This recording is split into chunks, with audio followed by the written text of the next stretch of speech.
An incredibly beautiful and at the same time terrifying mythical animal stands proudly in the middle of a snowstorm, as if merging with the snowfall and gazes intently with its bewitching green eyes.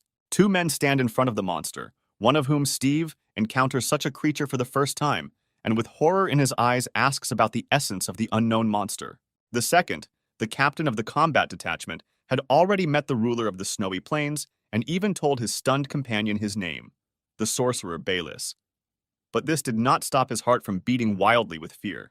And to understand how these three met, let's go back half a day to our civilized world, where an unsuspecting Steve stands in the middle of the street and watches a new message from his boss. After a while, after reading another stupid task from his boss, the angry young man begins to scream and complain at his phone as if he were talking to his stupid boss. And while the guy curses his phone, imagining the face of his boss, suddenly a huge fish falls on his head. From the point of impact, blood gushes out in a stream. Before Steve has time to understand what happened, he suddenly loses consciousness and falls on the spot. And passers-by, seeing this scene, rush to call the rescue service, at the same time discussing the situation and feeling sorry for the young guy.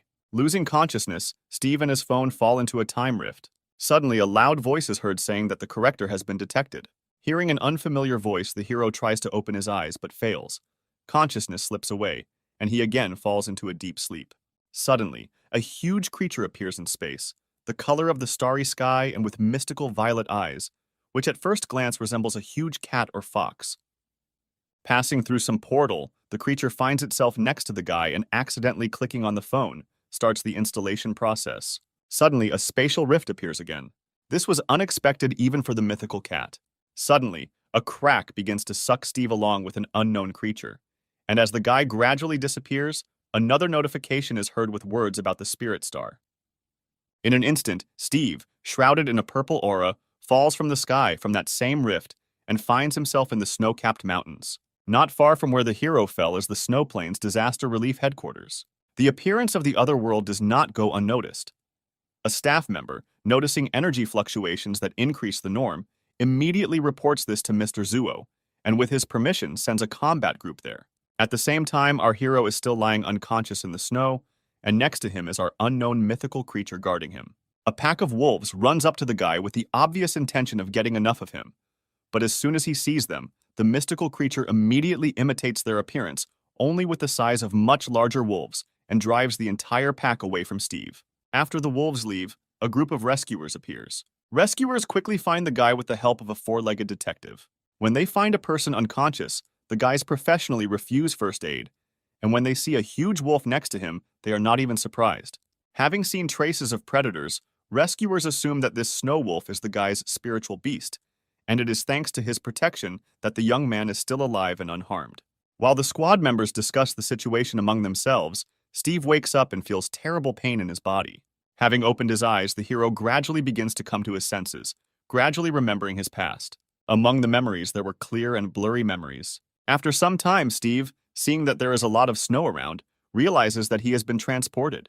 And the first thing our smart guy thinks about is that in such a situation, he should have received some kind of superpower, cheats, or special skills. But without feeling any special changes in his body, he begins to scream at the sky, where, in his opinion, it is believed that there are gods or unknown forces that sent him here. Seeing this scene from the outside, the rescuers begin to think that the young man is not bright enough or that he hit his head when he fell. While some are in deep thought, other members of the squad inform the captain that the identity of the victim has been established. After reading the dossier, they find out the name and age of the boy, namely Steve, 18 years old, as well as his place of registration, school, college, where the high school student was going to go. And most importantly, the squad learns that Steve is the orphan of a fallen hero, and it was with his appearance that all people, the victims of the Beast Uprising, have been identified. Which means only one thing: this boy needs to be protected. Seeing such a special person, one of the rescuers succumbs to a surge of curiosity and asks the guy how he was able to survive Centipede.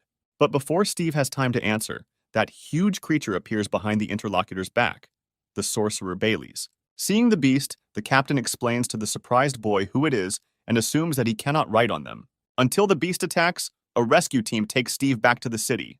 Upon arrival at the headquarters, the victim is given the necessary assistance and all his wounds are bandaged, and only after feeling pain throughout his body from countless wounds does Steve come to the realization that this is not just a dream, but reality, and he really has found himself in another world. After rummaging around in his pockets a little, the guy finds his student card and little by little begins to remember that this is one of the best schools on the continent. To better understand the essence of this world, Steve turns on the TV and starts watching the news, trying to compare what he saw and heard in the program with his memories. And suddenly, unexpectedly, the news shows the main daytime wanderer, Sean, who was in the same place where the guy was found. But the most amazing thing is that he is sitting astride that huge monster, the ruler of the snowy plains. Seeing this, Steve jumps to the TV in surprise, and as if not believing his eyes, he furiously tries to see if there really is a person on the monster. Gradually, the memories become clearer, and Steve begins to remember the structure of this world, namely that there is a profession that controls spirits. And judging by the memories, these are people who can enter into spiritual contracts with the spiritual animals of this world and control them. Namely, engage in battles, conduct reconnaissance. Remembering everything, Steve comes to the conclusion that he is not yet a spirit manager, but in his heart, he is simply delighted that he has entered the world of fantasy. And suddenly, a familiar, loud voice is heard in the air, announcing that the proofreader status has been confirmed. Hearing a voice out of nowhere, the high school student jumps from his seat in surprise.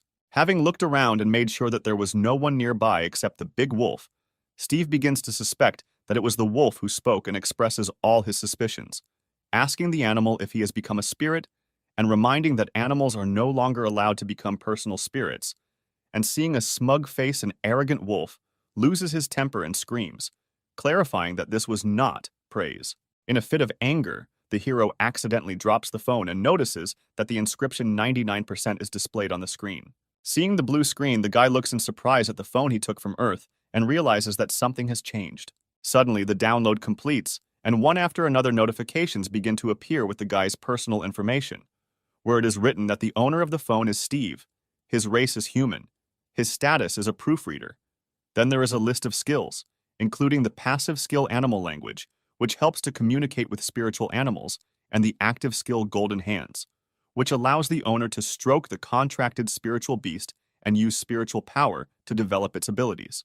The last notification issues a task for a beginner, namely, it tells you that you need to enter into a contract with a spiritual beast, and for completing it, a system function will open, a camera. After reading all the notifications, Steve is delighted with the understanding that he has a system. Rejoicing with happiness that he actually received the cheat, the hero shouts that he wants to become the kami of the new world. Having calmed down a little, Steve begins to think about the information received, looking at the wolf. He thinks about the golden hand skill, namely how this skill works. Will the wolf become bigger if he just pets it? In order to test his theory and become a manager of spirits, he hugs the wolf with all his might. It's not clear why he makes a terrible face, and squeezes him so hard that the poor fellow's tears well up from hopelessness. Suddenly, the room is covered with a veil of night, and a notification is heard that the task has been completed. Our hero is now a novice controlling spirits, and therefore the camera function has been unlocked. Having heard the notification, the guy lets go of the frightened wolf and looks at his hands with confusion, noting that he doesn't feel any special changes.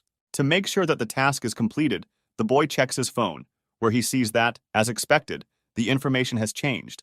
Among other characteristics, 2 more have been added, one of which is the rank of Novice Spirit Manager, and the second is Spiritual Strength, which, judging by the indicators, is 100/100, also a newly acquired camera skill, is now in the list of existing skills. Naturally, Steve decides to test his new skill and turns on the camera and points his phone at the wolf to take a photo. Suddenly, the wolf takes on his true form. In surprise, the hero screams at the same time, asking whether he is the beast of the void, and whether he was with him in that empty space. Hearing the spiritual beast's answer, Steve understands why he was able to complete the first task so quickly, although in order to conclude a contract, you need to get the approval of the beast. In his case, everything went quite smoothly, since they were initially together. And obviously, the wolf was not against the contract, but also he realizes the power of the animal's language, since he is now talking to the wolf and fully understands what he is telling him. After talking with his spiritual beast, Steve learns that the void beast itself does not know how it ended up with the guy and why they came to this world together. So in order to find out the answers to his questions and go home, he was not against their contract after hearing story of the wolf. Steve promises to take responsibility and take care of the beast. Having heard the guy's promise, the wolf happily licks his contactor, and he, in turn, decides to test the skill of golden hands. While petting the dog, the boy recalls the classification of spirit beasts, namely inferior, ordinary, good, excellent, and superior, according to the memories. This is equivalent to a human IQ. Analyzing the data obtained, Steve understands that this is an unusual dog, and he has excellent natural characteristics. While the hero is enthusiastically stroking the husky, he does not notice how, using the golden hand skill, he has used up all his spiritual power and loses consciousness. At this time, standing at the entrance of the other world, Sean learns from his spiritual beasts that something unknown is arising in the depths of this other world. This something grew from countless tentacles similar to branches. They intertwined together, forming something between a tree and a rock. And then it completely took on a human form. Or rather, it was something very similar to an overly realistic statue, with white hair, creepy eyes, and a smile, the very sight of which makes you shiver. After some time, Steve receives a new task from the system, where it is written that he must raise the contract spirit beast to the usual level of 2 stars, and the reward for the task will be the discovery of a quick learning skill, which allows the spirit beast, after the end of the battle, to gain more experience. After reading the notification, he is also surprised to discover that the husky has become an application, and compared to the camera shot, there is much more information in the application. Following the logic, the hero comes to the conclusion that all the spiritual beasts with which he will have a contract will appear in the system as an application. While the guy was lost in his thoughts, a cute young girl with short blonde hair suddenly called out and approached from behind and tried to see what Steve was looking at. Out of surprise, the guy abruptly pulled his hand back and hid the phone behind his back. It turned out that she was the daughter of friends of Steve's parents. Her name was Yuna. A spiritual beast was melting on her shoulder. Naturally, she and Steve had known each other since childhood, so this guy's reaction greatly surprised the girl. Suspecting something was wrong, Yuna abruptly snatched the phone from her friend's hands, and despite his objections, began to look at what her friend was so furiously trying to hide.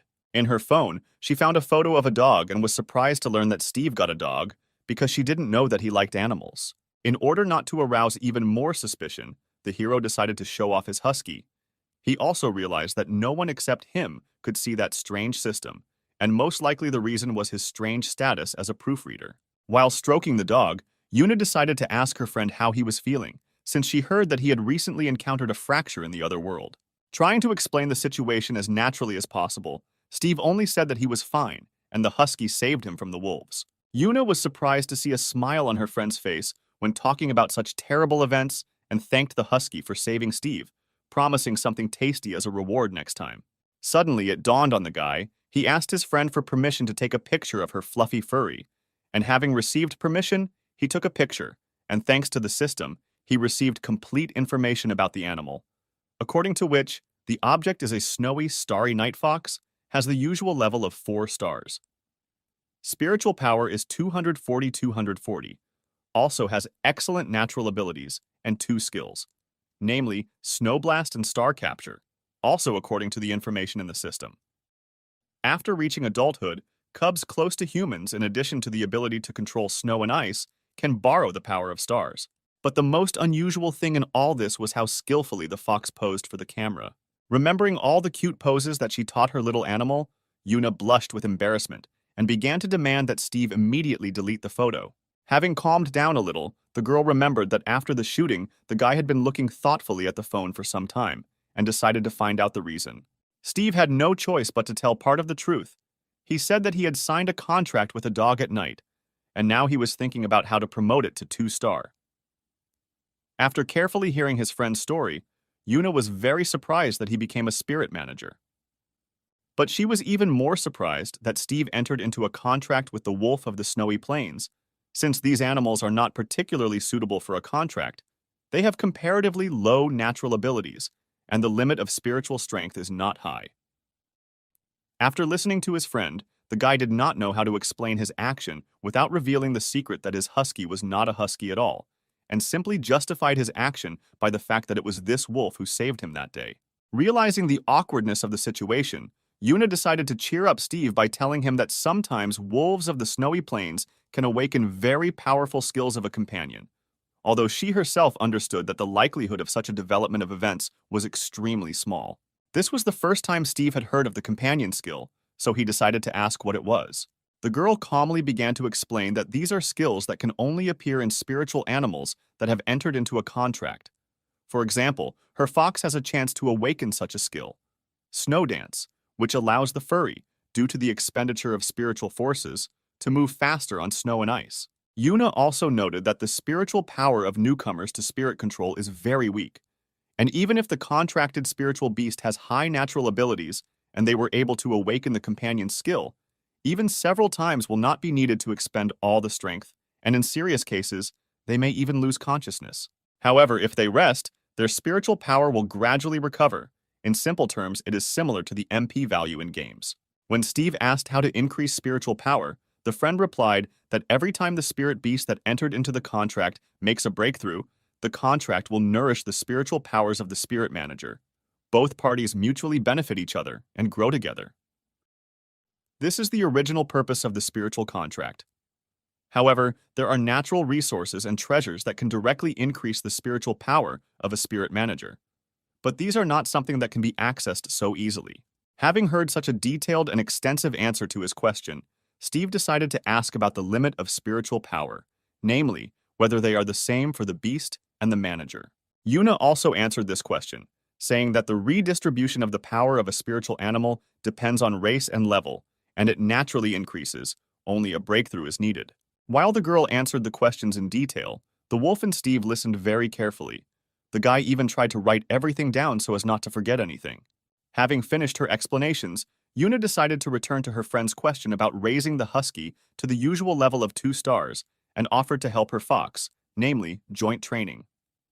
The guy was immediately wary because the star fox was much higher level, and a fight could be dangerous for his dog. But at the same time, he was looking forward to the amount of experience that could be gained for fighting a 4-star spirit animal. The girl promised to be lenient and launched her furry forward. Our big wolf cub stood and looked at the little fox with confusion. Yuna, having considered all the strengths and weaknesses of her beast and his opponent, gave the first command, to use a snow explosion and obscure the view. At the same moment, many small pieces of ice flew right onto the husky's face. The stunned dog didn't even have time to react. Steve, seeing his spirit beast's confusion, rushed to help, shouting to the wolf to dodge and hit his opponent with his icy breath. The dog followed the command, but the view was already blocked, so the attack had no effect. Steve, due to his inexperience, realized his mistake too late. Yuna continued to skillfully control her beast, while the guy gave 2 rash and impulsive commands. The husky continued to follow Steve's commands, trying to hold his own in this uneven battle. The fox, in turn, confidently walked towards victory. At some point, the angry wolf lost control of himself, almost taking on his true form. Noticing this, Steve quickly hugged the dog to calm him down. Seeing this, Yuna hurried to boast to her friend that she and the fluffy one were very strong, and while the girl and the fox stood proudly with their noses in the air, the husky barked loudly at them in anger.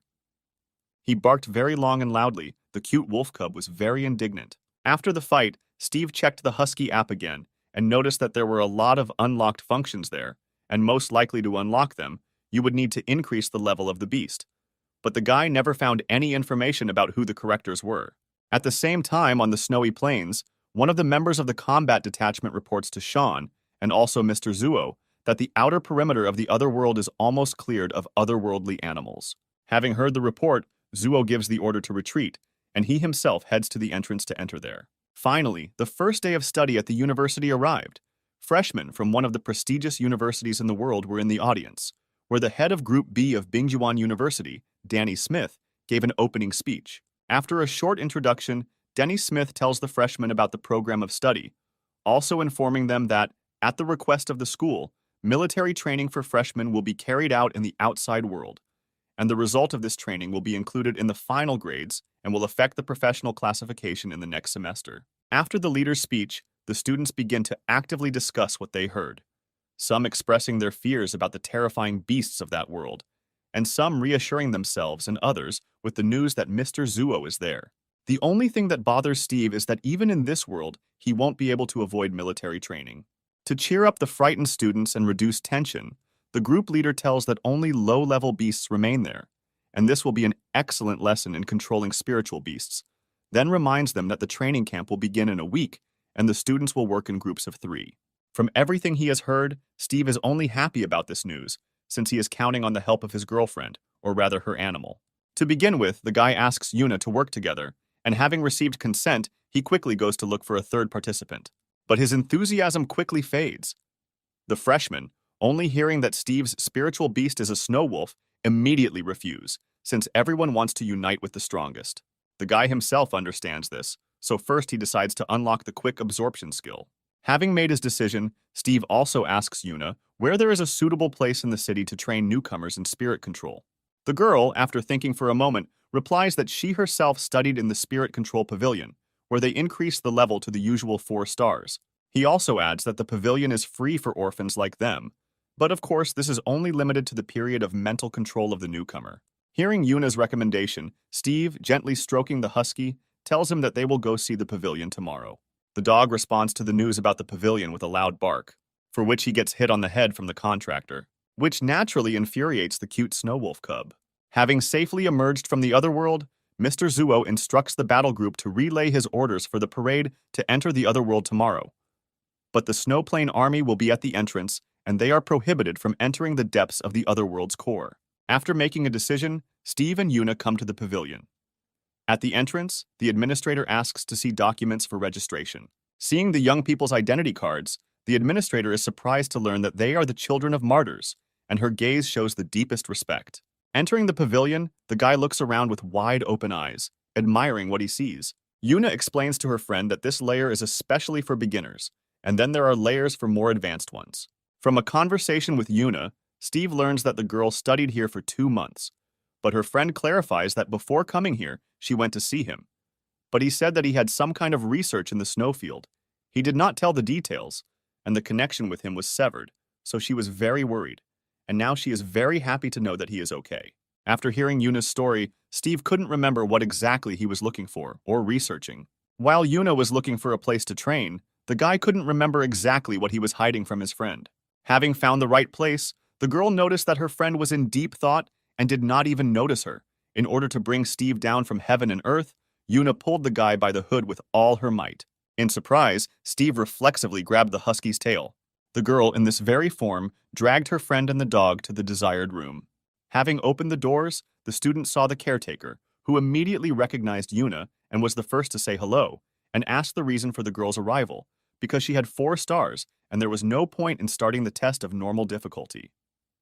Yuna quickly denied everything, answering that she was just bringing a friend today. As the conversation progressed, the caretaker explained how much he admired Yuna the fox's upbringing, and still remembered how she came 3rd on the 1-star permit list. Seeing that her friend did not understand what he was talking about, Yuna proudly showed the list on the wall and boasted about her achievement, not forgetting to clarify that those who can get on the list can receive many awards, which is how she received 4 stars. Hearing about the awards, Steve's eyes lit up with determination.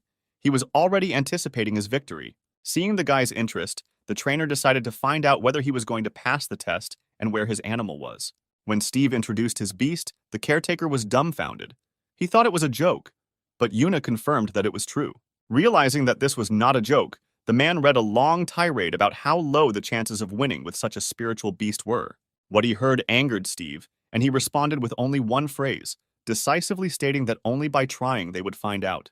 Reluctantly and worriedly, the caretaker allowed the boy to take part in the test, notifying the medical staff in advance. Seeing Yuna's look, the coach asked her if she was worried about her friend, to which he received a quite laconic and clear answer that she believed in Steve. The hero and the wolf entered the test simulator. Soon the first snowball appeared. Steve immediately ordered the husky to jump up and attack the enemy in the neck, and also reminded him not to show his true appearance. The wolf understood everything and agreed. Immediately after the contractor's command, the dog rushed into battle. The fight was not easy. At some point, the wolf got distracted. Noticing this, Steve shouted loudly, prompting the husky to look around. Hearing the warning, the wolf focused all his attention on the enemy. The battle was difficult. Both animals were badly wounded, but the wolf did not even think of giving up. Seeing such a tough fight, the caretaker was surprised to realize that this wolf was special, since despite all the wounds, he continued to get up. Yuna also watched the fight with bated breath. The screen showed how a dozen wild boars surrounded the wolf. Husky continued to take hits from his enemies. Suddenly, the wolf acquired unknown strength. His eyes shone with determination, and his body exuded an unknown aura. Yuna and the caretaker were simply dumbfounded.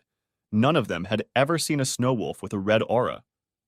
They did not understand what was happening, although the trainer felt that he had already seen this somewhere, but could not remember where exactly. At the same time the battle continued, the husky was not going to give up. The wild boars were surprised by the terrifying roar of the wolf. The girl and the caretaker also stood in front of the monitor and looked with complete misunderstanding. The caretaker was extremely surprised to notice that the wolf has the skill of intimidation, since this is a skill that only the ruler of the population has. But in this situation, this skill was useless. In ordinary conditions, the boars would have already run away headlong, or they would have been stunned. But these boars are not real, but only simulations therefore. They have no self-awareness and intimidation does not affect them. But Steve and the dog did not give up. They continued the fight. Snow boars continued to attack from all sides. Yuna already clearly understood that this was not a simple snow wolf. Suddenly, Steve realized that something was wrong with the husky. He became much stronger. The guy began to suspect that the animal was using the abilities of its main appearance. In order to confirm his suspicions, he hurried to check the application on his phone. After reading all the characteristics, the guy found only one oddity. The blessing of an unknown creature. He didn't know what it was and when it appeared, but he assumed that that red mist was it. The fierce and irritated wolf continued the fight. Suddenly, the caretaker remembered exactly where he had seen such an aura.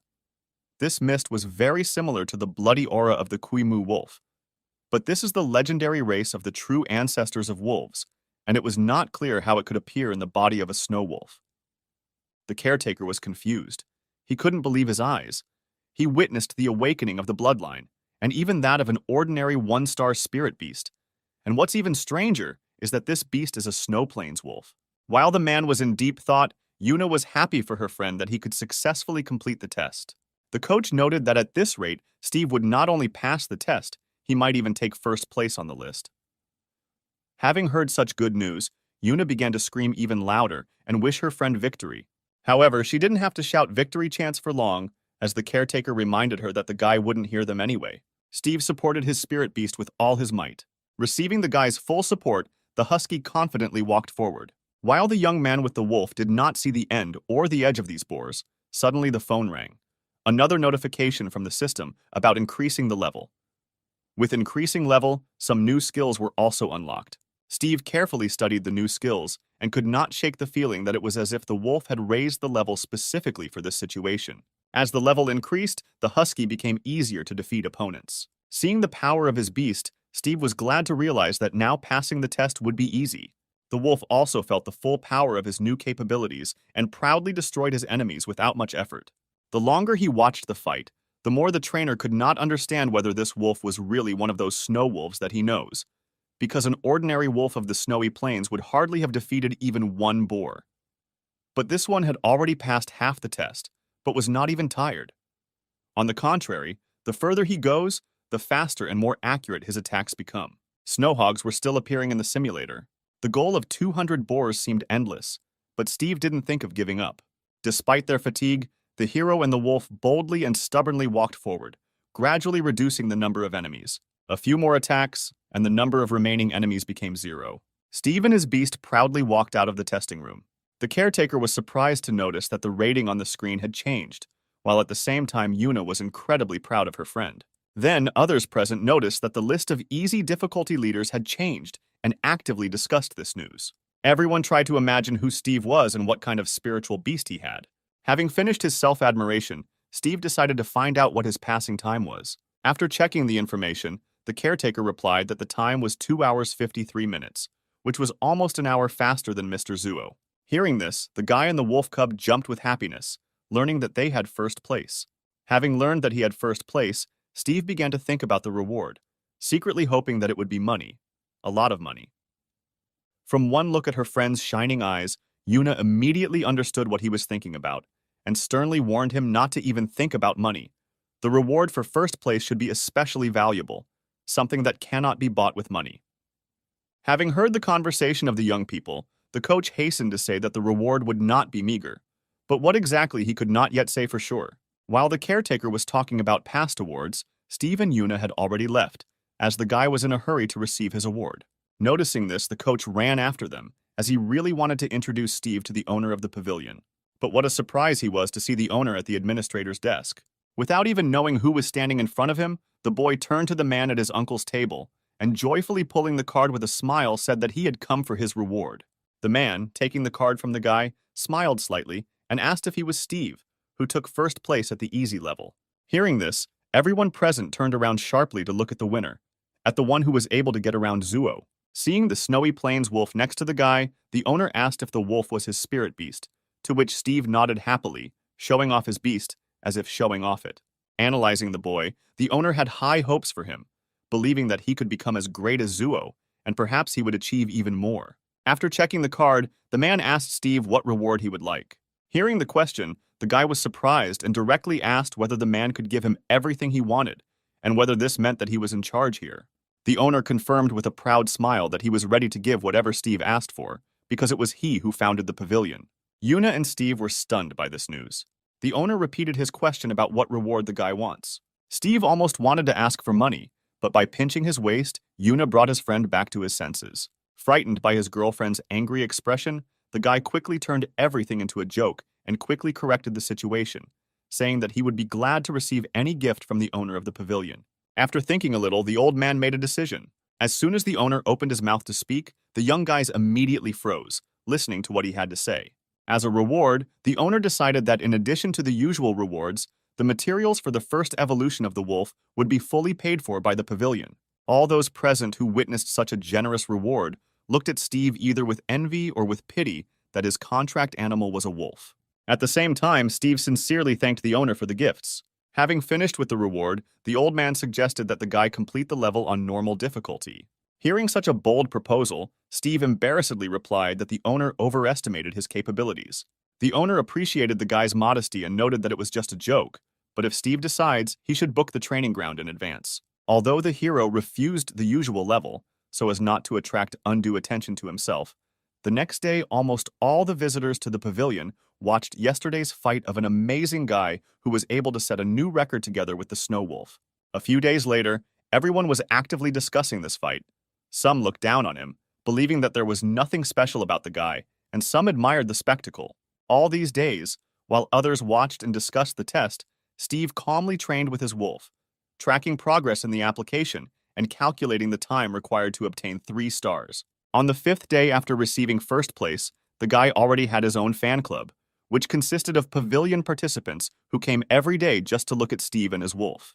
They actively cheered for the hero and the Huskies, shouting supportive chants. Analyzing the progress over the past days of training, the hero was almost sure that he would quickly achieve 4 and even 5 stars. While Steve sat quietly, the wolf trained as hard as he could, chasing and defeating snowboarders. At this time, Louis, one of the strongest among the freshmen, with 5 stars, was calmly watching his favorite program on the computer.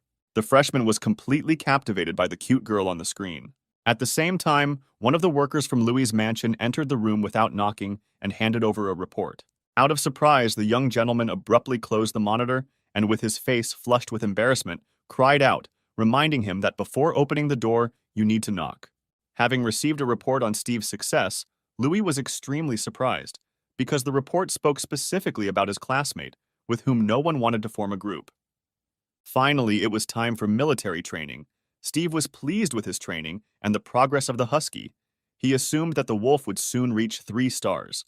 Suddenly, a teacher approached Yuna and Steve and said that their team was complete, which greatly surprised our couple, since they had not yet found a 3rd member. Hearing this, the leader was extremely annoyed, since according to his lists, the 3rd member of the group was Louis.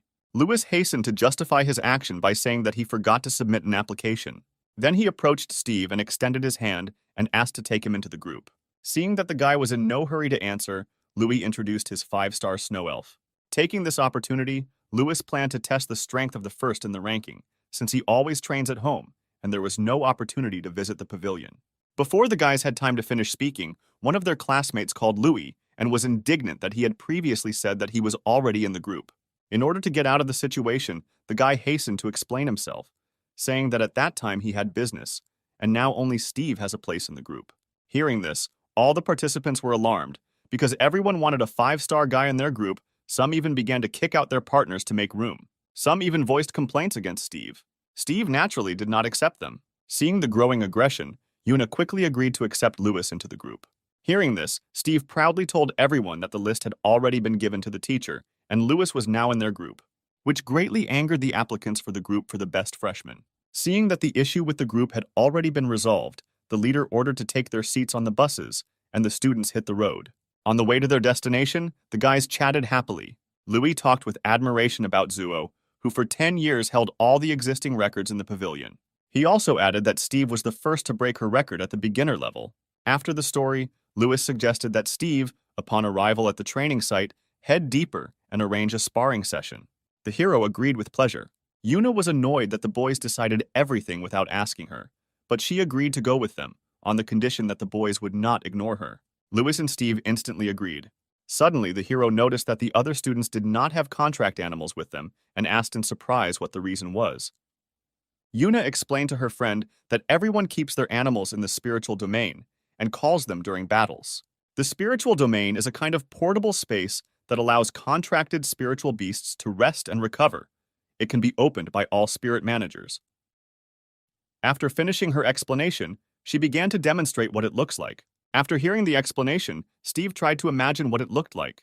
To help her friend open it, the girl once again called her fox from there, while simultaneously explaining the algorithm of actions. Steve gently stroked the husky, tuning in to open the spiritual domain as instructed. The girl was sure that the guy wouldn't succeed the first time. But before she could finish speaking, Steve and the wolf started the process. Yuna and Louis were dumbfounded by the situation. The process was completed successfully. The husky was able to enter the spiritual domain. Steve was absolutely delighted, and the girl could not believe her eyes. Not only Yuna, Louis was also surprised and admired his partner at the same time. Finally, the buses reached their destination, where there were military vehicles everywhere.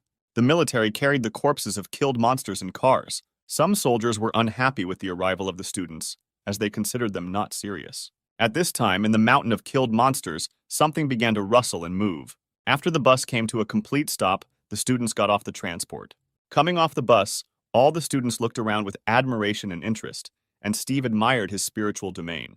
Not far from the students, the military who were transporting the corpses got out of the car to report their arrival. After the report, the soldiers did not have time to unload the carcass, as some surviving monsters jumped out of the mountain of corpses. The students began to run away in panic. The soldiers quickly ran up. Some were busy destroying the monsters, and the rest were ensuring the safety of the students. The military called in their contract beasts to protect children and destroy the creatures. However, many have already suffered. Otherworldly scolopendras attacked everyone. The military realized that they did not have enough people. At the moment when one of the monsters was preparing to attack a student, the husky attacked the centipede and pushed him away from the girl. Steve's group joined the fight. While the hero and Yuna dealt with the monster, Lewis helped his classmate get up. Steve and his wolf were determined to fight. The husky rushed into battle, and now there was a low-level wolf cub with 2 stars against a huge centipede of a regular level with 7 stars. The wolf struck first. Lewis and Yuna with the fox also helped in the battle. Steve resolutely gave commands to the huskies. The wolf used his best skills, but the blows had no effect. While the brave trio of freshmen fought, risking their lives, the rest of the students ran away in horror. Finally, the strongest student in the group sent his elf into battle. In order to defeat an enemy that was much superior in strength, the spiritual beasts united and decided to fight together to strike the enemy with joint forces. For the sake of protecting the students, the leader also summoned his spirit beast. During the battle, the hero and his friends realized that these creatures do not know how to attack at a distance. In order to strike, they quickly reduced the distance and decided to use this advantage against the enemy. One of the students, looking in horror at the struggle of his classmates, began to think about why he himself did not dare to speak out against the monsters. The fierce battle continued. Along the way, Louis watched the husky and tried to understand what kind of skills he used. While the wolf was concentrating its forces to strike again, the monster was about to strike back with a poisonous bite. Noticing this, Steve loudly warned his beast to quickly shorten. The teacher watched the students fight from the sidelines.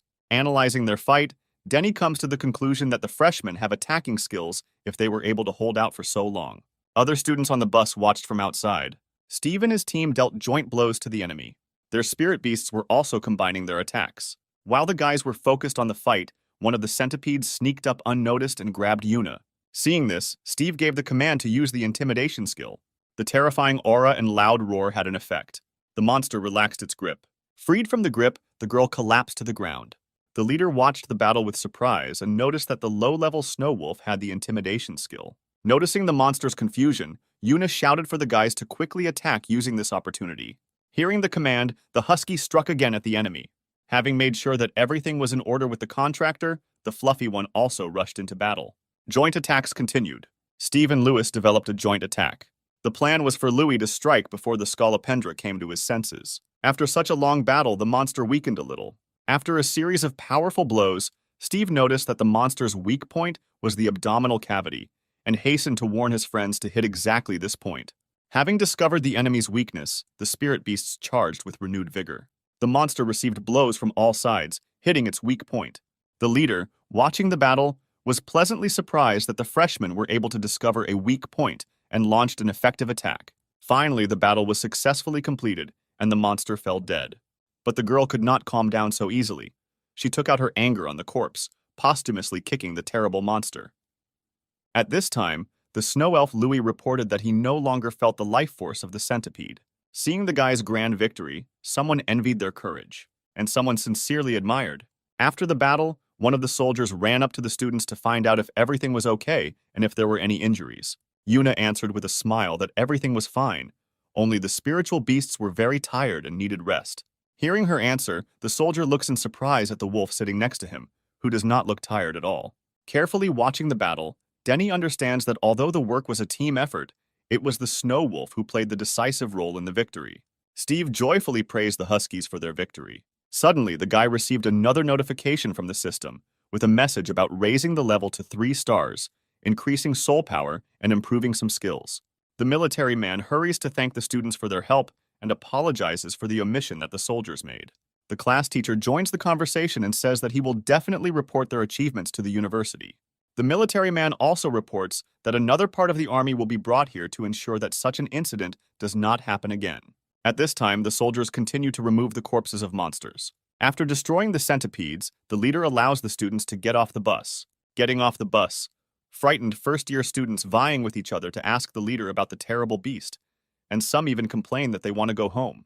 Denny Smith answers in a stern voice what kind of creatures these are, and also notes that although these monsters are strong, as they have already noticed, they are not invulnerable. They also have a weak point, and by working in groups they can be defeated, just as Lewis did and his team. One of the students did not believe the teacher, justifying this by the fact that Louis had 5 stars, and they had a maximum of 3. At the same time, another student's competitive spirit awoke. In response to the first student's question, Denny Smith said that at the time of the battle, the snow wolf only had 2 stars. For the students, this information was a complete surprise. Everyone looked at Steve and his dog with surprise and misunderstanding. Suddenly, the hero realized that the power of the otherworldly beast was different from the power of the spiritual beast. Then Steve decided to ask Mr. Smith whether the gradation of the beast differs from the gradation of the spirit beasts. The teacher replies that the gradation is the same, but for some reason, otherworldly beasts of the same level are usually a level higher than those on the spirit star. And of all the otherworldly beasts compared so far, although the difference between individuals and races different, they were all better than the spirit beasts on the spirit star. In his answer, the leader also mentioned the fact that there are 7 classes of spirit beasts on the spirit star, namely, Ordinary Elite Overlord Monarch Legend, Holy Spirit Disaster. And if the first 4 can be met, even though the Overlord and the Monarch meet very rarely, the last 3 levels practically never occur. Even the teacher himself has never encountered such in his life. Further, Mr. Smith says that according to legend, the appearance of a catastrophic animal spirit is accompanied by a great disaster. For example, a tsunami, drought, or even volcanic eruptions. According to the story, it is a force that human beings simply cannot resist. Having heard the answer, the students had a completely reasonable question. Is it possible to conclude a contract with such a powerful beast of a catastrophic level?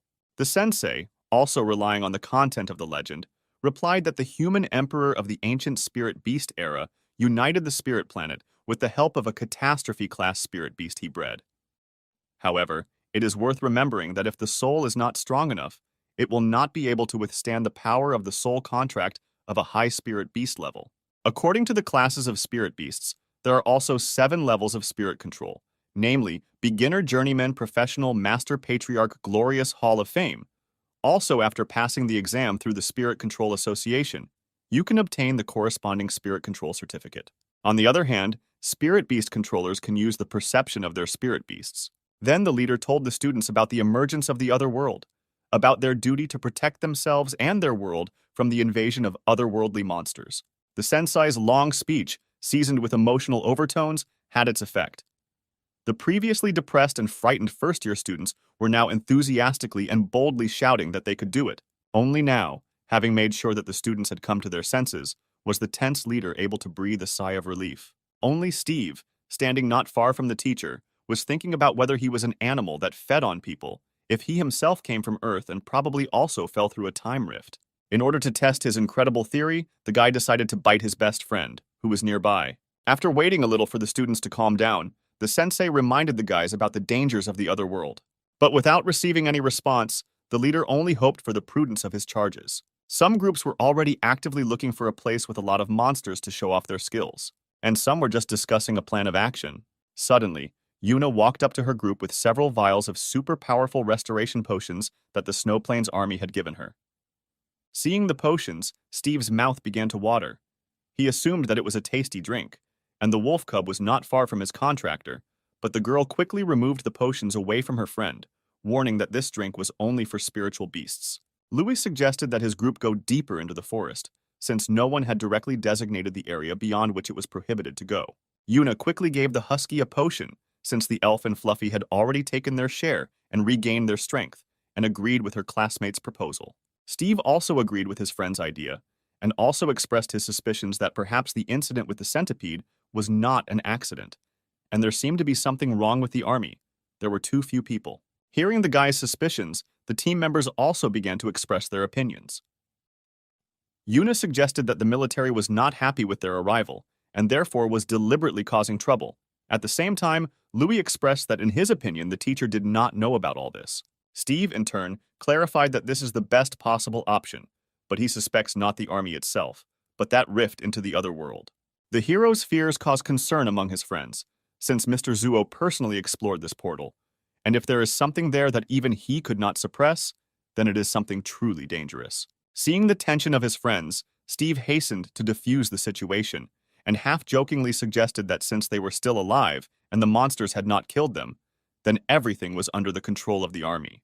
Having said everything he wanted, the hero headed towards the forest, reminding them that the stronger the beast, the more points they will receive. Yuna and Louis ran after.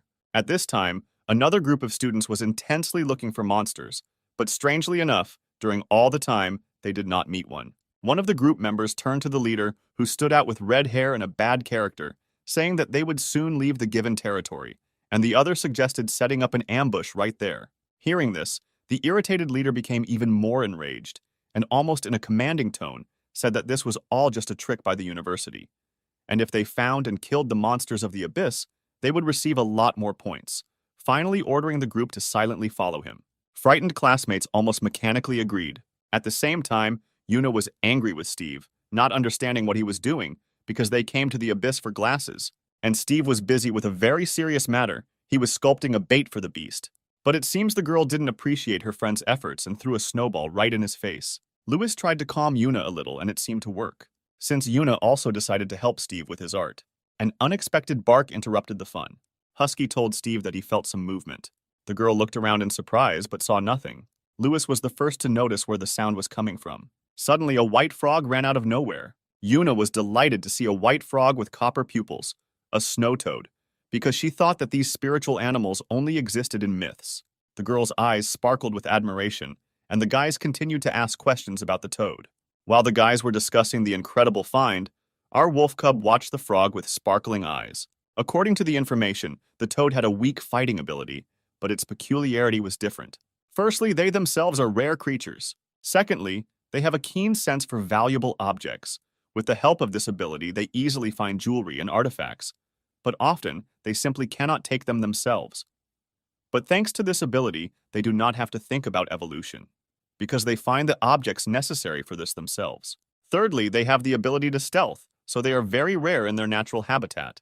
Looking at the snow toad, Yuna remembered a legend about a spirit tamer. According to legend, he traveled to the snowy plains with a group of adventurers. However, due to a snowstorm, he was separated from the group and was left alone. While he was wandering across the snowy plains, he found a half-dead snow toad. With the help of a special medicine, he saved her life and went with her to a mysterious place. And after the toad helped him find treasures, she showed him the way to his comrades. And after his contract beast of elite rank absorbed this artifact, he immediately received rank monarch, bypassing Lord. Steve listened to the legend with delight, imagining how quickly he could raise the level with the help of the toad. Louis also confirmed the authenticity of the story. Hearing this, the hero's eyes immediately sparkled. He happily ran towards the frog to catch it. However, the frog turned out to be voracious and quickly jumped to the side. As a result, Steve buried his face in the snow. Although the toad did not allow itself to be caught, it told the guy that they were chasing it. Hearing this, Steve stood up abruptly. Suddenly, a pack of gray wolves appeared out of nowhere. Seeing the animals, Steve was happy that he could get points. One of the wolves attacked the guy, but he immediately reacted. Lewis asked the elf to support the husky with the ice song skill. At this time, our wolf pounced and hit the gray wolf with his ice-piercing claws. The guy was proud of his wolf's victory. The battle continued. Erha defeated all opponents without much difficulty. Yuna and Lewis watched the battle with their mouths open in surprise and realized that their help was not needed there. Erha quickly dealt with all the enemies of our toad. Having defeated all the offenders, the husky proudly stood in front of the frog. Steve also ran up to the animals and joyfully praised his dog for his brilliant victory and for protecting the frog. Before they had time to rejoice at the victory, suddenly someone attacked them. There were no animals around, and the animals were not able to attack the target so clearly. Noticing his classmates, Steve got angry and said that normal people don't greet friends like that. It was a group of 3 students. They calmly walked up and started a conversation with a stupid smile. One of them realized that since Steve was strong enough to withstand his attack, then it was not worth fighting with him openly, and abruptly began to pretend that it was just a greeting. The second one, also smiling forcefully, supported his friend's legend that they were just passing by. Steve was too lazy to deal with this, so he ignored everything, only telling them to leave since they didn't need anything from them. But a group of impudent students did not want to leave so easily. They said that they had come for the toad. With a smile on his face and anger in his soul, Steve suggested asking the toad himself if he would like to go take it off. After talking with the toad for some time, Steve began to suspect that it was these guys who set the wolves against the frog. For some time, the hero simply looked at the impudent group. Suddenly, the leader of the group asked Steve if he was going to attack them. To which the guy, making a funny grimace as if mocking them, replied that he was not as shameless as they were. Apparently, the response angered the group, so much so that the third member of the group wanted to attack again. But the leader of the group stopped him, saying that first he needed to take the frog. Seeing this, Steve continued to mock and make faces. Yuna and Louis, understanding the situation and the degree of impudence of the other group, had already prepared a supply of snowballs and were waiting for Steve's further actions. The leader of the group slowly approached the toad and, holding out his hand, gently asked it to come over. In response, the toad spat in his face. Steve did not miss the chance to mock them, reminding them that the frog was not eager to go to them. Naturally, the toad's little greeting angered the guy, and he decided to take her by force. But Steve stopped him, preventing him from getting closer to the frog. Seeing this, the rest of the group invited the leader to attack together. Without waiting for an answer, they rushed into battle. But the snow wolf quickly overcame all attacks and protected the toad. This made the attackers even more angry. At the same time, the toad said that it was they who set those wolves on her. Hearing this, Steve decided to ask directly. The leader of the group did not expect such a question and accidentally gave himself away by asking Steve how he knew about it. With their suspicions confirmed, Steve and Lewis prepared to fight. The enemy group also prepared to attack, but one of the group turned to Lewis with a warning that because of this fight, their clans would begin to quarrel. Lewis looked at the guy in bewilderment, not understanding what kind of enmity between the clans there could be if he didn't even know him. The guy obviously didn't like the answer. Louis added that it was their fault, since it was they who set the animals on fire. Yuna, who had been standing aside all this time, also approached her friends and decided to support them. And then the first to disturb the peace was a member of the opposing group. He struck with an ice spear. The blow was aimed at Steve. Erha reacted instantly, shielding the guy from the attacker's blow. But this did not stop the enemy. He continued to strike cyclically with his skill. The husky also zealously defended Steve and fought off attacks. Another member of the group began to comment on his friend's actions, bragging that his friend was a master of offensive abilities, and warning that if the guy did not want to get hurt, then it was better to give up the toad. Steve gave a clear refusal, justifying this by the fact that the frog itself did not want to come to them. Undoubtedly, this was not the answer they expected, and they continued the battle. The intruder's spirit beasts attacked. Yuna also sent his furry into battle. Lewis noticed that the opponents were fighting extremely unfairly. They directed all three attacks at the wolf, who was confused. With the help of the elf and the fox, the husky survived these attacks. Steve and his friends discussed this attack and also thought through further moves. At this time, the opponents were simply stalling for time, waiting for the leader's special spell. Suddenly, Yuna noticed that one of the opponent's spirit beasts, an ice snake, had disappeared from view. Suddenly, a snake appeared right behind the snow wolf. The enemy's spirit beast began to conjure an ice prison. Ice spikes appeared right under the husky. After some time, the ice completely surrounded the husky and imprisoned him. The enemy rejoiced at the successful completion of the plan. However, Steve was confident in the skills of his wolf. Such a worthless prison could not detain Erha. We didn't have to wait long. The dog, having broken the walls of the ice cocoon, calmly left the prison. Suddenly, the once proud husky lost his balance and could hardly stand on his paws. Rejoicing with happiness, the opponent said that it was all thanks to the skill of his brother, who created a slippery ice surface so that the spiritual beast could not move. But imagine their surprise when Steve responded to their praise with only a grin. The guy replied contemptuously that there was nothing to brag about because only one of their group had attacking abilities. And with an evil smile, he added that his wolf cub also had an attack ability in its arsenal, Icy Death. Immediately on command, Erha launched an attack. The enemy animals fled in horror, and not only them, their contract workers were also horrified. Lewis was also extremely surprised. While the opponents were confused, the wolf and the elf joined forces. Fluffy also joined the attack. While the battle was in full swing, Lewis suddenly remembered and decided to ask Steve how he found out that it was these guys who set the animals on the toad.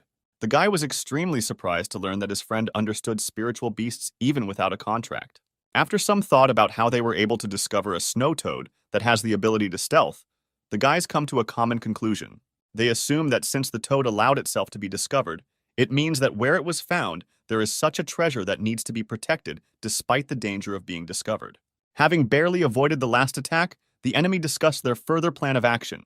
It was decided to use hypothetical disputes to put the animals into a berserk state. Seeing the animals in this state, Steve and his friends were a little confused.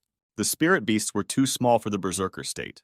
The wolf cub also mentally compared his opponents with the previously defeated Scolopendra. After the comparison, the wolf cub felt relieved. The battle continues. After some time, the opponents were defeated. After the loss, the guys picked up their animals. They called off the summoning of the beasts so that they could restore strength in the spiritual domain. The toad and his protector proudly watched the offenders go. Steve and his friends also saw off their friends with a smile. Apparently, the kind words of the hero were not particularly liked by the losers. Steve was surprised that the guys still left, leaving the toad. And Louis explained this by saying that after losing, they didn't have a chance. Yuna gently stroked the frog and suggested that they too could not make a contract with the toad. The frog suddenly approached Erhu. She croaked something and climbed onto the husky's head. Steve explained that she wanted to take them to one place. The guys didn't expect this. The hero was already imagining a chest of jewelry, the treasures to which the toad would lead.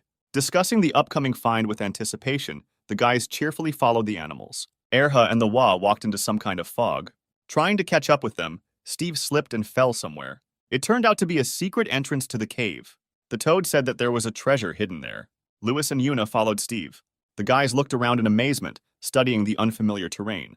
Afterwards, the guys followed the toad further. Finally, they reached their goal. It turned out that the treasure was in glaciation crystal. Yuna and Lewis explained to Steve that this is a crystal of abilities that remains after the death of a powerful beast. The ability that the beast possessed during life is stored inside. A spiritual beast that absorbs such a crystal will also be able to absorb this ability. Steve suggested with anticipation that if the stone was kept by a snow toad, then most likely there should be a cool ability inside. Lewis has a detector with him, with which they can find out what is inside the crystal. With the help of a detector, the guys found out that this is an evolutionary version of a snow explosion, an avalanche. Hearing the name of the ability, Steve offered to give it to the fluffy one. But Yuna refused, saying that the fox herself could awaken this ability. Then Steve proposed to Louis, but he also refused, thinking that although the crystal was valuable, he had other artifacts at home. The guys suggested giving the crystal to the snow wolf. Steve thought it was strange. He suggested that the ability was not particularly useful. But despite this, he handed the crystal to Erha. Husky had the crystal in his mouth but didn't know what to do with it. Seeing that Steve was confused, Lewis suggested that Erhu should absorb him with spiritual energy. Hearing the method, the wolf began to absorb. And since the process would take about an hour, Yuna suggested that they rest a little and then go earn points. After the girl's proposal, Steve suddenly jumped, which greatly surprised his friends. He angrily remembered that he had to force those three to leave the thing from the animals.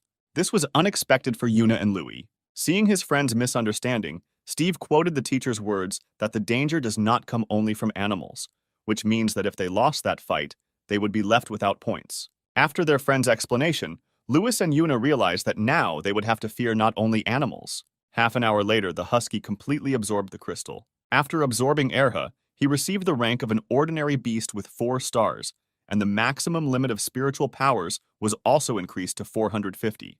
Steve praised the dog and suggested that he go out and try the new ability. Seeing that the guys were about to leave, the croak began to actively croak something. Steve translated the frog's speech for his friends. It turned out that she wanted to stay close to Erha. This surprised Louis very much, since rookies can only make a contract with one beast.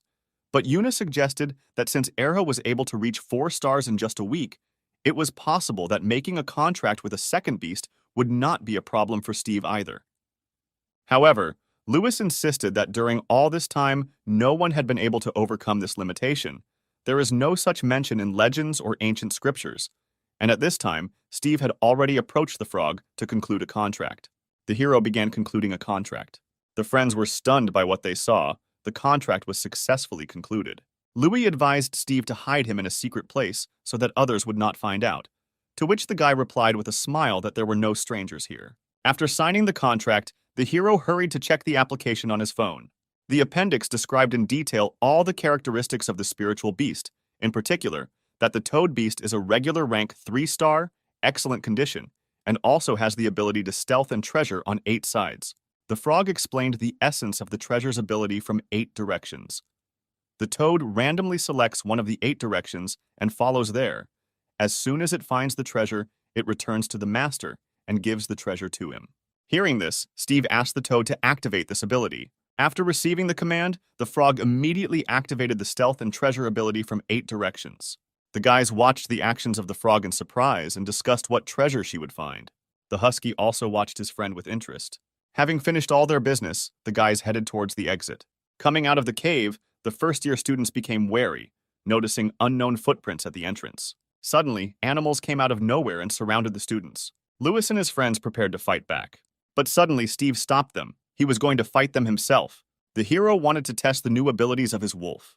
With one attack, Erha swept away all the black wolves, and at the same time he fell exhausted, having spent all his spiritual energy. Even Steve didn't expect such attack power. While Louis and Steve were discussing the glasses, the angry Yuna was indignant about how they would dig up the thing if the husky had buried it during an attack. Then Steve, seeing his friend's angry face, suggested that she rest, and she and Louis would dig everything up themselves. The husky smelled something, and the guys began to look around.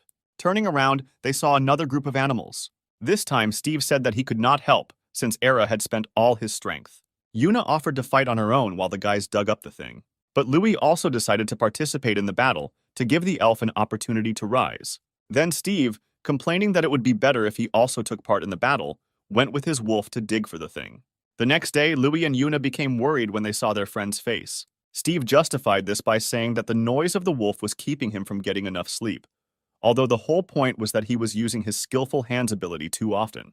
Yuna happily hugged Erhu and thanked her, since thanks to the avalanche they were able to accumulate a lot of points. Having finished exchanging pleasantries, the guys went on to look for prey to earn more points.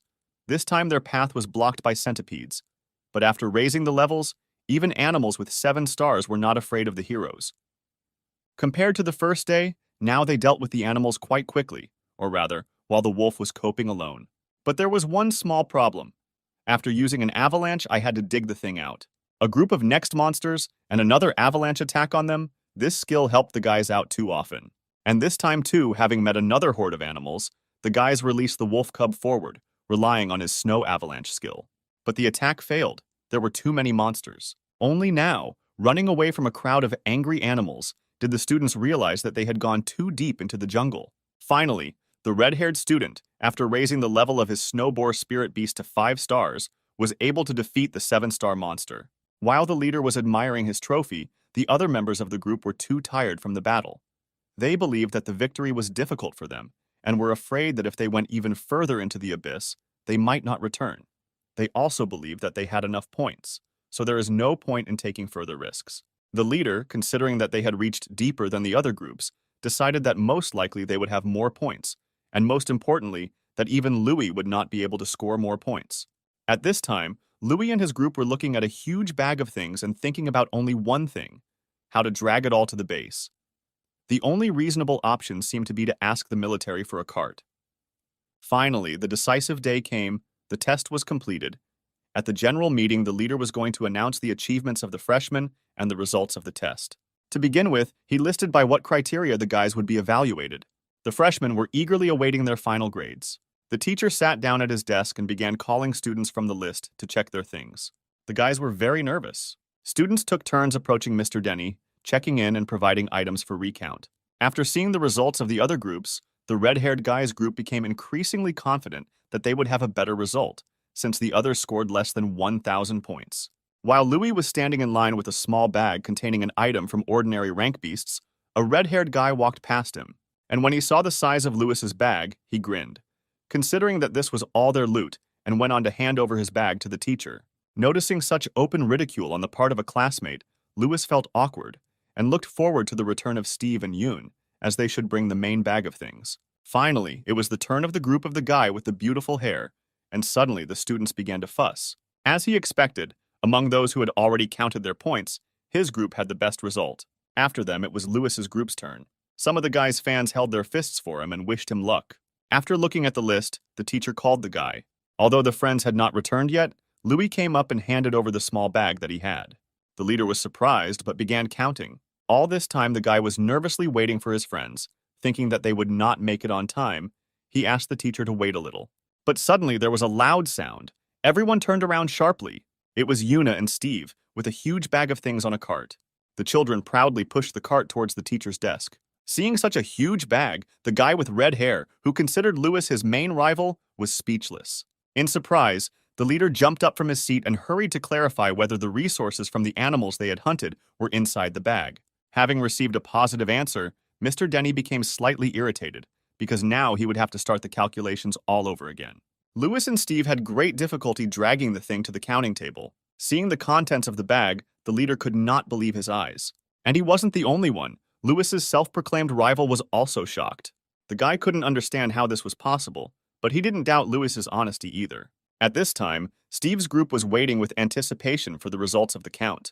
Having finished the recount, the extremely surprised teacher said that they had counted 260 animals of the lowest level, 155 of the average, and 5 of the highest. And in the end, the guys earned 23,100 points. Hearing this, all the students were shocked. Some even began to slander that this was impossible, and most likely the guys stole the loot from others. But there were also those who did not believe in this and spoke out in defense.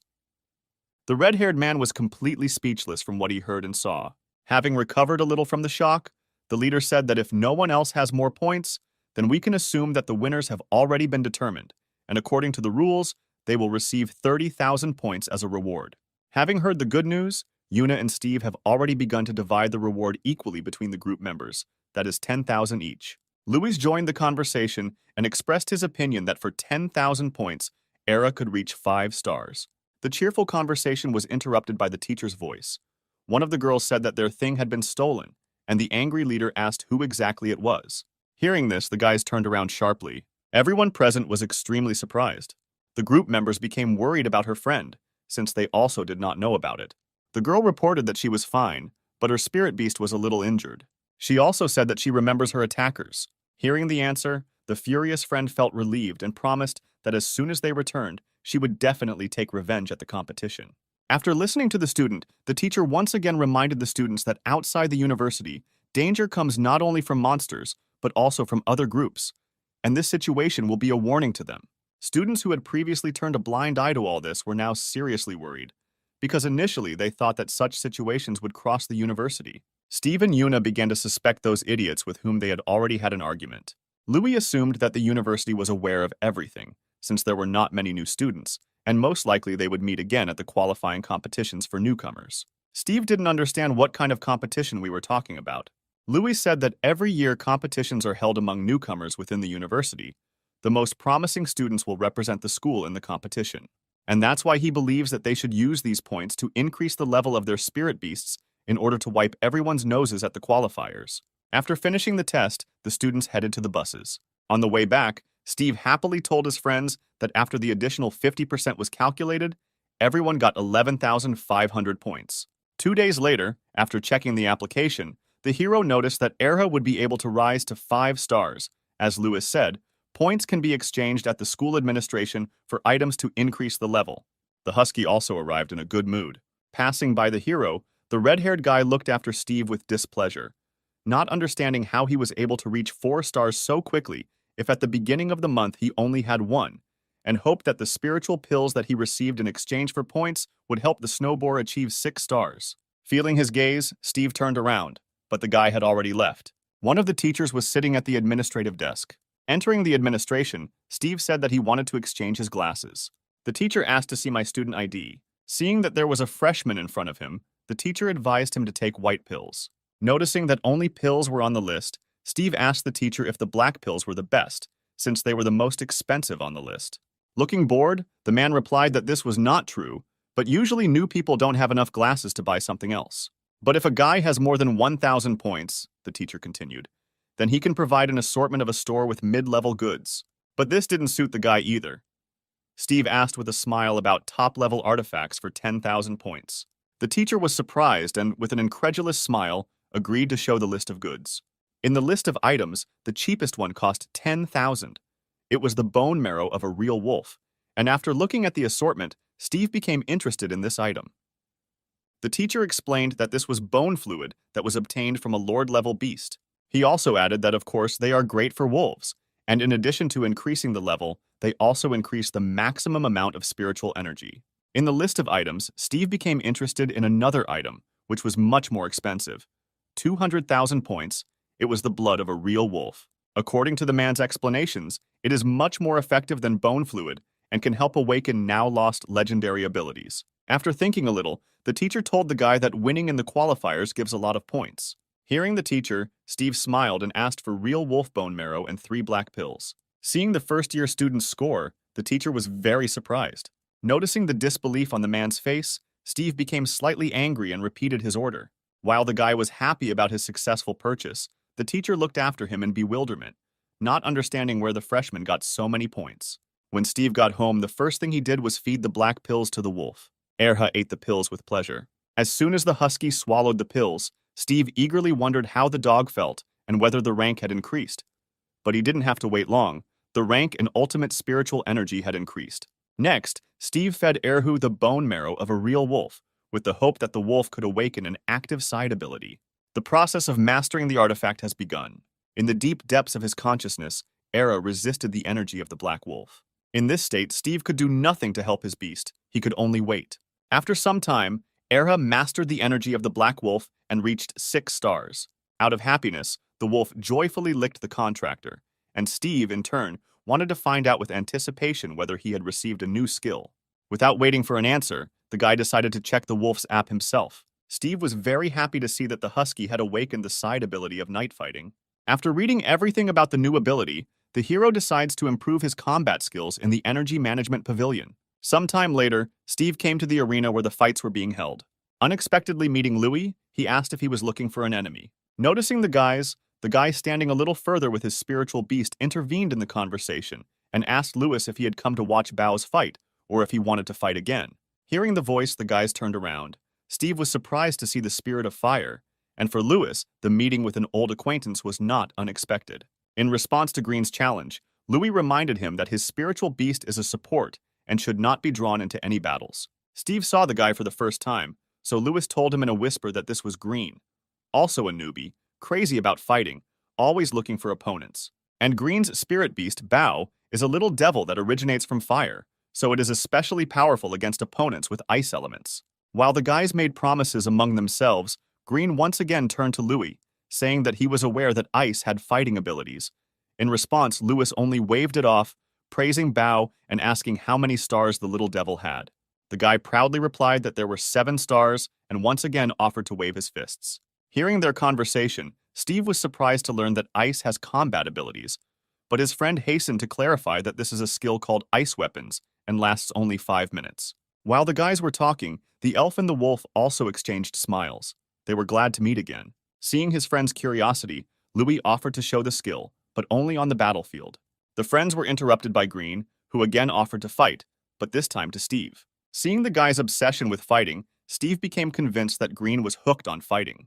However, Steve had no experience in fighting one-on-one with another tamer, so he considered this a great chance to test his abilities. Green and Lewis didn't expect Steve to agree so quickly, and now the rivals are standing in the arena. From the first seconds of the fight, Green underestimated Steve, seeing that he had a spiritual beast, a snow wolf. Already almost confident of victory, Green warned Bao to restrain himself and not hit the wolf too hard. Steve, in turn, told the wolf that although they were underestimated, the enemy was a beast with 7 stars, so they would have to try their best. The little devil was the first to rush into battle. Erha responded with an icy breath. But Bao stopped the wolf's attack in an instant. And what's more, he struck back. Steve hurried and gave the command to Erha to take his leave from the fire turtles. But the attack pursued the wolf. Tired of running away, Erha tried to stop the fireballs with his icy breath. But the little devil turned out to be stronger and conjured even more fiery monsters. Flame balls attacked the wolf from all sides. Erha tried to counterattack. He released his red aura again and entered a state of true awakening. In response, Bao summoned a fiery bull. The wolf fought bravely against the fire attacks. At this time, Steve observed and analyzed the actions of the wolf cub, his skills, and predicted further actions. During the fight, Erha remembered the words of his partner, as well as his last fight with the ice snake. The wolf continued to run in circles, avoiding the fire attacks. At the same time, the little devil continued to increase the number of fiery monsters more and more. Suddenly, right in front of the wolf cub, one of the fiery monsters appeared, which looked very much like a wolf. This was surprising, so Erha became curious and decided to pet his relative. But naturally, I got burned by it. Even Bao found this strange. Out of surprise, he even stopped the attacks, and at that time, the stupid little wolf cub whined in pain and blew on his burnt paw with all his might in order to relieve the pain at least a little. Suddenly, the water suddenly appeared and threw Bao to the ground. Everything happened so quickly that even Green did not understand what happened. But the guy quickly came to his senses and gave the command to get up. Hearing the command, Bao stood up and used the devilish separation skill. This surprised Steve and Erhu. While the wolf was confused, the little devil took advantage and took off to attack from the air. Steve, noticing this, warned the husky that the enemy was above, and Green, in turn, praised the resourcefulness of his animal and recognized the wolf as a worthy opponent. The battle was in full swing. Not one of the animals wanted to give in. With his face burned, the wolf was about to use his trump card. Green quickly noticed that Erha wanted to use the snow avalanche. Although the guy was a little hesitant in surprise, he quickly realized that the only thing that could withstand an avalanche was a fire giant. Before Erha and Bao could attack each other, a male silhouette appeared between them out of nowhere. It turned out to be one of the teachers. He scolded the guys for using too strong skills and warned that if they want to compete, they better wait for the qualifiers. Otherwise, if they destroy the arena, they will have to compensate for the damage from their own pockets, since other students also need the arena. Steve gave his wolf a quick hug to calm him down and told the teacher they were done. Finally, the teacher warned that at the qualifiers, the guys would be able to fight with all their strength and destroy even everything around them. No one would demand compensation. However, it is prohibited to use destructive abilities before the competition. In response to the teacher's stern tone, the guys instantly responded that they understood everything. After the teacher left, the guys shook hands. Finally, Green asked Steve if the wolf was high level, but he replied that no, they only took the 6th star yesterday. This was unexpected for Green. When analyzing the battle, he assumed that the wolf cub had a high level. Louis also wanted to make peace with his friend, and hoped that at least at the qualifiers they would clash. Green was still slightly shocked that the beast with 6 stars had almost defeated his Bao, because according to the guy's calculations, the little devil most likely could not withstand the snow avalanche. After leaving, Steve also begged Erhu to see the difference between him and other spirit beasts, and decided to arrange special training. The guy and the wolf went to the pavilion for hard training. When asked by the administrator about the level of difficulty, Steve replied that this time they would go for training of increased difficulty, which greatly surprised the girl. To the employee's curiosity, the guy proudly replied that they had recently received a 6th star. The girl was surprised at Steve's rapid growth, but calmly gave him the key card for training. Taking the card, Steve went to the caretaker and said that he had come for an advanced training session. The caretaker almost immediately recognized Steve's voice and turned sharply to the guy to clarify whether he had heard everything correctly. Steve answered with a smile that everything was correct. He and Era wanted to become champions at the qualifiers for beginners. The caretaker was at a loss, because Steve recently had only 2 stars, but still, following the rules, he set up the room and let the guy in there for training. But his heart was not in the right place, and he decided that this needed to be reported to the manager. Erha and Steve entered the room where fog enveloped them from all sides. The guy was in pleasant anticipation. The monsters of this level were ice tyrannosaurs. Animals from all sides looked at Steve and Erha as if they were prey. At first, the freshman and his wolf were a little scared, but still they gathered all their will into a fist and decided to fight. Erha went on the attack. Steve watched and gave commands. First of all, he activated the night battle. The wolf started with an avalanche attack. At this time, standing outside the doors, the caretaker was already informing the manager about everything. Having heard the news, the manager hurried to come, but before the manager had time to finish, the caretaker said that this was not necessary, since Steve had already left. The guy came out with a wolf in his arms, barely dragging his feet from fatigue, complained that the training was too scary. Erha, of course, received the 7th star, but it was too difficult to break through the skin of a Tyrannosaurus. After Steve left, the caretaker was speechless when he saw on the monitor that the guy had defeated more than 10 monsters. While Steve and the wolf were enjoying a well-deserved rest, the guy received another notification with a task from the system. The task was to promote the wolf to 9 stars, which would unlock the toad's special skill, Golden Touch, which evolves the artifacts that the snow toad brought. While the guy was in deep thought, someone entered the room. Seeing Steve's thoughtful look, the manager assumed that he had failed in the training. Noticing the manager, the hero was very surprised and asked what he was doing here, to which the man replied that he was just curious about how the training went and how many tyrannosaurs he was able to kill. With an awkward smile, Steve replied that there were only 12, and he would have to work for a long time to rise from 7 to 9 stars. The manager consoled the guy in his own way, saying that even masters have difficulty completing this training. Then Steve remembered that as a reward for first place in the ranking, the manager promised to give materials for evolution or promotion, and asked the man to give them now. But the man explained that if the guy uses materials now for promotion, then he will have to look for ways to evolve himself. Steve confidently replied that everything was fine. Then the manager agreed to give the reward now, and looking at Erhu, the manager began to wonder how much his spiritual power limit was now. The man was extremely surprised to learn that 900, since this was the first time in his entire life to see such a high level. According to statistics, animals of ordinary rank could only reach up to 800. Based on his experience, the manager suggested that the beast has special techniques for developing spiritual energy, or that this wolf is special. Steve decided to change the subject by asking about how previous snow guards had gone through this training. Then the man told about a girl who had a beast with fire magic and 8 stars, but she could not pass this training, and one day she spent a whole week in the gym. Then her beast received the 9th star and increased spiritual energy to 1200, and only then she was able to complete this training. But after it, no one could repeat this. Finally, the manager promised a reward if Steve could break her record, to which the guy happily agreed. At night, Steve and Era carefully looked at the crystal they received from the manager. After thinking a little, the guy threw the material to the wolf so that he would eat it and increase the level. The energy absorption process has begun. Surprisingly, this time everything went much faster. After the absorption, as expected, Era received the 9th star, and the Ice Breath skill evolved into Ice Fog. Steve was simply delighted with this. Erha also rejoiced at his success. The silence was broken by the sound of a new notification. In the first part, there were congratulations that the task was completed, and in the second, a new task, for which the Snow Wolf needs to go through the evolution of the first degree and training of increased difficulty, and the reward will be unlocking the ability of the Eye of the True Beast. After completing the first task, Steve and the Huskies eagerly awaited the return of the Snow Toad. As soon as the croak reached the door, the guy happily opened the door to let the frog in. Seeing Steve, Kwak-Kayu happily showed off his find.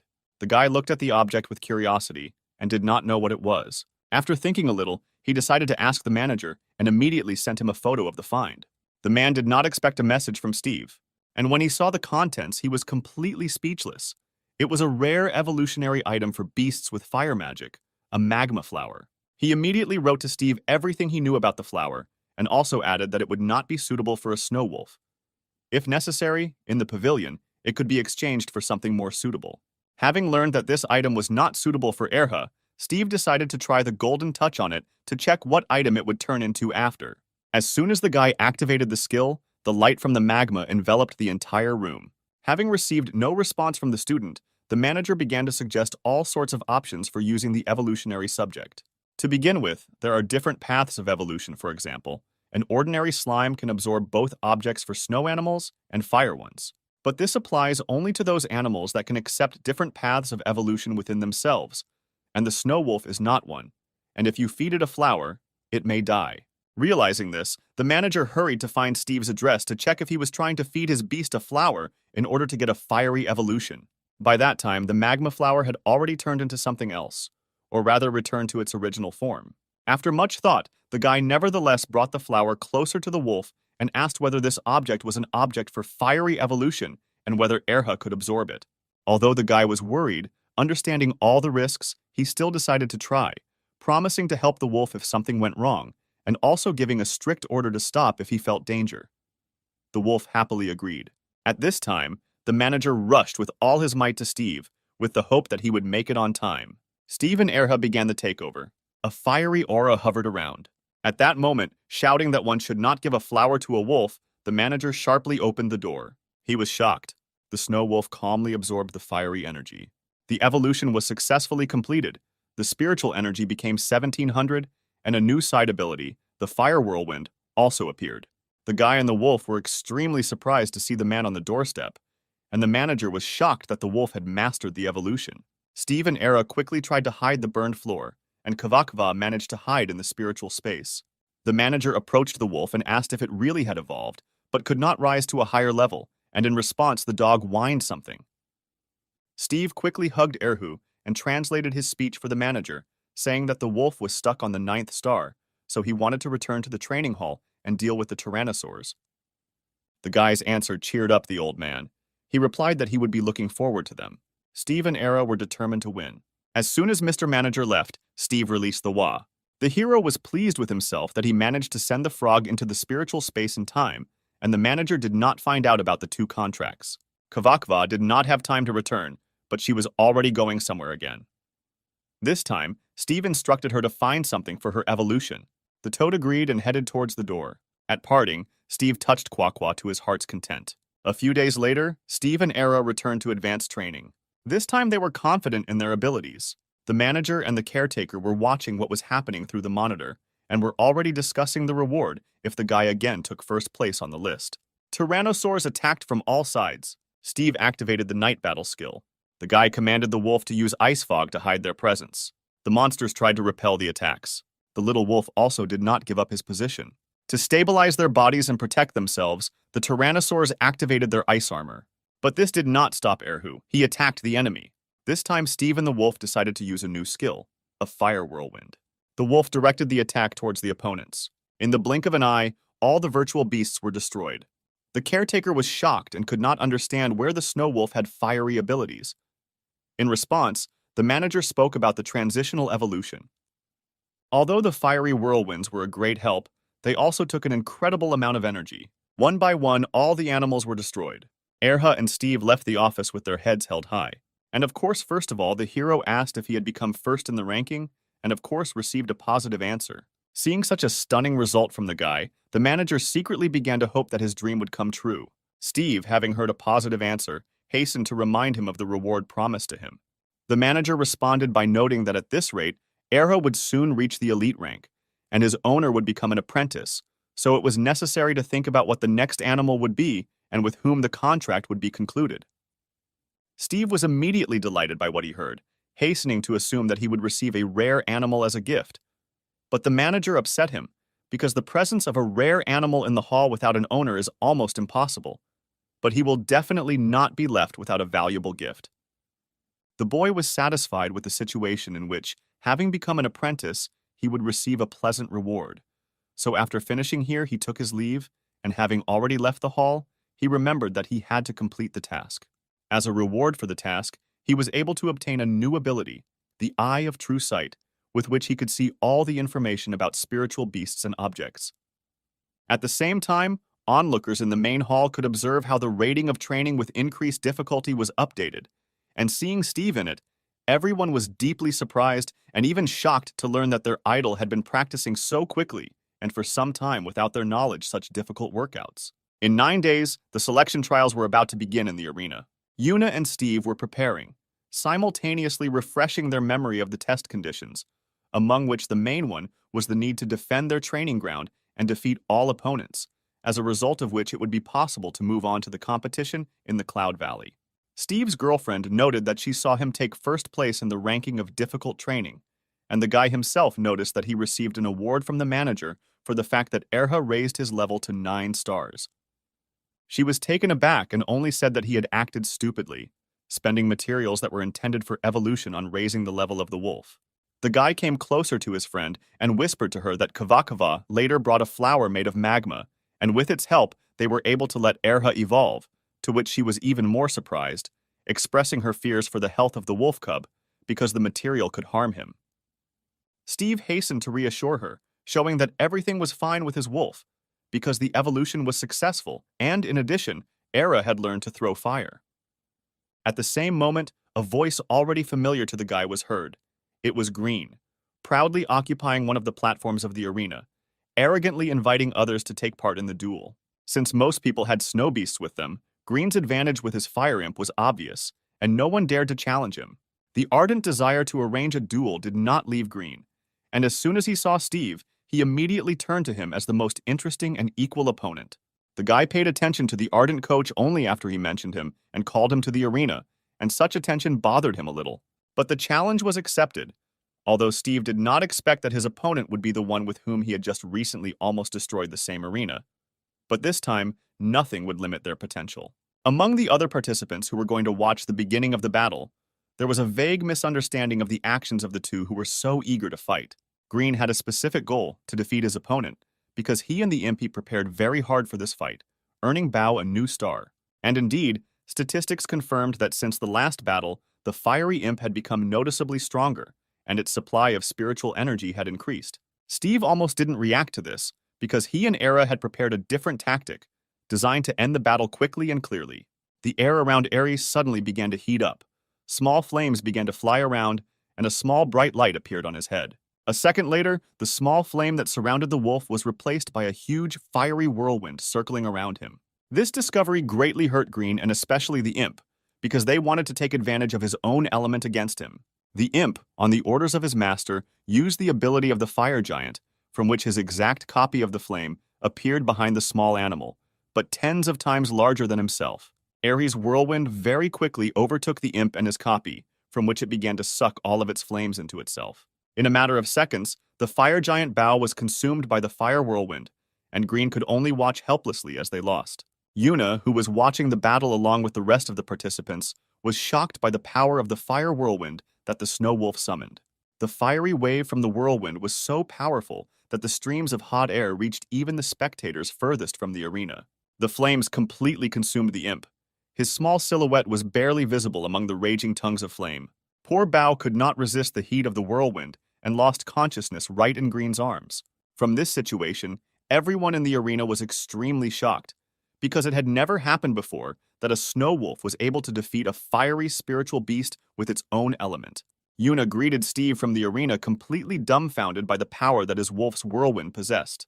As soon as they stepped off the arena platform, they immediately heard the sounds of a battle taking place on another platform.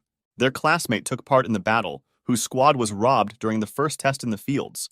Her beast looked clearly tired from the battle, and she herself was very angry with her opponent.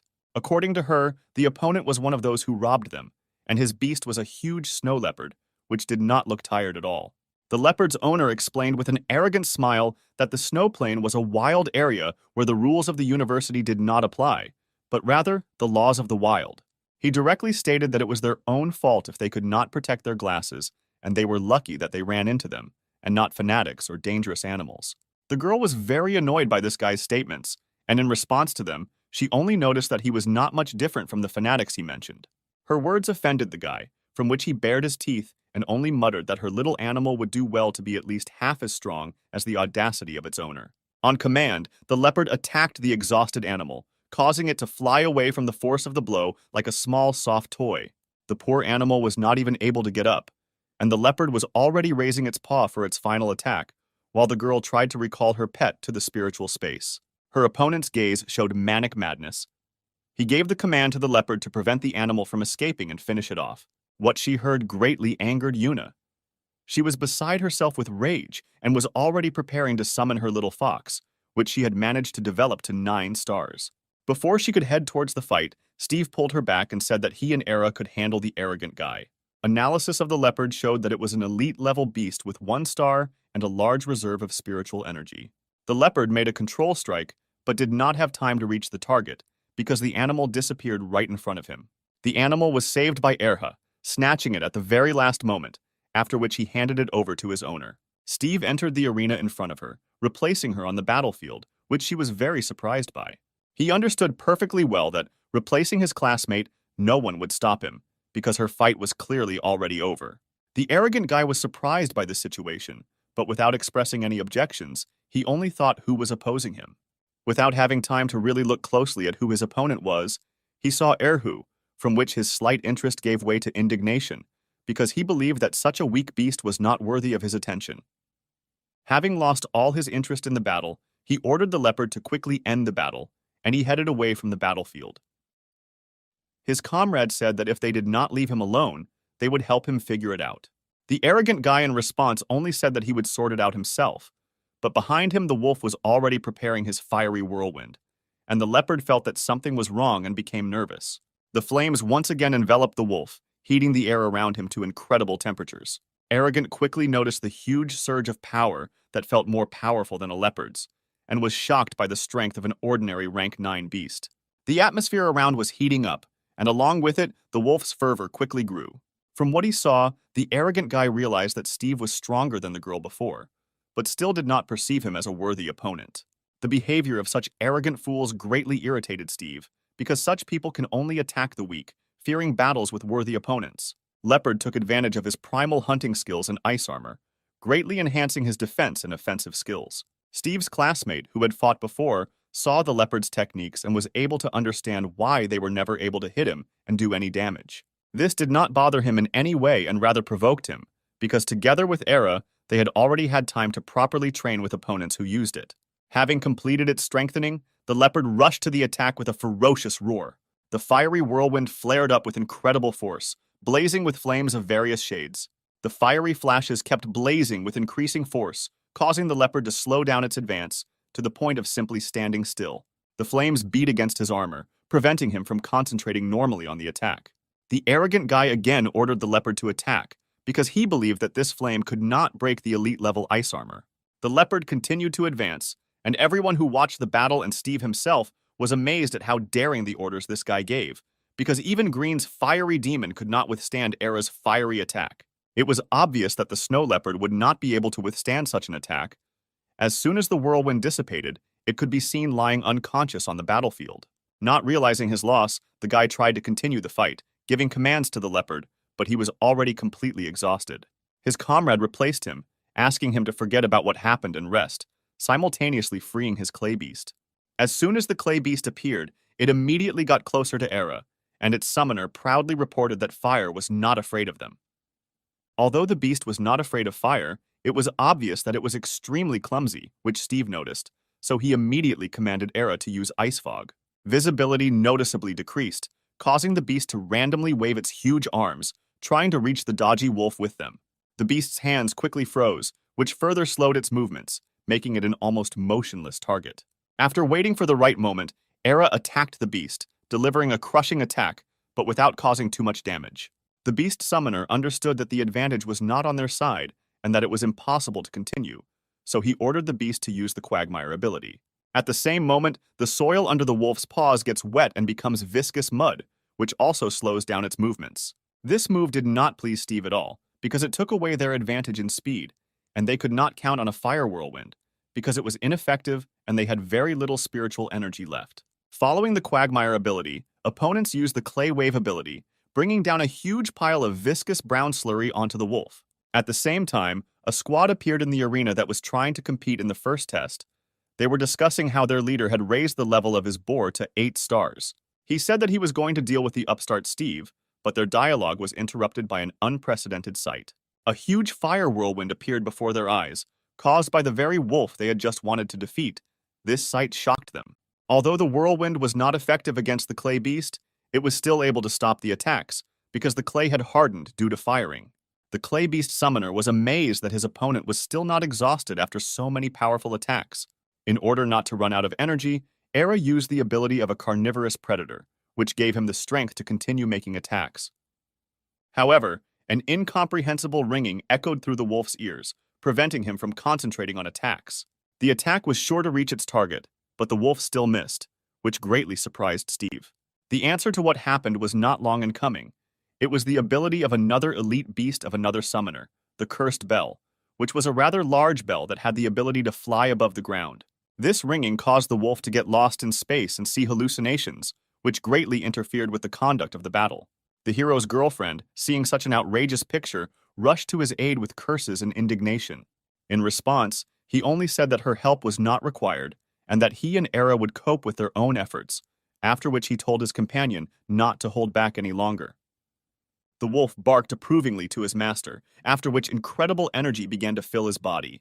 Everyone was once again shocked by what they saw, because the wolf was evolving right before their eyes. Someone in the crowd, who looked noticeably older than the other students, and most likely was a professor, had long noticed that the wolf should have evolved, but apparently was holding himself back. Era was able to evolve without any problems, becoming an elite beast with 1 star and gaining the new ability Wolf Dance. At the same time, Steve was able to receive a new title of Journeyman, while strengthening his skillful hands ability. The wolf's aura became more noticeable, showing how much stronger his evolution had made him. The clay beast and the bell perfectly sensed these changes in the wolf, which is why in their eyes he became noticeably more terrible. The owner of the bell interrupted the hesitation, because he realized that they needed to act quickly before the wolf awakened elite abilities, so he ordered his beast to urgently bewitch him. The hero knew that Era had already awakened his abilities and all their actions were useless, so he ordered the wolf to use intimidation. The wolf obeyed and released a huge stream of psychic energy, which instilled even more fear in the other animals. The elite intimidation worked so effectively that the poor bell immediately lost consciousness and fell to the floor with a ringing sound. Following the intimidation, the wolf used an avalanche, bringing it down on his rivals. An avalanche crashed down on his opponents with a terrifying roar, covering the entire arena with a white shroud through which nothing could be seen. The newly arrived party continued to discuss in shock the terrifying power of the wolf. Their head was fascinated by this power, and he did not understand how it was possible to develop so much, only assuming that the killing of animals had such an influence. As soon as the haze cleared, Steve's rivals appeared, who were almost not affected by the avalanche, but even so the sensations were completely unpleasant. Green was also shocked by what he saw. If his demon had been covered by such an avalanche, then even his defensive abilities would not have the desired effect, while Yuna was quite cackling at the fact that the hooligans got what they deserved. The wolf's strength amazed opponents.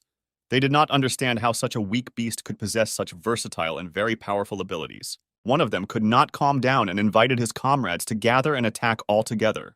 The same man, who was clearly more mature than all those present, stopped them, informing them that they had already lost this battle, simultaneously notifying them that their dirty deeds would not go unnoticed and they would face appropriate punishment.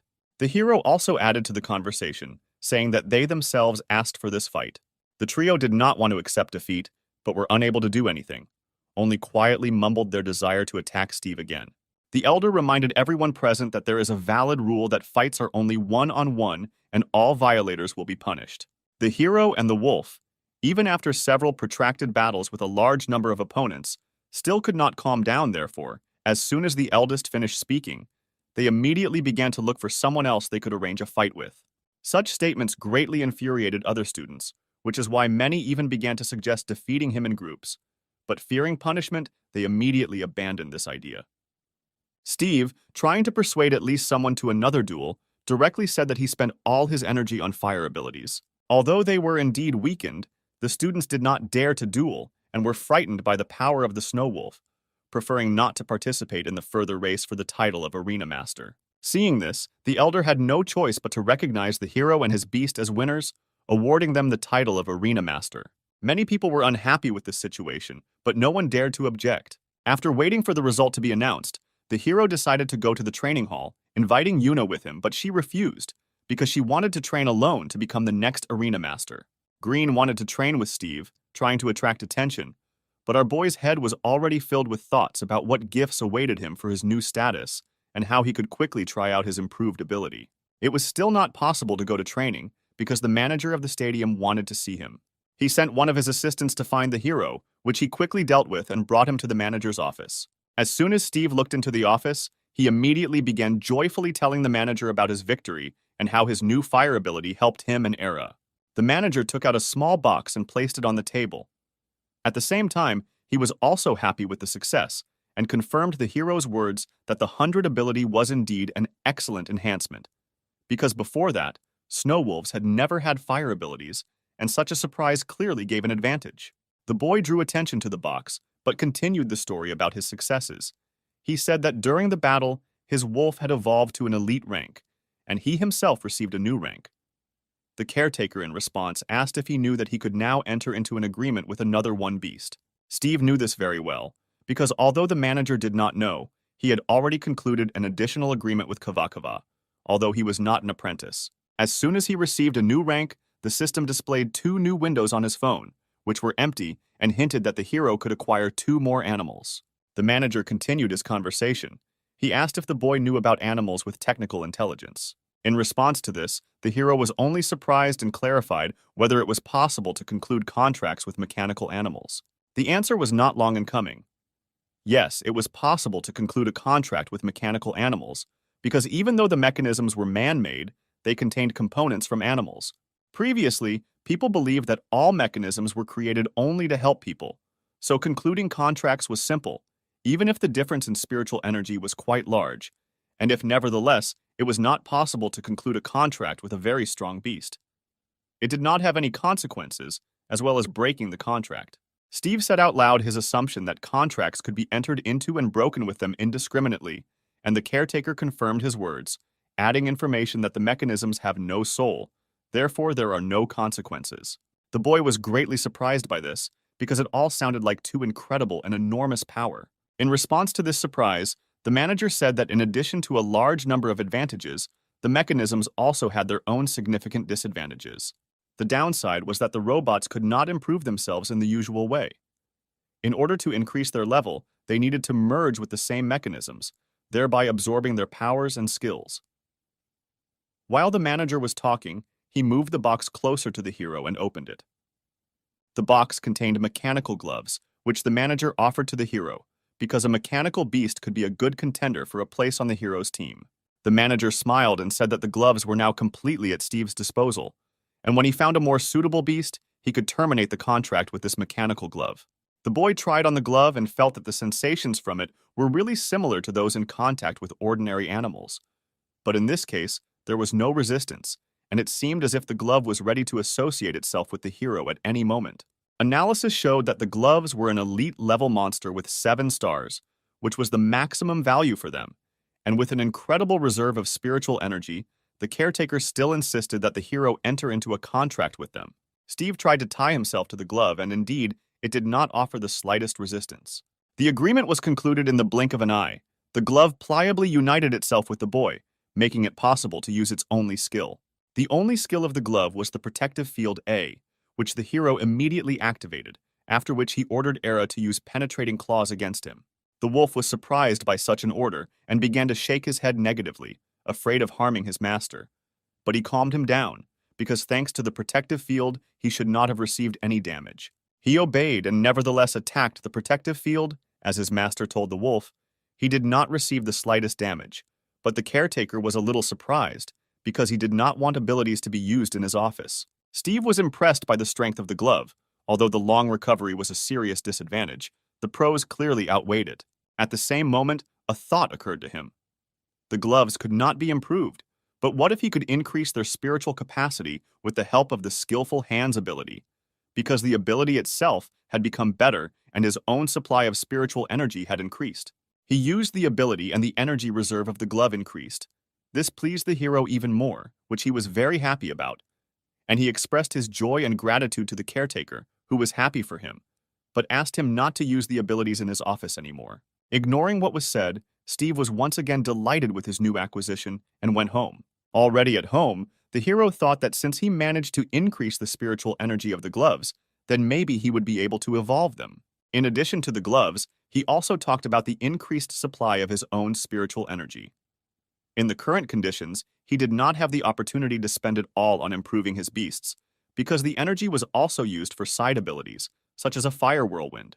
In the current conditions, more opportunities have opened up for him, since Erha will no longer need to worry about not catching his master with his attacks, and traveling outside the university will not be so dangerous.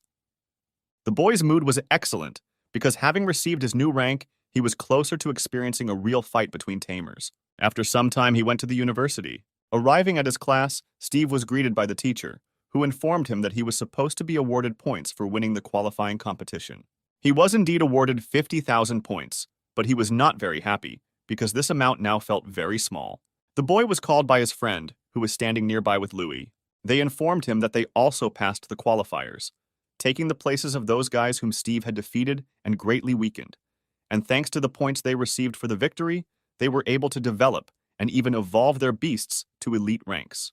Green approached the hero from behind and, putting his hand on his shoulder, said that he had also passed, because after he was defeated, his imp quickly came to his senses, and they were able to defend their platform to the end. Other students listened to the conversation. They heard the boy's name and immediately remembered that it was he who completed the training with increased difficulty, setting a new record, and was able to defeat 3 opponents at once. The boys quickly surrounded him, asking him to take them with him on his next trips so that Steve could protect them when they went to other lands. None of this interested him, except the mention of new lands, which aroused in him a strong desire to quickly find out more about these very lands. The teacher confirmed that all 10 who passed the qualifiers would be sent to other territories of the Snowy Plain, along with other newcomers from 6 more universities. The fire guy asked what they needed to do to go to other territories. The answer was not long in coming. The main requirement was to increase their own combat effectiveness, because the animals in the new territories were many times stronger than the local ones, and they would also face tests between 7 universities, as a reward for which the winning teams would receive large prizes. Lewis hurried to check with the teacher about what they would have to compete with other students in. The teacher answered his question, saying that they would have to go to an incompletely explored territory, where they would go down into a tomb, where they would have to defeat monsters of 3 different levels, and for defeating the monsters, crystals could be removed from their corpses. The crystals of animals from the upper levels are transparent, and the deeper they go down, the darker the crystals will become, and the task will be to collect these same crystals. But at the same time, all the students will be scattered throughout the dungeon, so the primary task will be to find a partner. At the same moment, the hero received a task from the system. It demanded that he perform a certain task in the tomb, after which the glove would receive an improvement in its ability, allowing it to transfer the protective field to other animals. The teacher also noted that since all those present were apprentices, they must have been aware of the danger of the competition, and then also noted that they would leave in 2 days from the same place, to which everyone unanimously replied that they understood it. 2 days later, everyone gathered again in the same place. Yuna and Louis looked around and tried to figure out where the transport was that could take them to the right place, and the teacher himself. At the same moment the teacher appeared, he was freeing the beast from his space, so in order not to catch anyone, he asked everyone to make way. A techno beast appeared before the guys, which was called the aircraft carrier, on which they would fly. Steve, seeing this, hoped that he would one day be able to develop gloves to such a level. The door of the aircraft carrier opened, after which the teacher called everyone inside, simultaneously informing them that the flight would last only 10 minutes. When everyone sat down, the techno beast took off into the air, and within a matter of minutes, the entire group of students was already close to the desired place. Approaching the place they needed, they crossed a dome of incomprehensible haze, dark as night. Inside, the techno beast sat down on the rocky surface without any problems. Having landed, the students began to quickly leave the car, finding only rocks and stone wastelands around them. Once outside, the students immediately felt different symptoms and ailments. Some simply had a headache, and others almost felt like they were turning inside out. The teacher explained to the students that this particular place affects their well-being. Due to unknown anomalies, people can only stay here for 5 days. So after 3 days, they will have to return back to the university. So as not to get lost, everyone will be given warning devices, according to the signal which teachers can come to the rescue, and the test will end. One of the students asked what would happen to them if they stayed for more than 5 days, to which the teacher replied that because of this place, they would simply start to go crazy over time. Erha was also not happy with this place, as evidenced by their relationship with the owner. Suddenly, a huge flying beast appeared out of nowhere. The teacher quickly calmed the students down, explaining that these were students from other universities. A teacher from another university greeted the teacher.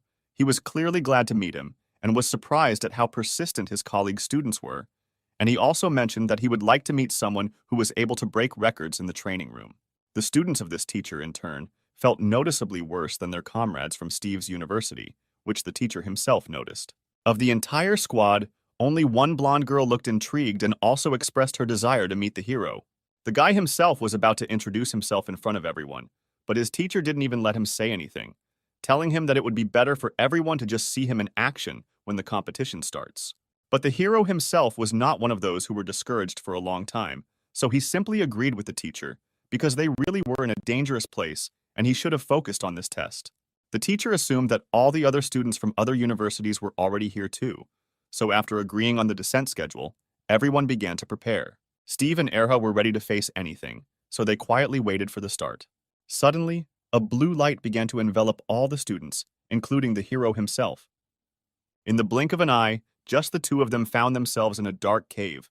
There was only a quiet hum around, and in some places, small drops of water could be heard falling. Loneliness was not their companion for long, because after a couple of seconds another student noticed them.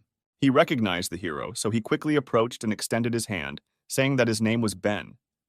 The hero shook his hand and also introduced himself.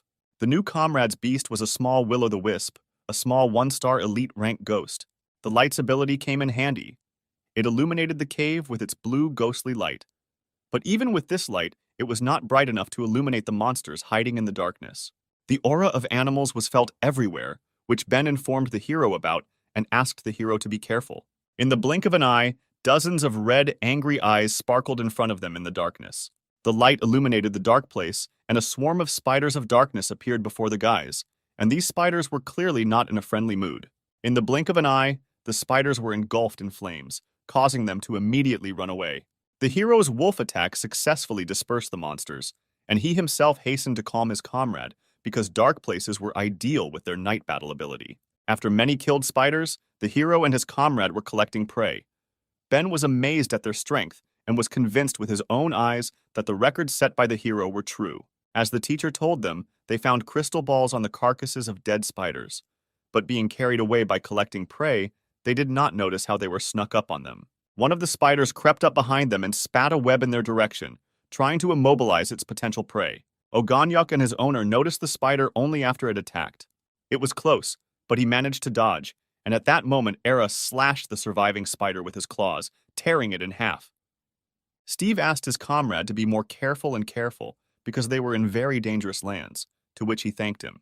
The hero said that it was too early for thanks, because they still had not gotten out of the cave and cleared the area of spiders. As soon as the spiders were mentioned, another swarm ran out towards the guys. Ben asked that he be given the opportunity to show himself against these spiders. They continued to methodically clear the area of spiders, not giving them the slightest chance of victory. Having cleared the next swarm, the hero told his comrade that they should hurry up if they want to get down to the next level before others, with which Ben agreed. The boy and his Sparkle clung to this opportunity to train and improve themselves, so they absorbed all of Steve's words like a sponge. The further they walked, the more forks in their path they encountered, which could mean that they were already approaching the next floor. Ben suggested that if they found more comrades, then the second-level monsters, even with their newly acquired journeyman ranks, would not be too much of a problem, unless, of course, they went to the third floor, where the monsters would no longer be strong enough for them. The hero interrupted him, because he heard strange voices from the tunnel ahead, and they definitely weren't spiders. Something in front heard them and quieted down. The hero and his comrade were in combat readiness and were preparing to meet the attack of monsters at any moment. Instead of monsters, a stream of flame burst out of the darkness and rushed straight towards the light and Erhu. As soon as the flames dissipated, Green and Louie, already familiar to him, appeared before the hero instead of monsters. Steve was surprised that the Fire Imp trainer would attack so covertly, to which he received a very angry reaction from Green. Louis explained to the hero that it was his request to Green to be more careful, and if not for this, they would have been on the second floor long ago. They continued their further journey together. Ben felt uncomfortable and did not really want to go deeper. There were more and more forks, so Green ordered Bao to split up in order to quickly reconnoiter the situation and find where the animals were hiding. Ben supported this decision, and since his light had the same ability, he did the same.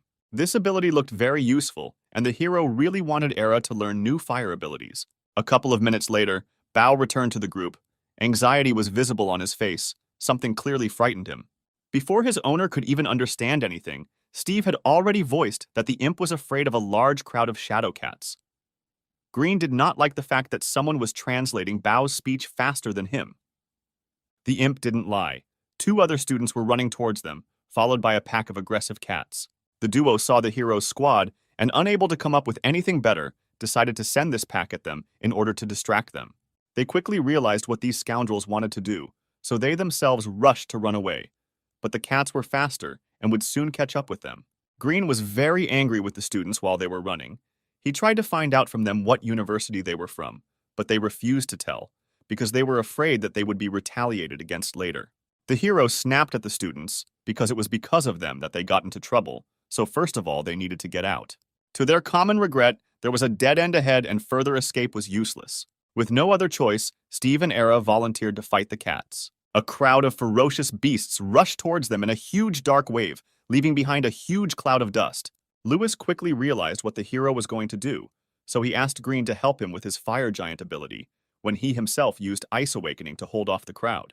Steve, confirming Lewis's words, also asked to buy him some time so that he could attack. The students were surprised by this situation and shouted that the hero squad was completely crazy if they wanted to fight such a crowd, to which they only received angry cries from Green that it was they who set these animals on. Snow Elf.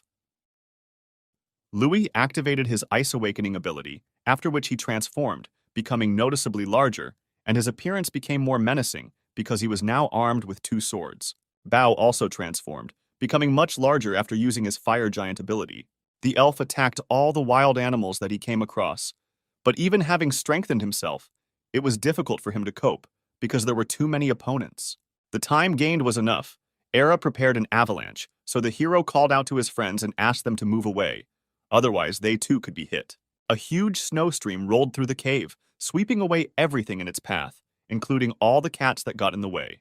The guys who attracted the attention of these cats were stunned by Steve's strength and couldn't believe their eyes. Many cats fell in the blink of an eye, and the wolf was able to grow to the level of 3 stars for defeating them. Ben was very surprised, because just recently under him, Erha received a 2nd star. As soon as the consequences of the attack had subsided, a distant, angry meow was heard from the darkness of the cave. In the darkness, one could see countless cat eyes. Apparently, the detachment had ended up in the very lair and was already surrounded on all sides. One of the guys who angered the cats panicked and shouted for everyone to run away, because the cats had the ability to high-frequency roar, and the resonance of this ability in the cave could easily collapse its entire arch directly on the troops. All the cats roared in unison, causing the cave to begin to shake with such force as if an earthquake had begun. The ground beneath Steve and Era crackled and began to split, collapsing the floor beneath them. The wolf and his owner fell into the gaping hole. Lewis tried to catch them, but did not have time and could only watch them fall into the darkness of the rift. They flew down, unable to catch on to anything and stop the flight. Having reached the very bottom, they both fell into a small pond, splashing water in all directions. The fall was painful but not fatal, because they were lucky and the pond was deep enough to soften the fall, and the hero himself, after increasing his level, began to receive noticeably less damage. Except that they were completely wet. Both the boy and the wolf were safe and healthy.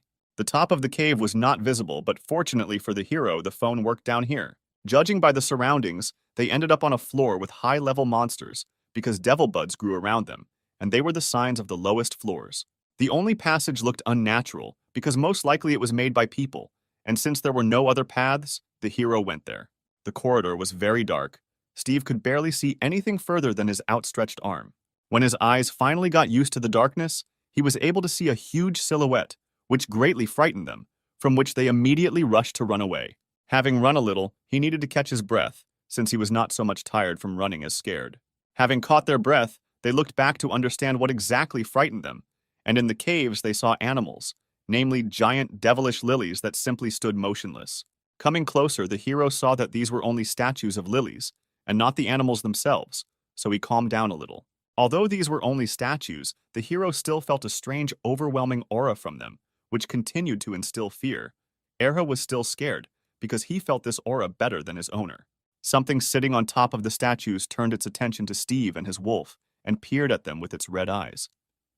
At the same time, the guys above were preparing to search for their fallen comrade, asking the Wisp and the Imp to use fire separation again to make it easier for them to search. One of the guys who lured dangerous cats looked into the rift and found that even the bottom was not visible below, assumed that the worst had happened to the hero. The guy's words infuriated Green extremely, so he walked up to him, grabbed him by the t-shirt, and demanded that he keep his mouth shut. Otherwise, he would fly down. Either from his own stupidity or from his fearlessness, the guy continued to talk and said that below there was a den of devilish buds, and if Steve was smart enough, he would hide somewhere and wait for help. To which the ardent Green only replied that he couldn't, his comrade should not be underestimated. The descent of the light and the imp did not bring any results, since something below immediately destroyed the copies of the guy's animals. Their only option was to wait for more guys so that they could all find the way down and help their friend, because all this time he had been helping them, and it was impossible to leave him. The guy who caused everything to happen was well aware of his guilt, so he volunteered to help, but warned that even though they were all strong, a fall from such a height was difficult to survive. At the same time, something was creeping up behind Steve below, but he managed to notice it in time. Something attacked him from behind, but he managed to turn around in time and activate his gloves, so the entire blow went into the shield that appeared. The blow was so powerful that it threw the hero away and onto his back.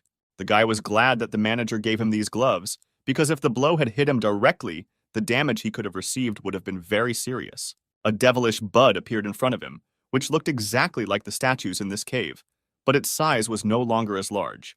The bud's rank was elite, and the level was 7 stars. The hero immediately realized that the opponent who appeared before them was not an easy one. But no matter how dangerous the bud looked, the only thing they could do was fight. So the guy immediately gave the command to the wolf to prepare and use the night battle and the wolf dance. A huge bright ball appeared right above the bud.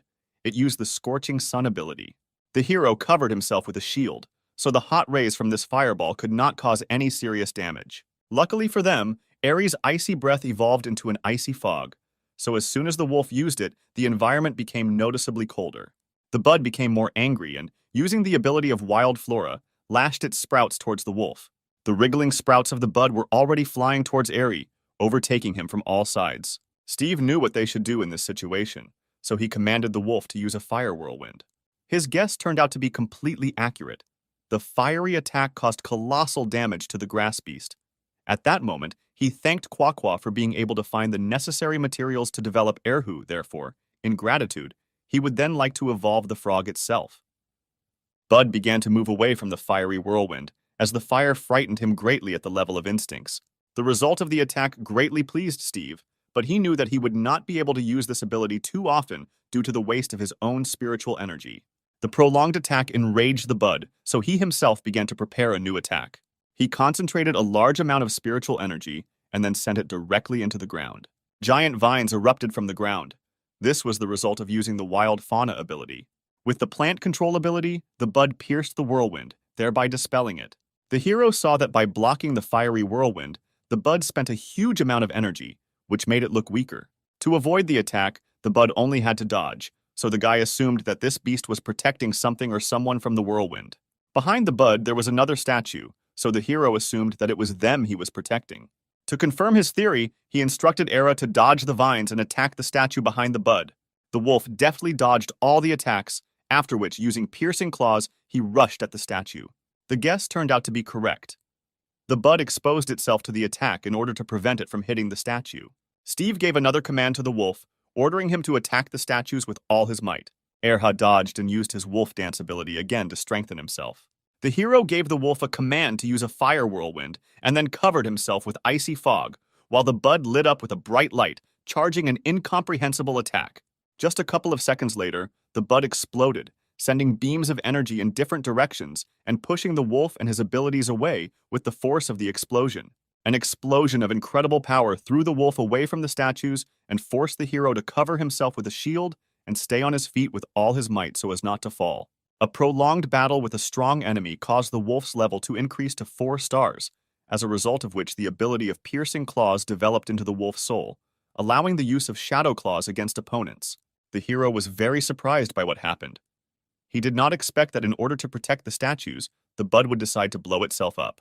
The burnt bud fell dead in front of Steve, confirming his guess that the beast had blown itself up. From the corpse of the beast, the hero was able to obtain the very dark crystals that the teacher told them about. Steve was still wondering why the bud was so zealous in protecting these statues, and what the statues themselves were. He suggested that if all the buds really protected the statues, then by finding the statues themselves, he would easily find them too, which would save him a lot of time and effort. The hero's task was still the need to solve the mystery of the devilish buds, and the statues became the first clue. But it was still unclear what kind of statues they were and why they were so important for the buds. At the same moment, another bud appeared and rushed to attack them. The guy and the wolf were not at a loss and already knew how to fight such animals, so they were ready to meet him in battle. At the same time, on the floor above, there was another battle of children against aggressive cats. Green and Bao fought with an enemy who was poorly affected by the fiery abilities of the imp. Unfortunately, Louis could not help his comrades with the boost, since it only affected snow-type beasts, so he was worried that they would take too long to fight their way to help their comrade. The guy who followed the guys was nervous that they had gone too deep and would soon not be able to get out of these places on their own. And about Steve, he assumed that he had already clearly interrupted his test. The assumption was quickly dashed by the fact that the hero was not one to give up, as he was the one who raised his beast's rank from a regular 1-star to a 3-star elite and broke several top records in training. The guy continued and did not believe that at least someone would survive on the lower floor because they were all at most 1-star elites, while below there were 7-star elite beasts.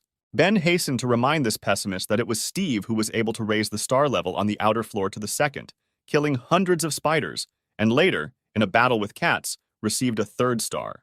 He continued to play his record about high-ranking beasts, while Louis thought about their current situation, realizing that they would not be able to get further and they should find another way. At the same time, Steve covered himself with a shield from the fiery whirlwind of the wolf, who was fighting with another bud.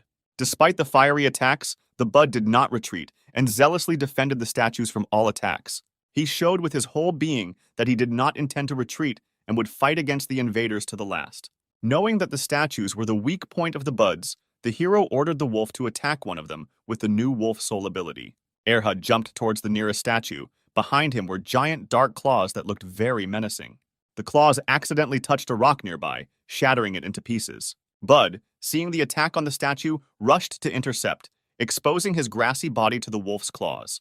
He didn't make it in time because the ox rushed past, almost catching a living plant. The blow hit the statue, causing it to be severely cracked, and the bud was terribly shocked by what happened. At that same moment, the beast flew into a rage and screamed deafeningly loudly with such force that it could easily block the ears even at a great distance. Steve realized that the bud was about to explode, so he ordered the wolf to urgently move away from the plant, and he used his glove to cover himself with a shield. The bud instantly began to charge a huge amount of energy above itself, forming another fiery sphere, from which rays scattered in different directions. The second bud, like the first, undermined itself with its own ability, throwing Steve and Erha away. The shockwave from the explosion reached the detachment searching for the hero and his beast. Green noticed that the explosion was coming from underground, but for some reason he raised his head and looked up, which Ben noticed and noticed the strangeness of this act. The cowardly skeptic again began to express doubts about the need for further searches, since the explosions below were greatly annoying him. Green was very annoyed by his whining, but he answered him that they needed to look for their comrade further, because Steve was not afraid of any explosions, and now this guy would go first. The hero and his wolf came to their senses after the explosion. It was clear that it was better not to damage the statues, because of this, the buds instantly undermined themselves.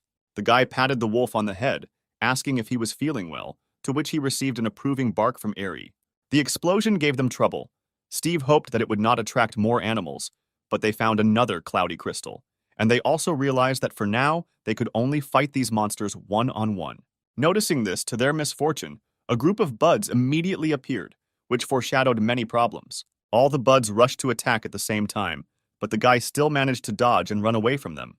Together with their wolf, they were seized by panic, because they could not survive against the whole group, so the guy began to think that this was their end. The group consisted of 3 buds, but they were all dangerous and aimed at killing the hero and his beast. The numerical advantage was clearly not on the hero's side, but they still knew about the weakness of the buds. The buds hit the hero with their vines at the same time, but using the glove he was able to repel this attack.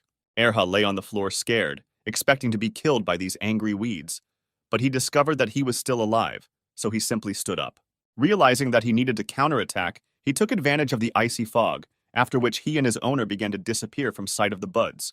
The plants simultaneously hit the place where the hero and his beast had just been. After the fog cleared a little, they discovered that there was no one in the place where they hit.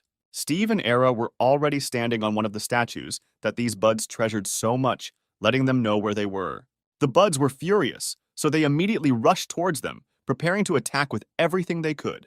The guy jumped behind the statue at the very last moment, forcing the buds to attack the statue and not him. The attack reached its target, but the bud managed to slow down, so no damage was done to the statue. Realizing that they couldn't choose a better moment to attack, the hero told Urka to get ready to counterattack. The buds illuminated the entire cave in which they were located with solar flares, preparing for the next detonation. An explosion and 3 more weeds left only smoldering remains, and Erha was able to immediately grow by 2 stars for such an unequal battle, becoming a 6-star elite beast. The next tremors from the explosions again reached Steve's group. The skeptic continued to deny that the hero fought such a fierce battle and was still alive.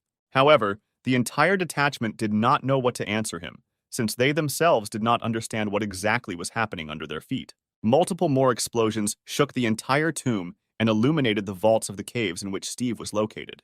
The roar of these detonations did not go unnoticed. A 1-star Lord rank beast, the leader of the Devil Buds, awakened in the caves. After many repetitions of his strategy, the guy and his wolf once again fell off their feet from the shaking. Having made sure that they were intact, they began to rise to their feet. The force of the explosions was incredible. Because of them, more and more buds were running towards them. If not for Era's protective glove and abilities, they would not have been able to hold out for so long. In these battles, they both took a lot of risks, because if something went wrong, they would simply blow themselves up. But all the risks were worth it, because the wolf's characteristics grew by leaps and bounds. The hero and his wolf rejoiced at their success, once again thanked the system for the abilities they had. And after a quick inspection of the environment, they assumed that there were no more monsters left in this area. This was confirmed by the fact that the shaking around had stopped, and there was silence all around, so they could calmly collect trophies. The number of crystals was so large that they no longer even fit in his bag, which made Steve think that he should have grabbed more bags. At the same time, the guys above did not understand what was happening below, because the earthquakes were incredibly strong, which is why even Lewis's optimism was replaced by doubts. Once again, the main pessimist of their squad expressed his opinion that no one could have survived such explosions and further searches would not bring any results, for which he was grabbed by the collar by Green, who was already very tired of this guy's whining. The pessimist was saved from Green's anger only by the fact that Ben was able to find a descent to the floor below, which he informed his comrades about. Considering that there were fewer and fewer cats around, this was most likely a lower descent, so the guys, being in full combat readiness, continued on their way. Having descended, they found those same giant statues, against the background of which they seemed very tiny. A sound came from behind one of the statues. Someone was clearly approaching them. Lewis and his snow elf were the first to react, and were already preparing to attack what was about to jump out at them. Everyone was in full combat readiness. The sound was getting louder and louder, but instead of a roar or some other noise suitable for animals, they heard only heavy sighs. Steve and Erha appeared from behind the statue, rejoicing at their catch, which they were able to earn. Seeing them, the guys exhaled and calmed down, because they no longer had to fight any high-ranking monsters. The first thing that caught the skeptic's eye was a huge bag overflowing with black crystals. To make sure that these were really dark crystals, the guys compared them with those that were extracted from spiders on the external level, and indeed, these crystals were noticeably darker than spider crystals. The hero had a whole bag of such crystals, so the guys bombarded him with questions about how he managed to find them and get such a large number. The guy openly said that getting the crystals was not that difficult, so even a low-level journeyman tamer could do it. Another bud appeared in the cave, but unlike the others, it was noticeably larger. Noticing the hero with his squad, he rushed towards them, filled only with the desire to kill them all. As he approached, he attacked all the guys with a huge number of vines which, like rain, fell on them from above. It was only by miracle that none of the guys were hit, and without thinking twice, they rushed in all directions so that the monster could not kill them all at the same time. The animals immediately began to fight off the vines surrounding them, and the hero noticed that this bud was very different from those he had encountered. One thing was obvious. This beast was the most important in this tomb, and therefore very strong. A quick analysis showed the hero that it was a lord-level beast, so he shouted for everyone to run away, because he was too dangerous for all of them. Earthquakes throughout the dungeon resumed with renewed vigor, and one of the teachers received a notification from a pessimistic guy asking for help. The alert indicated that the signal came from the internal tomb, so the teachers began to urgently gather to help. Steve's teacher also went to help, and he really hoped that it wasn't his students who were in trouble. The battle in the tomb continued. A fiery whirlwind burned out the vines of the giant bud, but it continued to attack non-stop. The hero informed everyone else that they needed to hold out and get closer to the statues as soon as possible. By order of his master, Erha strengthened himself twice with the wolf dance and rushed to attack the statues. A large number of bud vines switched to protecting the statues instead of attacking. All the other guys in the squad noticed this, and realizing what they needed to do, they also focused their attacks on the statues. A flurry of attacks fell on the statues. The bud did not have time to protect them all, so it was furious. Steve was glad that there were many of them, because altogether, due to their majority, they could repel even a beast of lord rank. Having sent all the vines to protect the statues, the bud opened itself, so Era was preparing an avalanche attack to inflict colossal damage on it. Bud understood that he was in a hopeless situation, so he began to accumulate energy in order to create an explosion of incredible force. It was not possible to protect against such an explosion with a protective glove, so the guys rushed away from the living bomb. It was too late. The beast had already accumulated a large amount of energy and was about to explode along with everyone who was near it. Just before the explosion, one of the teachers finally appeared. It was Steve's teacher, and he stood right in front of the epicenter. It seemed that everything was lost, but the teacher erected an indestructible shield that closed him and his students, preventing them from dying in real hell. As soon as the consequences of the explosion ended, the teacher removed the barrier. The hero picked up a crystal from the corpse of the monster lord, which shimmered with the brightest colors and resembled a small sun. The teacher noticed that the guys were great if they were able to provoke a lord-level beast to self-detonate, to which Green immediately noted that it was Steve who found a way to deal with the buds. The teacher also noticed a huge number of dark crystals that the hero had collected and asked whether he had collected them, to which he received an affirmative answer. The teacher was more than happy with this situation, because the victory of his university was only in his favor. But they could not rejoice for long, because the cave began to collapse, so they hastily began to leave it. Somewhere in the dungeon, a shockwave and shaking reached Yuna, who continued to explore the surroundings. The entire dungeon was collapsing, so the teachers ordered that all students be taken out of it. In the depths of the tomb, something even more terrible than the Beast Lord was awakening, which the hero and his friends defeated. The cave in which Yuna was also destroyed, so she tried to run out as quickly as possible. She got out very quickly and, running further away from the entrance, began to wait for the rest of the guys. A man in a red robe suddenly appeared next to her. He introduced himself as one of the night guards and said that they would save the students locked in the dungeon. Having got out of the central hall, the teacher told the children to continue to get out, and while they were on their way, Steve would be in charge, and he himself would go look for the rest of the students. The teacher believed that the hero's strength would definitely be enough for them all to get out of the cave safely. The students did not argue, so they rushed to the exit, simultaneously wishing good luck to their teacher. At the same time, a terrible thing was happening in the center of the tomb. The giant statues came to life and became buds of even larger sizes than the lord-level beast with which the guys fought. The animals were furious, and their only desire was to destroy all the invaders who set their sights on this tomb. Night guards led everyone out of the collapsing caves. Students and teachers helped the wounded get out. Panic and chaos reigned all around. Among those leaving the dungeon, Yuna could not see her friends. She was tormented by disturbing thoughts, and not understanding what was going on in the caves only aggravated her anxiety. In addition to people, monsters were also fleeing from the caves. The snow elf Louis reported that she felt a terrible aura from underground.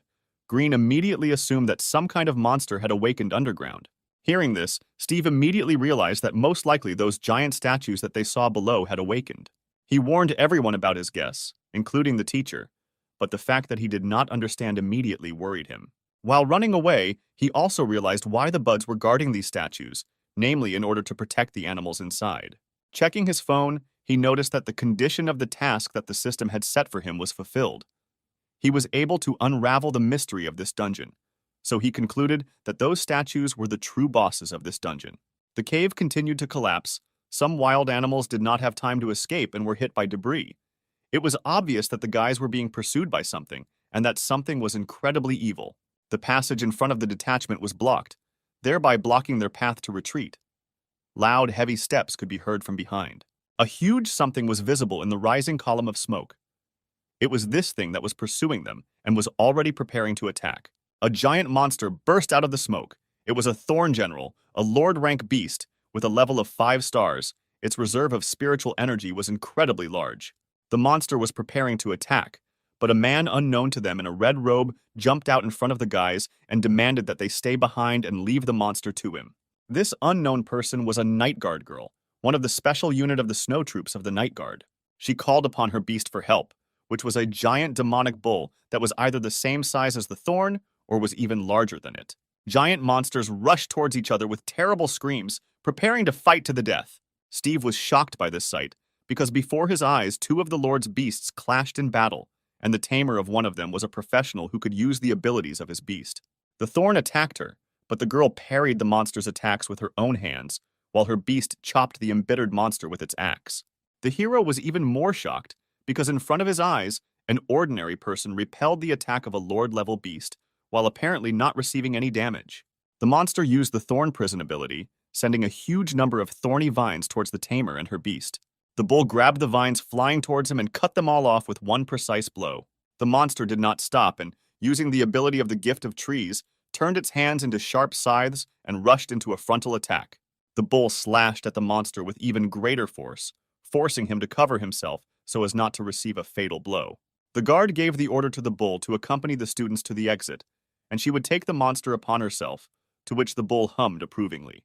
The cave continued to collapse, and a huge boulder fell on top of the girl, which broke off from the roof of the cave. Steve noticed this boulder and tried to warn the guard, but it was too late, and the boulder was about to cover the girl.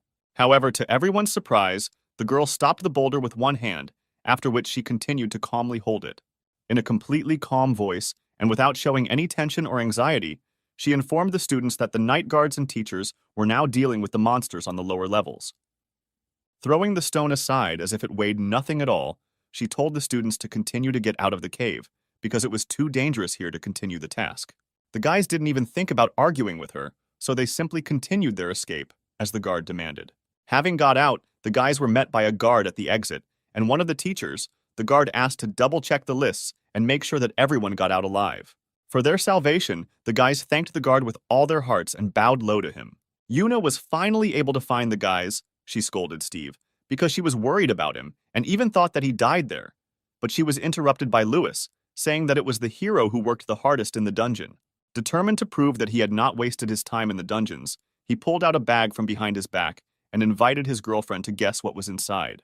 She immediately guessed that there were crystals inside. In her opinion, although Erha could defeat many strong beasts, they should not have taken such risks for the sake of the crystals. When she opened the bag, she expected to see Shadowcat crystals inside, but instead what she saw shocked her. Inside the bag, she saw many dark crystals of monsters from the central rooms of the tomb.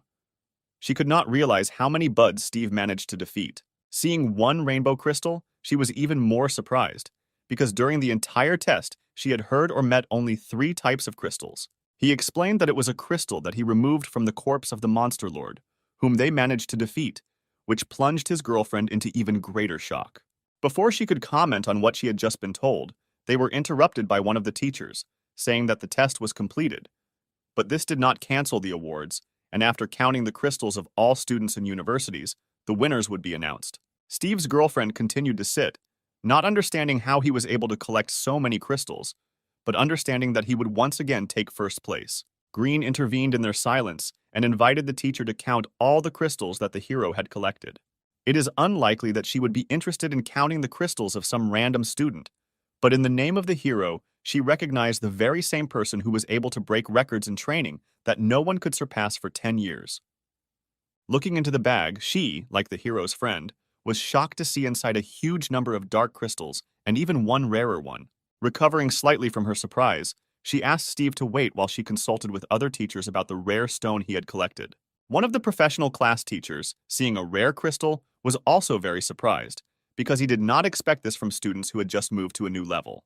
He asked if it was she who got inside the tomb and killed the boss of the floor, to which she replied that it was not her, but one of the new students, a participant in the test.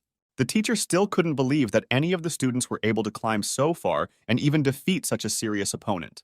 After some further reflection, he decided that the teachers would not count this crystal, since in their opinion, it could not have been earned in an honest way. In addition, if they count this crystal when calculating the points earned, then there will be no competition and the one who got this crystal will win. The teacher returned to Steve with the crystal and approached him, asking him where he could get this crystal from. The boy honestly answered that he pulled out the sphere from the corpse of the boss bud while on the central floor. The entire crowd around them trembled, because no one believed that the students could really defeat the boss of the inner floor. The teacher approached the guys and began questioning them. He still didn't believe the students, so he assumed that it was the night guards who defeated the beast and gave them the crystal. Steve didn't understand what they were talking about, but the teacher snatched the crystal from the hands of another teacher and said that if it wasn't the hero who killed the monster, then they wouldn't count the crystal. The hero did not dispute the words of the teachers. On the contrary, he agreed with them, saying that in fact it was not he who killed the beast. Before Steve could finish, he was interrupted by Green, who was outraged that they weren't getting credit for the crystal they earned by fighting the bud and forced him to blow himself up. And the only outside help they received was from the teachers who protected them from explosion. The blonde teacher was surprised by what she heard, because even if the monster blew itself up, the students in any case needed to bring it to such a state that it would have no other choice. Steve tried to calm Green down, but he did not let up, because he considered such verdicts unfair to his friend. The hero continued to reassure his friend, because they did not need to worry about this crystal, since they would already win anyway, given the dark crystals he had obtained. As proof, he took out his bag, handed it to the teachers, and asked them to count the crystals to prove that they were the winners of this test. Before they could touch his backpack, the hero's teacher approached and reported that these students had actually retrieved the crystal with their own powers, forcing the Beast Lord to blow himself up. The teacher who was checking the crystals immediately objected to what was said, noting that most likely they were just trying to protect their students, to which the fair-haired teacher was indignant at the evaluator's words, because she did not think that the hero's teacher was capable of doing such a thing. The teachers continued the argument. Someone believed that the crystal should be counted, because the students themselves were able to defeat the beast, but the evaluator still insisted on his own. The hero's teacher reassured his colleague, who insisted on counting, because counting this crystal would no longer affect the results of the competition. This arrangement suited the evaluator's teacher, because if this crystal was removed from the race, then those who found it would return to the same usual results as other students, and this was to his advantage, because he did not want to believe that students from another university would cope better than his. However, as soon as he dumped other crystals from the hero's backpack, all hope for the victory of his class crumbled into dust, because the bag was filled only with dark crystals. All the students were shocked by what they saw, because many had not even seen these crystals, and mining them was out of the question. Steve approached the teachers and explained that he had obtained them himself and asked if they would be credited to him, to which he received an affirmative answer. The night guard watched all this and was very impressed by how many crystals the boy was able to obtain alone. She saw in him the potential to become a night guard in the future. The rest of the students, seeing the number of dark crystals, began to think about giving up right away and not fighting for first place, since the winner was obvious to everyone. The students began to come up one by one and say that they were admitting defeat because they saw no point in further counting the crystals. The teachers doubted what the students were telling them, so they asked if they were sure they wanted to admit defeat, to which all the students reluctantly answered that yes, they were giving up. The evaluator teacher was disappointed in what was happening, but there was no arguing with the facts. There were indeed incomparably many black crystals. Even his students admitted defeat, which greatly hurt his pride, but their ordinary crystals, obtained from spiders and cats, could not be compared. After everyone admitted defeat, the teacher, having no other choice, reluctantly accepted Ice Plains University as the winner. The victory didn't even require the crystals collected by Steve's classmates, which disappointed the guys a little. Many students from other universities were delighted with the hero's results, so they surrounded him because they really wanted to get to know him. The hero's teacher also said that the winners, in addition to the main reward, can also take all the crystals they collected with them. Steve turned to the teacher with a question. He was wondering what exactly the crystals were for, to which he received the answer that they were needed to create spiritual pills with which you could increase the level of your animals, and at the university, they would be taught how to make them. Green was very surprised by what he heard, because the hero had a lot of dark crystals, and accordingly, he could produce an incredible amount of high-level pills. After some thought, Steve decided that he would give his low and mid-rank crystals to his friends, after which he handed them a bag filled to the top with 2 types of crystals. The guys were very surprised by this act of altruism, so they asked their friend if he was sure that he wanted to give so many crystals to them. Without any worries, he replied that he had plenty of high-rank crystals, so he did not need the rest. In addition, although he did not tell his friends about it, such pills were already practically useless, since he was already at a very high level. Many students were amazed by such an act of altruism and aroused even greater admiration for the hero, and someone said that everyone should learn from the hero, which he immediately regretted, because he was offered to share his crystals to follow his example. The same girl from the night guards approached the hero and his classmates and called out to him. Steve was glad to see the night guard, which she noticed. She introduced herself as Triss, and the boy kindly introduced himself in response and asked if she had any business with him. Triss immediately asked him, without any further digressions or explanations, if he wanted to become a night guard. The boy was surprised, because this was a very unexpected offer for him. The guard explained that if he was able to collect so many dark crystals alone, it means he was not deprived of power. Steve justified himself by saying that they were simply lucky to find the weak point of the monsters, and besides, his snow wolf was only a 6-star spirit of the elite rank, which in his opinion did not meet the criteria of full-time guards.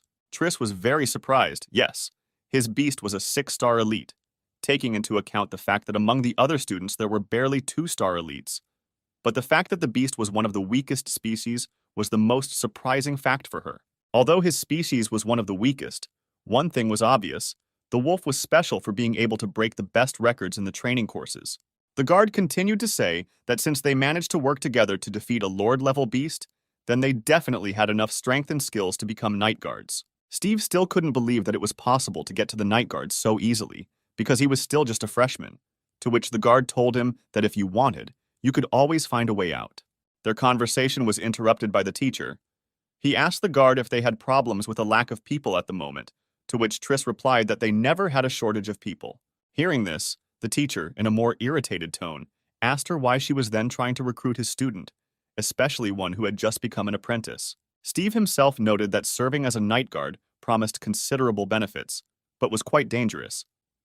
The teacher only agreed with his words, noting that this is why they have few people in the service. The guard continued to insist on her position, saying that all doors and roads were open to the night guards, literally and figuratively, because he would be able to move to different countries completely freely, without filing petitions, and also asked him to think about this proposal. The boy found the offer tempting, so he promised her that he would think about the offer. The guard's proposal sounded really interesting, but it was still military service, and military service requires discipline, and in this very service, most likely, he would have almost no time for his searches and research. The guys had already been in the anomalous zone for quite a long time, so their teacher summoned a techno-beast, which was a giant transport plane, and reported that they were returning.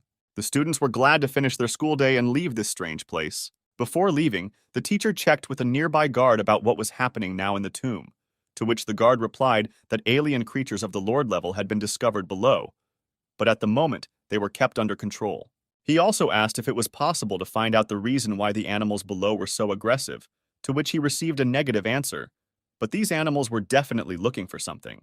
Already on the way back, many of the guys were sleeping in the plane, but Steve was immersed in his thoughts. The system informed the boy that he now had a main long-term task, namely to find out the truth about the alien kingdom, and he also received a side task to get a 4th beast into his squad, for which he could receive a new skill, the body of a pseudo-beast. Steve suggested that with this skill, he could disguise himself as animals, which would greatly help him in research in foreign lands. Since the guys were flying back on another techno-beast, the journey took a little longer, but they got there without any problems. The hero was about to go home to rest, but his girlfriend stopped him and called him with her, because their teacher already wanted to give them all awards. The guys followed the teacher to the logistics department, where they were told that the reward for the tests would be skill crystals of their choice. Green asked the teacher what crystals they had, because most likely only fire crystals were available to him. The teacher replied that they had everything, and smiled lightly. Entering the room, a huge table with a variety of stones appeared in front of the children. As the teacher said, they were all collected here as a reward, and the children could choose one of them. Green immediately had his eye on the fire skill magma eruption, so he immediately stated that he would choose it. However, besides him, Ben also wanted to get this stone, because his beast was also of the fire type, so a dispute arose between the guys over the stone. Louis, seeing that the couple was about to quarrel, suggested that one of them simply choose a different skill. Yuna was interested in what Steve would choose, because thanks to him they won. She invited him to choose the stone first. The guys who were arguing nearby immediately realized their mistake, because their friend was right, and they were not the first to choose the reward. They quickly calmed down and also suggested that the hero choose his reward first, even recommending that he take the stone over which they had just almost quarreled. The teacher was pleasantly surprised by this attitude of classmates towards each other. Steve, by common decision, went to choose a stone from among the huge variety that was in the room. The guys continued to argue with each other, and Yuna simply asked the price of what stones were there, looking in advance for something that would be useful to her. The first thing that caught the hero's eye was the Ice Festival ability, which allows him to create various weapons from ice, which was not suitable for Erha. The second was the Fiery Palm. It had a similar effect to the Wolf Soul, so it was also not suitable. The boy noticed an unusual stone with the third skill, which contained two skills: Chain Lightning and the embodiment of a Thunder Shadow, and apparently these were control skills. Apparently, only the hero saw the double skill with the help of his ability of the Eye of True Vision, because otherwise there was no way to explain the reason for finding such a strong skill here.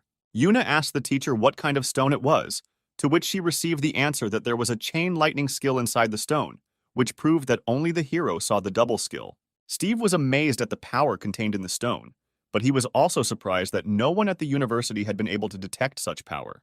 The boy decided to ask the teacher if he knew the skill of incarnating a Thunder Shadow. According to the teacher, Thunder Shadow embodiment was a rare skill that a very small number of Thunder Spirit beasts possess. The skill creates a very strong clone of the Lightning Beast. The strength of a clone depends on the level of the Spirit Beast, but a Spirit Beast can also combine with a clone, thereby increasing its strength, but reducing the lifespan of the clone itself. The hero understood that this was exactly the skill that he and Era needed, so now they needed Era to evolve again, but through the element of thunder. The teacher asked Steve if he was confident in his choice, because there were many more suitable skills for Erha. Without the slightest doubt, he said that it was this stone that he needed, to which Yuna was once again surprised by the actions of her friend. The choice seemed very strange to her, but at the same time she already knew her friend well, so she could expect anything from Steve.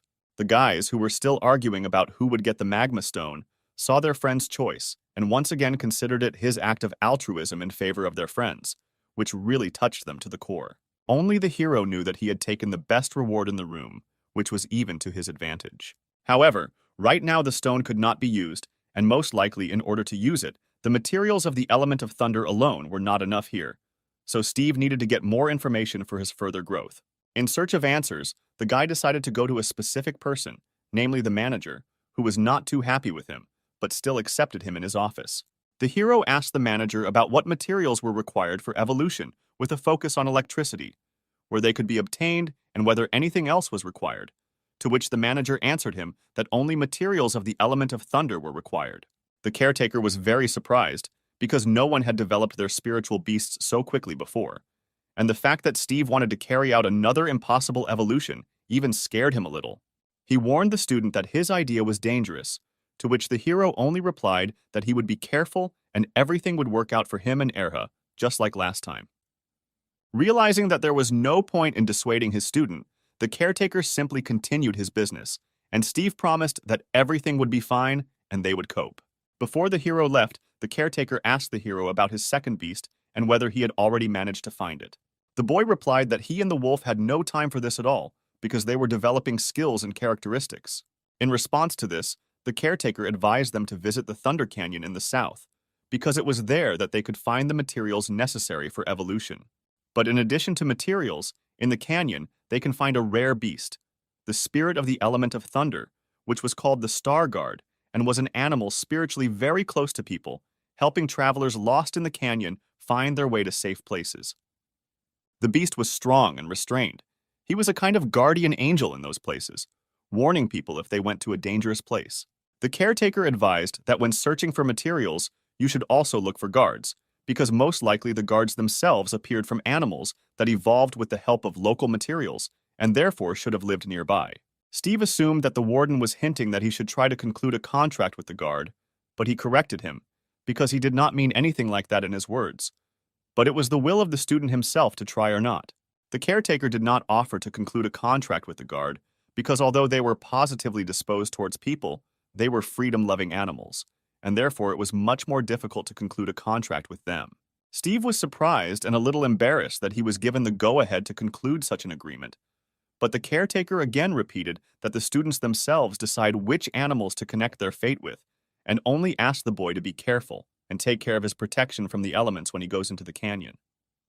The student thanked the guard and promised that he would get the materials, get to know the guard, and also, with the help of materials for evolution, develop his erhu to new heights, so that even the powerful guard would be weaker than his wolf. Already at home, the boy was preparing for the trip. To his luck, after the competition in those caves, the university gave them a vacation, so nothing prevented them from going to the Thunderstorm Canyon right now. The hero prepared everything he needed for the hike, but forgot the most important thing, namely, to find out from the ranger where the canyon was located. So the first idea that came to his mind was to call his girlfriend and find out from her where he needed to go. Yuna quickly picked up the phone and immediately asked what happened to him, to which Steve told her that he was going to the Thunder Canyon, but did not know where to go, to which her friend was very surprised and asked her to wait while she packed her things. The two of them went on the train, where, only when they got there, the boy still asked why she decided to go with him. His girlfriend was not happy with the fact that he was going to have fun alone again, so she got involved, to which the guy only said that he was going to collect materials and not have fun. Apart from the fact that she just wanted to have fun, Yuna said that it was no longer possible to go into the canyon alone. Steve immediately asked her how many people it takes to get into the canyon, but his friend didn't know that herself, so she suggested finding out on the spot. Arriving in Bentley, the city in which the canyon was located, the guy immediately noticed that they were walking through the Imperial Hall of Spirits. The girl confirmed his guess, because it was the Imperial Hall that served as the command hall for sending to the canyon. So all adventurers first of all had to arrive in the hall. Since the canyon was too dangerous, only teams were allowed there, so solo adventurers could unite here in teams. Approaching the registration desk, Yuna immediately asked the administrator how many people were required for the squad, to which the female administrator answered her in a friendly manner that only squads of 4 people are sent to the canyon, and one of them must have a healing spirit. Steve asked his friend if she would be a healer, to which she flatly refused these duties. Suddenly, someone called out to the guys from behind, drawing their attention to him. 2 twins, brother Simon and sister Gwen, approached them, and without even saying hello, they immediately offered to join them in a squad. The sister immediately noticed that they needed a healing spirit on the team, so she introduced her partner, a jellyfish spirit named Shui, who had similar skills. Shui was an ordinary type and 8-star level aquatic spirit beast. Gwen was proud that she was able to raise it to such a level. Simon's spirit beast was a muscular golden turtle named Jinji, a regular rank and 8-star level, and his brother was very proud of what a wonderful protector his beast was. The administrator interrupted the greeting of the guys, reminding them that in order to go to the canyon, they needed to register.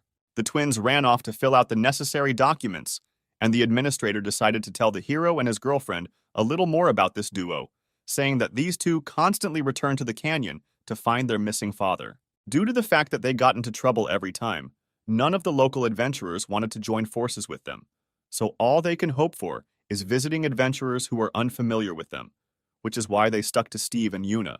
However, the guys were not bad because they tried to help all the newcomers who went with them, not sparing their strength in themselves. Literally, a couple of minutes later, the twins returned with completed documents. In addition, Gwen also completed documents for Steve and Yuna, which caused everyone sincere surprise. The hero was not against it, but he checked with the twins about how soon they would go to the canyon, because he didn't really want to wait, to which he received the answer that they could go right now.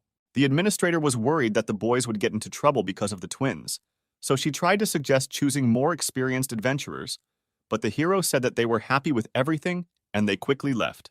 Rechecking the profiles, the administrator read Steve and Yuna's profile more carefully, after which she was very surprised. In their profiles, she saw that the guys had elite animals, so she began to worry a little less about their group, because it already had experienced participants. After some time, the guys were already at the entrance to the Thunderstorm Canyon. Even here, the lightning struck with great force and without stopping. The blows were so powerful that even the stones split into small rubble after each lightning. Even standing below, Steve felt the full force of the blows and thunder. Yuna expressed her concern about whether they should have teamed up with these guys, to which he only replied that the twins were clearly not here for the first time, and they needed a guide familiar with the local roads. Although the level of the animals was lower, the twins definitely had more experience in visiting the canyon, since they went there so often. Simon turned to the guys and asked what they wanted to do when they arrived at the canyon itself. The hero's girlfriend quickly answered them that they were looking for evolutionary materials, and if possible, would like to meet the Star Guardian spirit beast. What they heard amused the twins, so Gwen told them that most non-local seekers come here with the same idea, and unfortunately for them, the guard was not a legendary beast. According to the sister, the guards used the canyon as their natural habitat, so once they entered it, they would have a chance to see them. Lightning struck very close to Steve's squad, indicating that the weather was getting worse. The twins noticed this, so they assumed that the weather would only get worse further, so they should have given up the idea of going to the canyon today. Simon suggested that everyone rest until the weather calmed down, and luckily for them, there was a house nearby. The twins told the guys not to worry, because they knew where to look for materials. So as soon as the weather calmed down, they would immediately take them to the right place. They led them to a house that their father had built especially for adventurers who were caught in bad weather. But now, few people knew about it, so they themselves could use it without any problems. Already inside, the hero remembered the guards and decided to ask the twins if they really help adventurers in trouble. From this question, Simon became noticeably angrier and replied that it was all just inventions of those who had not even met them. His sister was very surprised by what his brother said, because according to her words, the guards had already helped them more than once, to which he agreed, but noticed that they did not help their father. Yuna asked to clarify who their father was, to which he replied that he, like many locals, made a living in Thunder Canyon, working as a climber. He searched for rare materials in the canyon for sale, and also served as a guide, helping adventurers avoid getting lost in the area. It was thanks to their father that the twins navigated the canyon so well. Steve tried to ask the guys what happened to him. They couldn't believe that he could just get lost in a place that he knew better than anyone in the world, so they thought that someone had killed him. They could not be completely sure that their guess was correct until they found their father's body, which is why they forced themselves into the squads, as happened with the hero and his girlfriend, for which the twins apologized. Steve and Yuna had nothing against it after all. Everyone in the canyon was pursuing their own goals, so they were counting on the twins when they all got into the canyon. The twins just realized that they still hadn't gotten to know each other properly, so they all introduced themselves to each other, but this time more fully. The thunderstorm outside the window subsided, to which Gwen drew attention. She explained that the duration of thunderstorms in the canyon is very chaotic, so they can last from a couple of minutes to several days in a row. But from their experience, it was known that the pause between thunderstorms is at least half a day. Simon explained to the heroes that after the thunderstorm, some of the strong animals hid, because for now the canyon was relatively safe, and if they wanted to find materials, then they needed to look for places where lightning struck. They left the house. The brother asked the guys to follow him so that he could take them to the places where the lightning struck. He also noticed that these places are difficult to find, so those who find themselves in the canyon for the first time may not find them, to which the hero joyfully asked that he and his girlfriend be taken care of and taken to the right place. The whole group a few minutes later arrived at a section of the forest that was completely scorched. Simon said that the dead trees here were saturated with energy from lightning strikes, which is why these were the materials for evolution, but asked them to be careful, as there could be wild animals here who were also looking for it for evolution. The brother called upon his spirit and told him that their task was now to protect the guys while they collected materials. Steve noticed a branch that sparkled unnaturally and suggested out loud that this was the material they needed. Before the guys had time to start collecting materials, a thunder-winged tiger suddenly came towards them. Simon asked his comrades to hurry up and collect materials while he detained him. The fight promised to be tough, as he noticed that the tiger was on the verge of increasing its level. The tiger was about to rush at the guys, but before he could even move, the brother commanded his turtle to attack with a ram. The animals flew at each other, but before they collided, something that glowed brightly blue crashed into the tiger. It continued to deliver a series of blows to the tiger, not giving it a chance to budge. This something turned out to be Yuna's little fox, who was able to scare the tiger so much that he was already cowardly running away with his tail between his legs. Simon was shocked by what he saw, because even his muscular turtle could not cope with this beast. The little fox returned to its owner, and Gwen approached her with him and asked what rank her animal was, to which she received the answer that their rank was 2-star elite. The twins were shocked by what they heard, because they themselves were second-year students, and in their class there were only a few people with elite beasts. But Yuna only answered that her little fox was not very strong yet. Simon assumed that she was the strongest in their class, since her fox cub was an elite beast. Steve was looking for materials all this time and, having found a sparkling branch, asked the twins whether it was materials, but the guys had no time for that. The tiger returned, but he brought with him another, but already elite and seemingly more powerful relative. The monster did not stand on ceremony and immediately began to attack, charging a huge amount of energy in front of its face. The attack flew towards Simon and Steve. The twin brother managed to dodge the attack, and the hero used his shield and blocked the monster's attack. As soon as the attack dissipated, the hero summoned Era to the battlefield, and at his command, the wolf immediately burst out of the spiritual space, preparing to counterattack. The wolf howled with a wild cry, thereby using the ability of intimidation, from which the tiger got scared and rushed away. The twins were shocked by what they saw, because one of the weaker species of beasts had just driven off an elite beast before their eyes. Simon approached Steve and asked him what rank his wolf was, to which he received the answer that Era was only a 6-star elite. The twins were even more shocked because only some of the high school students at their university were elites.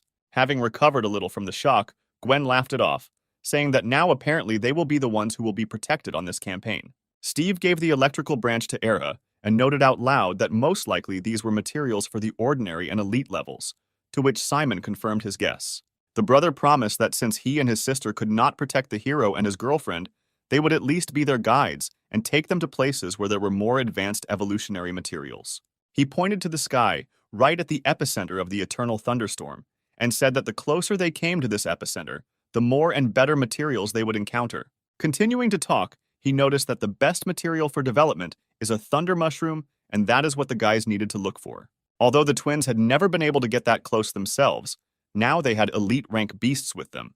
So this time they expected to get to the center and look for clues about their father. They continued on their way, but Simon also noted that if they were lucky, they would be able to meet and see the Star Guard. Having walked a little further, lightning struck next to a terrible roar which scared everyone seriously.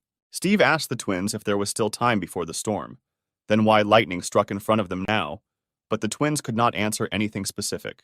Without having time to figure out what was happening, lightning continued to strike non-stop nearby. But looking closely at the epicenter of the thunderstorm, Steve was able to see something. The most powerful lightning strike struck the ground right in front of the twins, splitting rocks. As soon as the sparks dissipated, none other than the Star Guard appeared before the guys. Following him, another animal landed on the ground. From its appearance, one could understand that it was aggressive. As soon as they saw each other, the guard and the unknown beast clashed in battle, throwing lightning in all directions. Yuna asked Simon what kind of monster was fighting with the guard, to which the guy replied that it was the king of wind and thunder, and they were most likely fighting for territory. What they thought was a thunderstorm was most likely the aftermath of a fight between these beasts. Yuna was surprised that they were fighting in thunderclouds, but Gwen hastened to reassure her, because thunderclouds were the natural habitat for these animals, and they even needed to bathe in thunderstorms before evolving. The strange thing about this situation was that the animals were fighting, which was an unusual thing for them, because they always got along in the canyon. The guys left the animals and continued their journey, reaching a steep rise where they climbed the vines. Climbing up, Simon reported that they should be very close to the places where thunder mushrooms and possibly traces of their father could be found. At the same moment, lightning flew at the guys from the direction of the battle, but at the last moment they managed to jump away. As soon as the lightning dissipated, in its place the guys saw a guard who was very aggressive. The guard was clearly not friendly towards the hero's squad and was clearly preparing to attack them. He flew over the guys, after which sparks and lightning scattered in all directions, forcing the guys to run away. Although it seemed that the guard was aggressive, the hero, with the help of his abilities, understood that the guard wanted the guys to hide in the nearest cave. Having driven the guys away, the guard turned around and again clashed with another beast in battle. Having run into the cave, the guys were again surprised that the hero could understand the guard, but decided that they should still trust him. In the depths of the cave, they noticed a light and, having no choice, decided to check what it was. The light came from a torch, next to which an adult man was lying. The twins immediately recognized him as their father, and he recognized them. He asked them who they were with them, to which the guys introduced Steve and Yuna, and said that it was thanks to them that they were able to find him. He thanked the hero and his girlfriend for helping the twins find him and protecting him along the way. But he himself looked badly injured, his clothes torn to shreds and covered in dirt and dried blood. They responded by saying that there was nothing to thank them for, because they were friends. The father of the twins asked how they managed to find him. The guys briefly told how they were able to get here and about the guards' fight outside. What they heard did not make their father happy, because from his words, the guard had been fighting for some time. He continued and said that it was his fault that the guard lost, because he had to protect the man. More than a month ago, he came to the canyon to collect materials. But even with his knowledge of the area, he still got into trouble. In his search, he met a strange beast that was definitely not from this area, because he had never seen such humanoid-like beasts here. The beast attacked him, killed his spirit beast, and threw him off a cliff. Their father almost died from his injuries. He was lucky and was found by the Star Guard, who was on the prowl in search of a strange troublemaker, but instead decided to help the twins' father. In order to help the man, the guard climbed into the gardens of the King of Wind and Thunder and stole from there a thunder pear, one of the many effects of which was the healing of wounds, which is why the king took up arms against the guard. Normally, the guardian would be able to defeat the king, but lately she had been spending most of her energy caring for her cubs. The story was interrupted by a roar from above.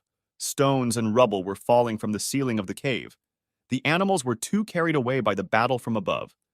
Everyone agreed that the cave should be left, because at any moment it could collapse. Once outside, Steve volunteers to help the guard in the fight, while the others help remove the twins' wounded father.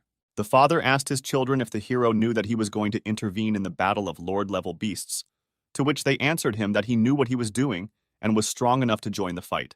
Yuna confirmed their words, saying that the boy already had experience fighting Lord-level beasts and even emerged victorious from such a fight.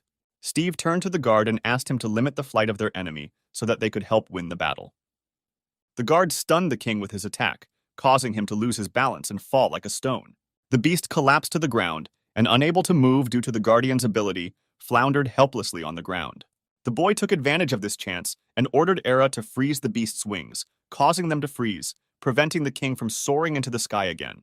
Realizing that the beast was immobilized, the wolf began to charge a powerful attack to cause fatal damage.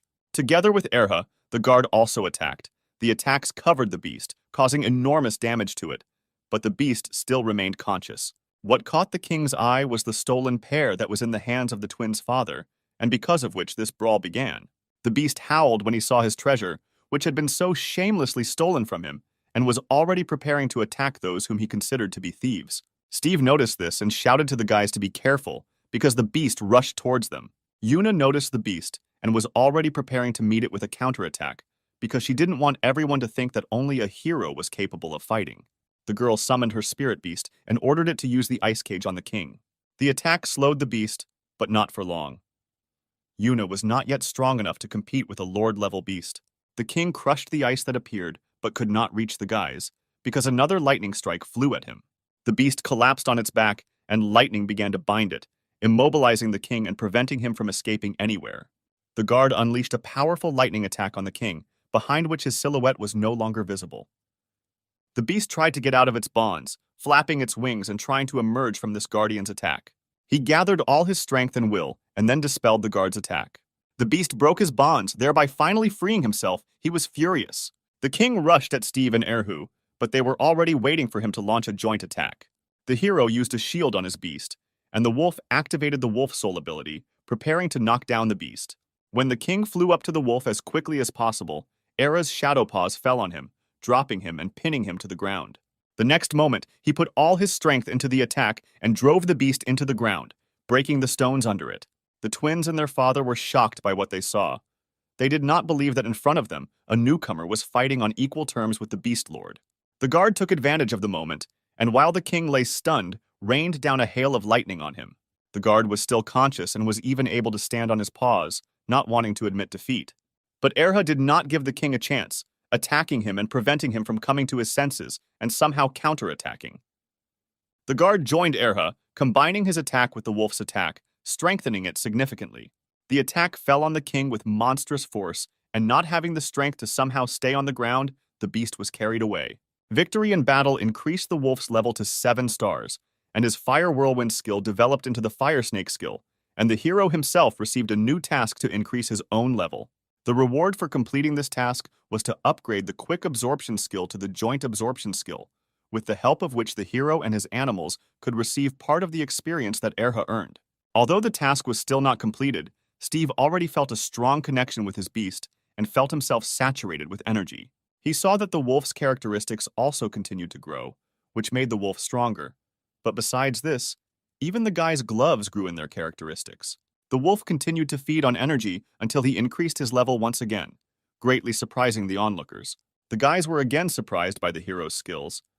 It seemed that with such rapid growth, he would become a top-level tamer at a young age, which ruined their entire picture of the world. The energy had finished feeding the wolf and the guy, ultimately leaving the wolf with 8 stars at the elite level. It only remained to get 1 star before being able to develop the element of thunder. A couple of minutes later, realizing that the battle was over, the Star Guard came down to the guys, and as soon as he appeared before the heroes, they were able to notice how big and beautiful this beast was.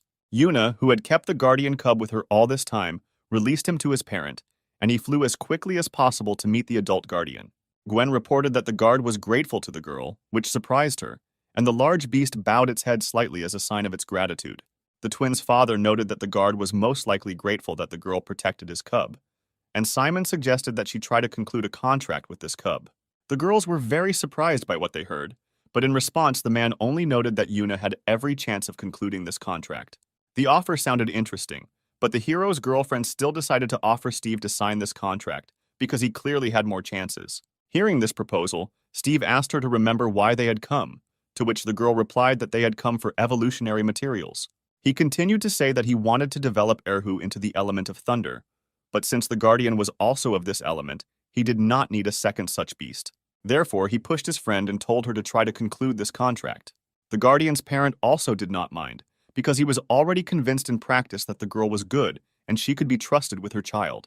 Yuna knelt in front of the little guard and invited him to sign a contract, to which the little animal nodded in agreement.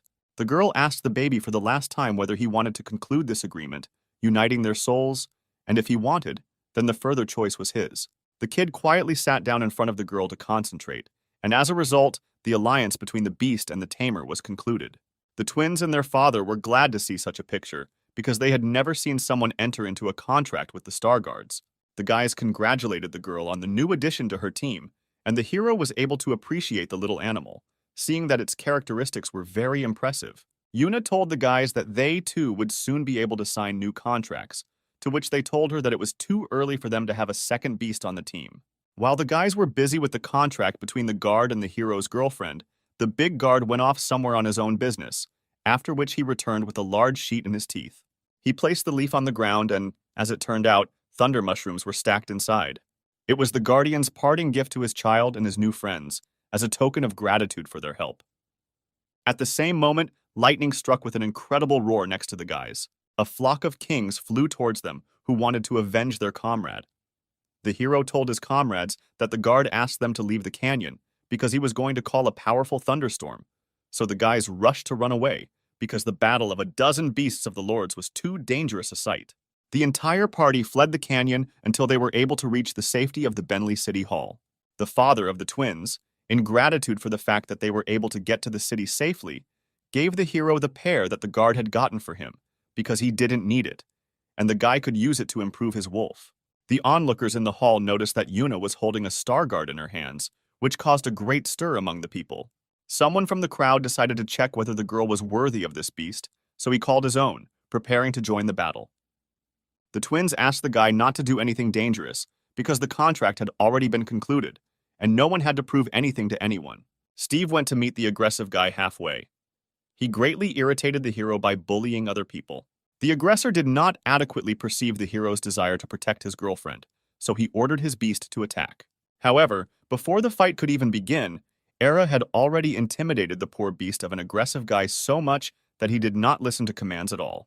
Before the battle had even begun, the administrator approached and scolded the aggressive guy, threatening him with a complete ban from visiting the gym, to which he apologized and promised not to behave like that again. As soon as everything calmed down, Yuna approached the hero, and seeing a pear in his hand, she was glad that the hero was given it. The hero was also happy about the acquired item for evolution, because now he only had to increase the level of Eri to 9 stars. While the hero and his girlfriend were enjoying their new acquisitions, the twins and their father informed the administrator about the conflict between the Star Guard and the Kings of Thunder, which greatly surprised the woman, because usually these animals got along with each other. The administrator took this into account, so in the near future they will limit visits to the Thunderstorm Canyon and thanked them for the information.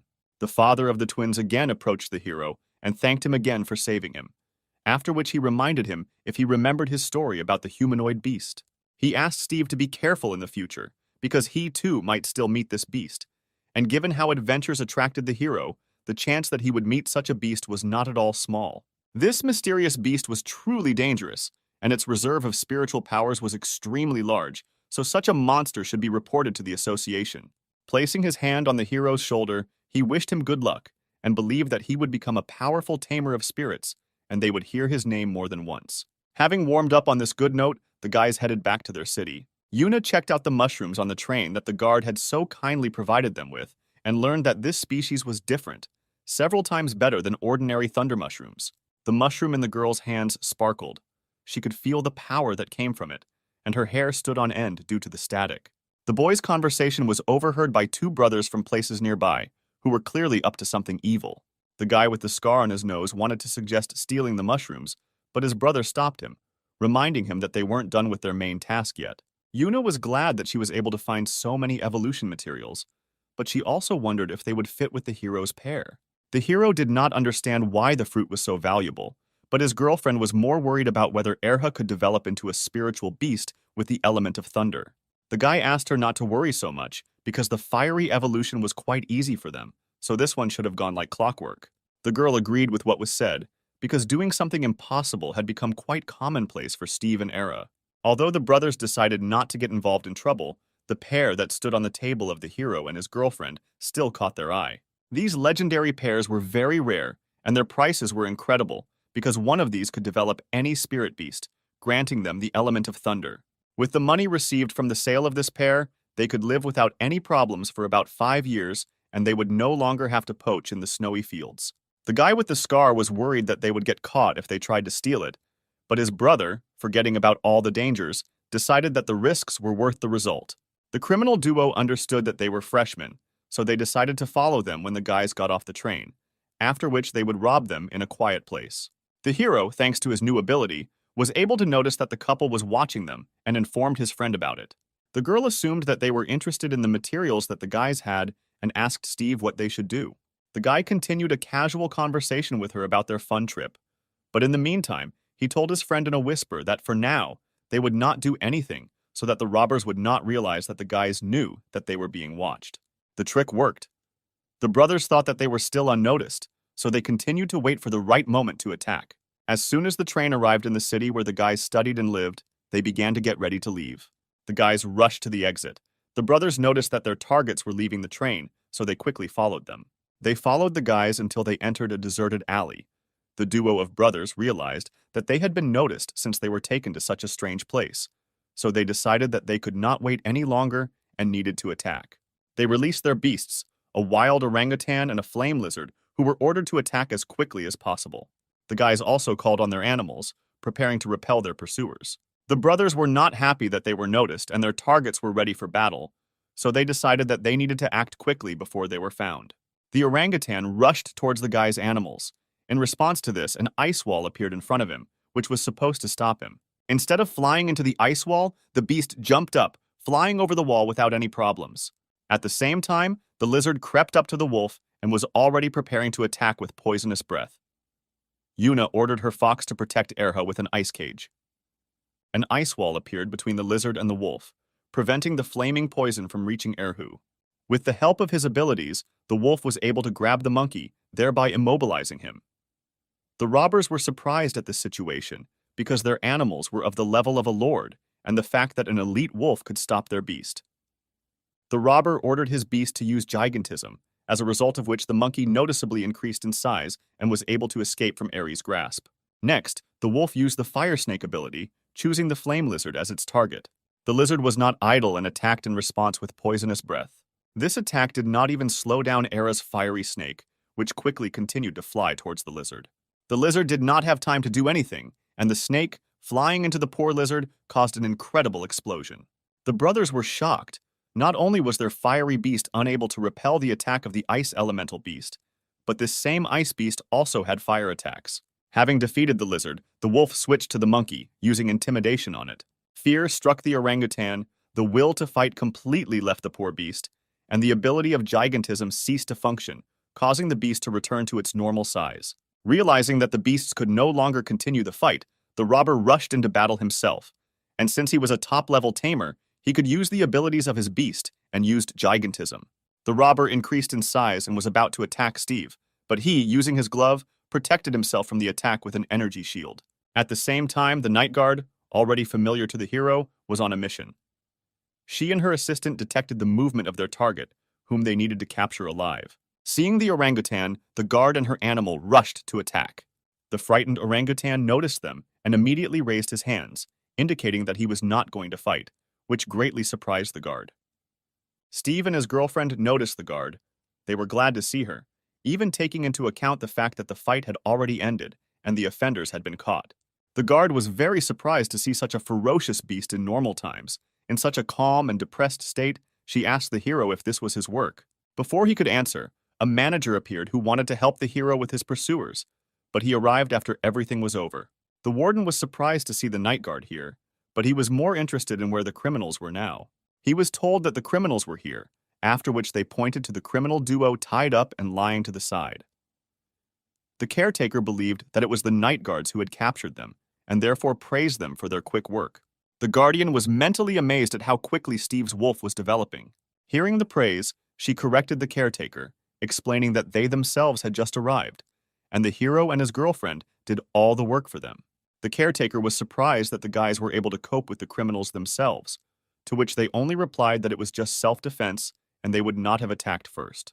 He slapped the guy hard on the shoulder, even going overboard in his zeal, and praised the guy for doing a great job with the scoundrels. One of those who found out the identities of the robbers approached the guard and confirmed to her that these were the poachers they were looking for, to which the guard said to arrest them. The guard also praised the guys and promised that someone would take them home, for which the guys thanked her. The guard noticed that they were very lucky that the poachers they had been tracking for so long fell into their hands, because this couple tried very hard not to get caught in hot pursuit. She turned to the couple and her mood was not at all friendly. She was infuriated that these two, in addition to poaching, now decided to also engage in robbery. The unfortunate robber tried to justify himself, saying that he could not resist the temptation to get the thunder pair, but they did not want to harm the guys. The guard was surprised by what he heard. After all, these pairs were guarded by lord-level animals, and it was extremely difficult to get them. But the guard was amazed that Steve was really so serious about the evolution of his wolf. The guard noticed that the guard was very interested in the hero, and even personally came to help him, to which the guard himself noticed that the guard was also suspiciously actively following the hero, as if she needed something from him.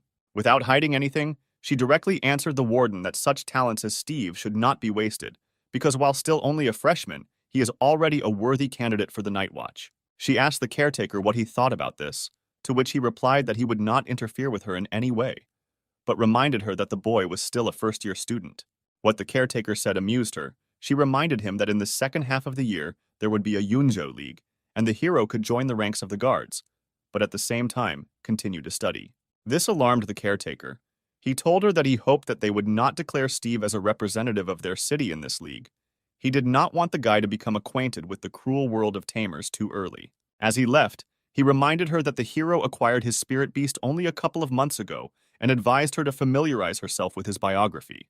The caretaker was mentally amazed at the boy's success, because just recently he had just broken the record on the first floor of the Hall of Spirits, and now the night guard was already interested in him. The night guard ordered her subordinates to pick up the criminals, because they also needed to go. After some time, already in her office, the guard remembered the caretaker's advice to familiarize herself with the hero's biography. She ordered her subordinate to find all the information about Steve. The documentation indicated that the boy was a hereditary tamer, and his parents were tamers in the army and died while on duty 10 years ago. The guard was familiar with an incident in which the hero was able to survive, but she never thought that it was him, and besides, it was not customary for them to take orphans into their ranks. This information greatly annoyed the girl. She decided that he should not follow in the footsteps of his parents, and therefore she needed to do something to help the boy. Not knowing how exactly she could help him, she decided to ask the hero directly what he needed, under the pretext of a reward for helping him catch criminals. At the same time, Steve was sorting out artifacts at his home when he received a call on his phone. It was the night guard. The boy was very surprised by her call, but immediately found out if something had happened. She told the hero that the guys he caught turned out to be poachers, to which he replied that they immediately seemed suspicious to him. The guard continued to say that there was a reward for the capture of dangerous criminals and found out if he needed anything.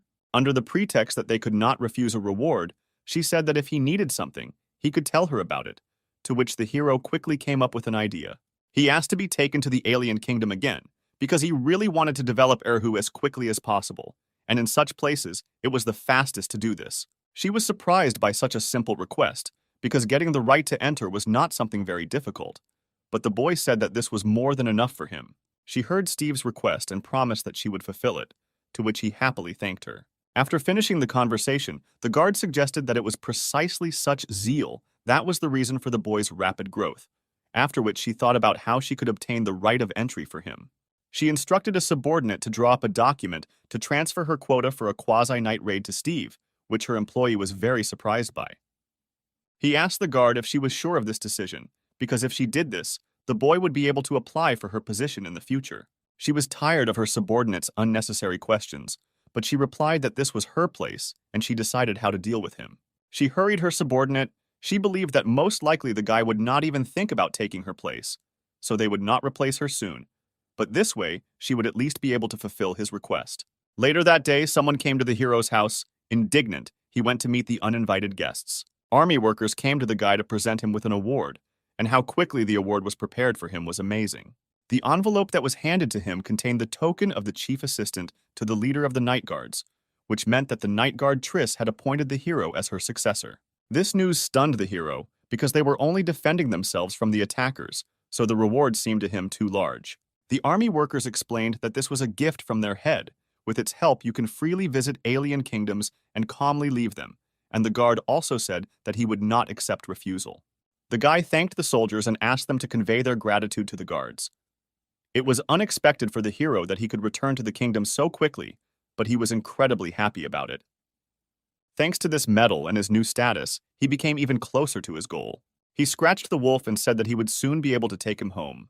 The next day, the hero already arrived in the alien kingdom. To pass, he took advantage of the new privileges. The soldiers were not aware that such a young guy would come to them, but the token shown to them was real, so their doubts partially disappeared. Approaching the camp, the guy was introduced to everyone present as a recruit to succeed their head. This was immediately followed by laughter among the soldiers, because in their opinion, the hero looked too young and weak. One of the soldiers took the guy by the arm and began to explain that such young guys like the hero had no place here because the rules here were very strict. There were no special privileges here, and only strength was respected. Otherwise, there would be no way to survive in these lands. The soldier brought Steve to the captain to introduce him to the newcomer, and at the same time asked permission to conduct their joint training. In the captain's eyes, the hero looked too young. He was not sure if he was even 18 years old, but he only asked about who sent him here. The captain was very surprised when the hero named Triss's name. He was also surprised that the main guard chose a successor for herself, and such a weak-looking one. He explained that for now they could not let him into the kingdom, even taking into account the quota, since they could not guarantee his safety inside, so they asked him to train with them for a couple of days. The hero didn't even think about arguing with the captain, so he agreed. But at that very moment, a tall guy in a black cape approached them and asked to register him to enter the underground palace of level A, to which the captain only said that he understood him and called him by name Bogart. This tall guy wondered where Steve came from here and why he was wearing a badge, to which the captain told him that it was Triss's successor who had arrived recently.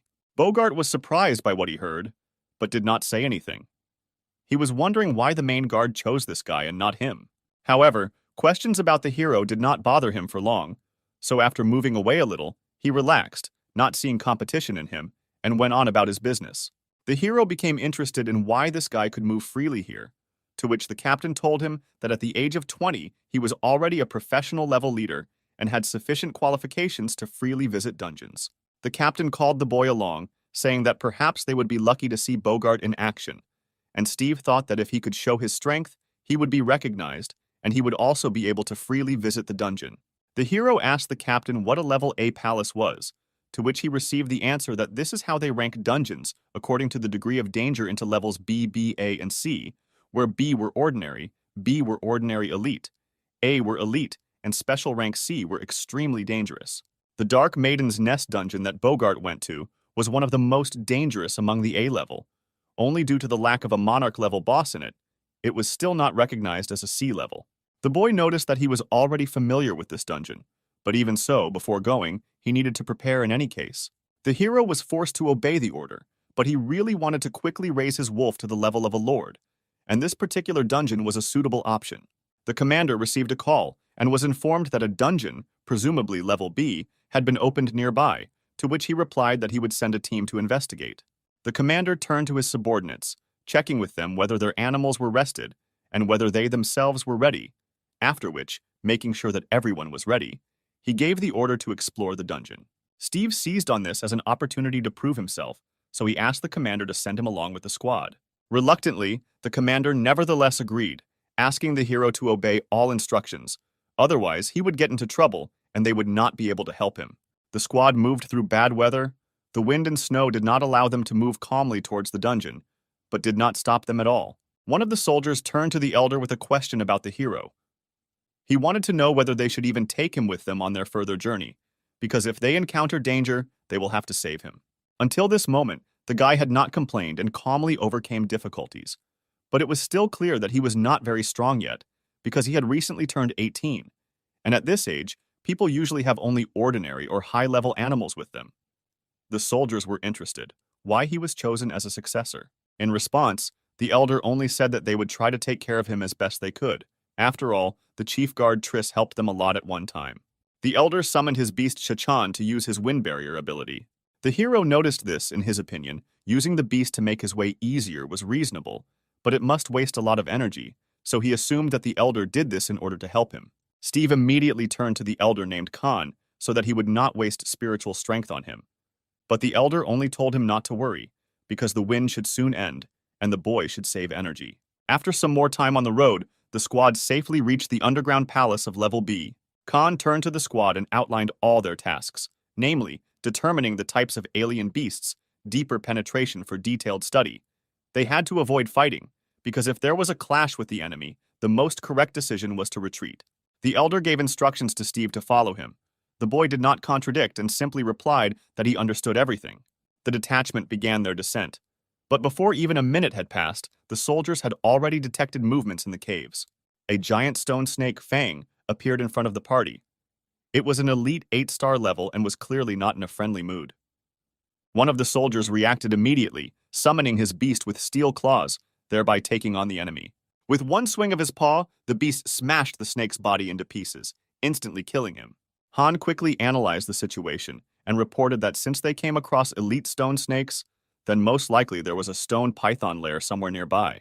The coherence of the soldiers' work surprised Steve very much. After all, it was not for nothing that they were called an army.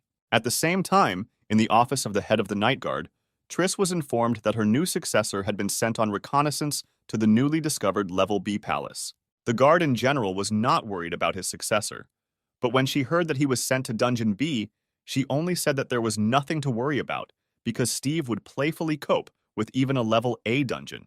Returning again to the caves of Palace B, one of the soldiers reported to Khan that they were going to go deeper into the dungeon, and they had not noticed anything except Level B beasts. The elder ordered them to use special messengers to notify everyone about the end of the mission. Suddenly, the squad heard a prolonged cry. Khan immediately recognized this as the skill of crying sand, characteristic of rare desert animals. But this dungeon was the kingdom of stone, and sand abilities were unusual for local animals. A soldier from their squad volunteered to conduct reconnaissance, so he called on his beast with the ability to fly. Without having time to fully look around, the animal saw something large about to emerge from the sand right below it. Someone's giant mouth emerged from the sand, trying to catch and devour the beast hovering above the sandy field. Something closed its mouth in an attempt to catch and swallow the small animal, but it quickly dodged this attack using the high-speed flight skill. A gigantic something appeared before the squad in full growth. It was an incredible-size mythical rattlesnake, and it was a lord level with 5 stars, which shocked the entire squad. The soldier first decided to save Steve because he considered him scared, so he ordered his beast to drag him to a safe place. The animal grabbed the hero and began to try to drag him away, but at the same moment Erha burst out of space. Distracted by saving the hero, the soldier did not notice how the snake had already rushed at him, ready to devour the poor guy. But Steve and his wolf were not weaklings. Then they decided to help. A giant fiery snake clung to the rattlesnake's neck, stopping his attack and thereby saving the soldier, who was in shock from what had happened. A moment later, an icy explosion occurred next to the snake, which also knocked down the balance of the beast, and the soldier only realized that it was the weak boy who saved him. Khan saw that his subordinate was numb with shock, so he rushed towards him, grabbed him by the collar, and dragged him away, shouting that he should not stand like an idol. Several more dunes appeared on their way, blocking their path to retreat.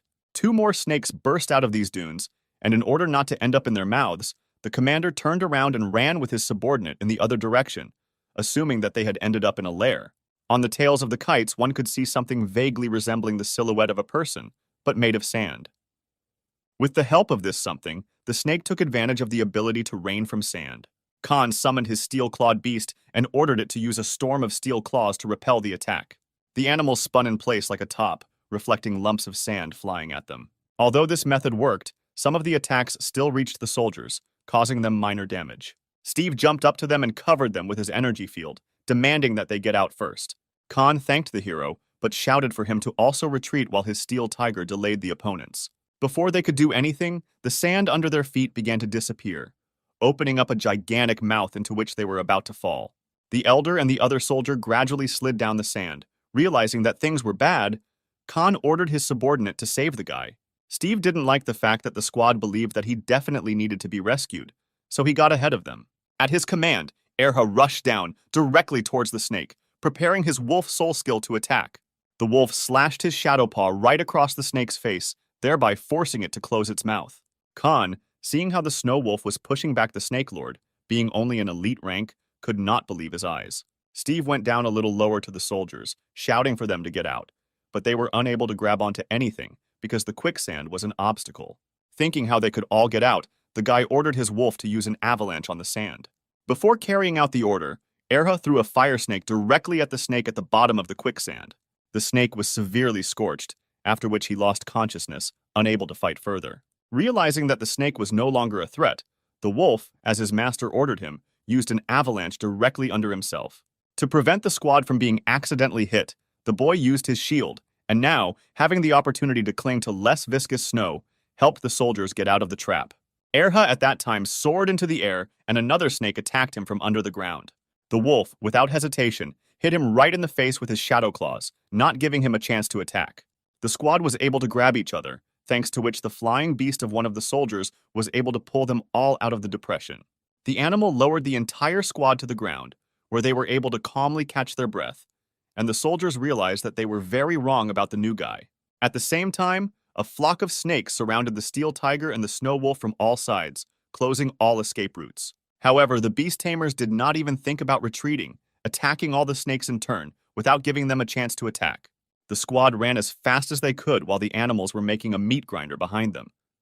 The soldiers were amazed that Steve's wolf could fight side by side with the Tiger Lord Elder and not yield to him in any way. The boy felt that his wolf could not cope with all the snakes, so he asked the elder to call off the tiger, since he had a plan. The tiger and the wolf, on the orders of their masters, rushed to run after them. But Era still managed to throw streams of flame at the kites, which once again surprised Khan. Having finished throwing flames, the wolf took advantage of the icy fog, completely blocking the visibility of the kites. The elder noticed how, with the help of his abilities, the hero tried to slow down the kites. He was amazed at the guy's ability to improvise on the go. While running away, Khan asked the guys if they had contacted the remnants of the detachment, to which he was told that everyone had already gotten out of the cave and had not encountered any similar animals along the way. Two other soldiers from the squad were peacefully waiting for their comrades outside and were already beginning to worry a little about the remaining squad, since they had been gone for quite some time. At the same moment, the elder with another part of the detachment appeared. The soldiers noticed that they were wounded. The soldiers rushed to ask them what happened below, because while they were waiting, the shaking reached them. They were even more surprised when they noticed that Steve was not injured at all, which led them to assume that their elder had been guarding him too closely. Khan gave an order to his soldiers that they needed to retreat as quickly as possible, which made the two think that it was all because the elder was too worried about the new guy. But the elder only barked at them, ordering them to shut up. Without explaining anything to the guys, Khan only turned to Steve again, telling him to contact him if he needed help applying to explore the palaces. The two soldiers continued to grumble at the guy, even though he heard everything, for which the elder yelled at them again. After treating the wounds, the squad went back to base, and after some time they returned safely. Upon returning, Khan immediately turned to the commander, who first of all asked where the boy was who went with them, but Steve immediately responded himself. Having made sure that the guy was with them, he immediately asked about the dungeon, asking them if they had found out how dangerous it was. He was immediately informed that the cave was at least level A, but with a high probability it could even be level C, due to the presence of a cave with a pack of giant snakes of an average lord level. But even they, apparently, were not the strongest there. Hearing this, the soldiers who were engaged in external level reconnaissance were shocked because they only met a few elite beasts. They immediately turned to their elder, trying to find out from him whether these creatures had left him wounds, to which they received an affirmative answer. The commander asked them how they were able to get out of this situation with a couple of minor injuries, to which they replied that they were helped by Steve and his wolf, which greatly surprised the commander. The soldier who went down with Khan and the boy confirmed what was said, because the hero saved him and the elder several times during the battle, for which he was invaluable to him. The two soldiers who were checking the external level only now realized that the vibrations they felt were from the fighting of the squad below. Khan turned to the boy and said that they were very grateful to him, because it was thanks to him that they all got out alive and without serious injuries. The attitude of the entire squad towards Steve became completely positive, as a result of which they now offered to go on reconnaissance together next time. The boy was amazed at how quickly these guys changed their minds about him, and their commander finally noticed why Triss liked this nondescript child. After everything he had heard, the commander still recognized Steve and therefore informed him that now he would not refuse his requests to explore the palaces, and if he had any specific ones in mind, he could report it. Before arriving here, the boy asked the guard which palace he should go to first, to which she told him that the best option would be the Cave of Crazy Ants. He told the commander where he wanted to go, but Bogart came up with him again, and, in unison with the hero, said that he wanted to register. The hero heard the voice of a tall guy already familiar to him, and turned in his direction. The commander, hearing that they both wanted to go to the same place, suggested that they team up and go to the cave together. Bogart doubted the commander's proposal, coming closer to him and asking him if he was sure of this idea, to which he only replied that the guy had proven himself well. That's why he should have taken him with him. Although he did not want it, the tall guy nevertheless agreed, only hoping that he would not be disturbed. The hero himself was not against it. The most important thing for him was to quickly develop his wolf to the rank of lord. On the way to the cave, a conversation struck up between Bogart and Steve. The tall guy asked his forced partner if he knew what his title of night raid assistant meant. The hero replied that he was the successor chosen by the night guard. The tall guy confirmed the correctness of the answer and also noted that there is only one badge for each night raid. The boy realized the importance of the medal given to him only after Bogart's words. The tall guy himself continued to say that he did not know why the choice fell on Steve. But since this happened, it only meant that high hopes were placed on him. At the same time, somewhere in the valley a portal was opened, next to which stood 3 unknown people. After passing through the portal, the shortest guy with blonde hair noticed that the area was beautiful and asked if it was another world. The beefy guy to his left called the guy a master and replied that yes, this is another world, and it took them 2 months to find the secret passage here. The master noticed that with this portal, it would be easier for them to engage in poaching, to which his comrade only replied that if their master called it that, then it would be poaching. The subordinate asked the master to tell them about his future plans. His main plan was to wreak havoc in the peaceful dungeons, which were already in decline. The boy's subordinate told him that the nearest dungeon was a cave of crazy ants, and that's where they decided to visit. At the same time, the hero and Bogart were able to get to the dungeon. The tall guy explained that mostly lord-level beasts live here, and the bosses here could be 7-star beasts. He also asked the boy about the level of his beast. Steve replied that his beast was the 7th elite, which made the tall guy shocked and immediately regretted taking such a weak person with him. He said that they were not here to kill the boss, but only to kill a few ants and collect their fangs. Going downstairs, Bogart asked Steve why Triss chose him as her assistant, to which he replied that he simply helped catch the poachers. The guys didn't have to look for the ants for long, because literally just after going down, they immediately came across one. They explained to the hero that the weakest part of the ants was the stomach. Bogart summoned his beast to fight. It was a level 5 Phantom Mantis Lord. Noticing the movement, the ant rushed into battle, angrily clattering its mandibles and flying at great speed towards the hero and his comrade. However, unfortunately for the ant, the mantis was more agile and strong, so in the next moment, it lunged towards the ant. With its attack, the mantis tore the ant to shreds, leaving it no chance of survival. The ant's behavior seemed strange to Bogart, because when he came to fight with them before, each ant released pheromones, thereby inviting whole crowds of their comrades. But for some reason, this one was alone. Steve, having watched the fight, wanted to take part, so he asked his friend to let him fight the ant himself, to which he received consent, even taking into account the fact that the guy did not believe in the hero's victory. They were able to find an ant, with which the boy and his wolf entered into a battle, and the tall guy simply watched from the side, ready to save them at any moment. The ant rushed towards the wolf with incredible speed, so the guy ordered his wolf to start by awakening the true beast in order to be ready to attack the monster. Bogart was amazed that the wolf managed to achieve the same speed as the ant, but he thought it a dubious decision to attack the monster while jumping. Erha grabbed the ant and took advantage of the intimidation, but the ant was not afraid and was still ready to fight further. Realizing that this tactic was not working, the wolf threw the ant into the ground, stunning and immobilizing it, and its owner ordered it to be finished off in its weak spot. The wolf took good aim and threw a fire snake attack at the ant, causing critical damage and instantly killing it. Ant proved to be a difficult enough opponent for Era to be promoted, so he was now an 8-star elite. The system notified the guy that the defeated ant was under the effect of rabies, which could explain why the wolf's intimidation did not work. Bogart stood amazed at the fact that the snow wolf, before his eyes, was able to defeat a lord-level beast without even really getting tired. Steve hastened to inform his older comrade that he had noticed strange behavior in the ants, and apparently they were furious, which alerted Bogart, because these ants would only go berserk if their boss, namely the queen, died.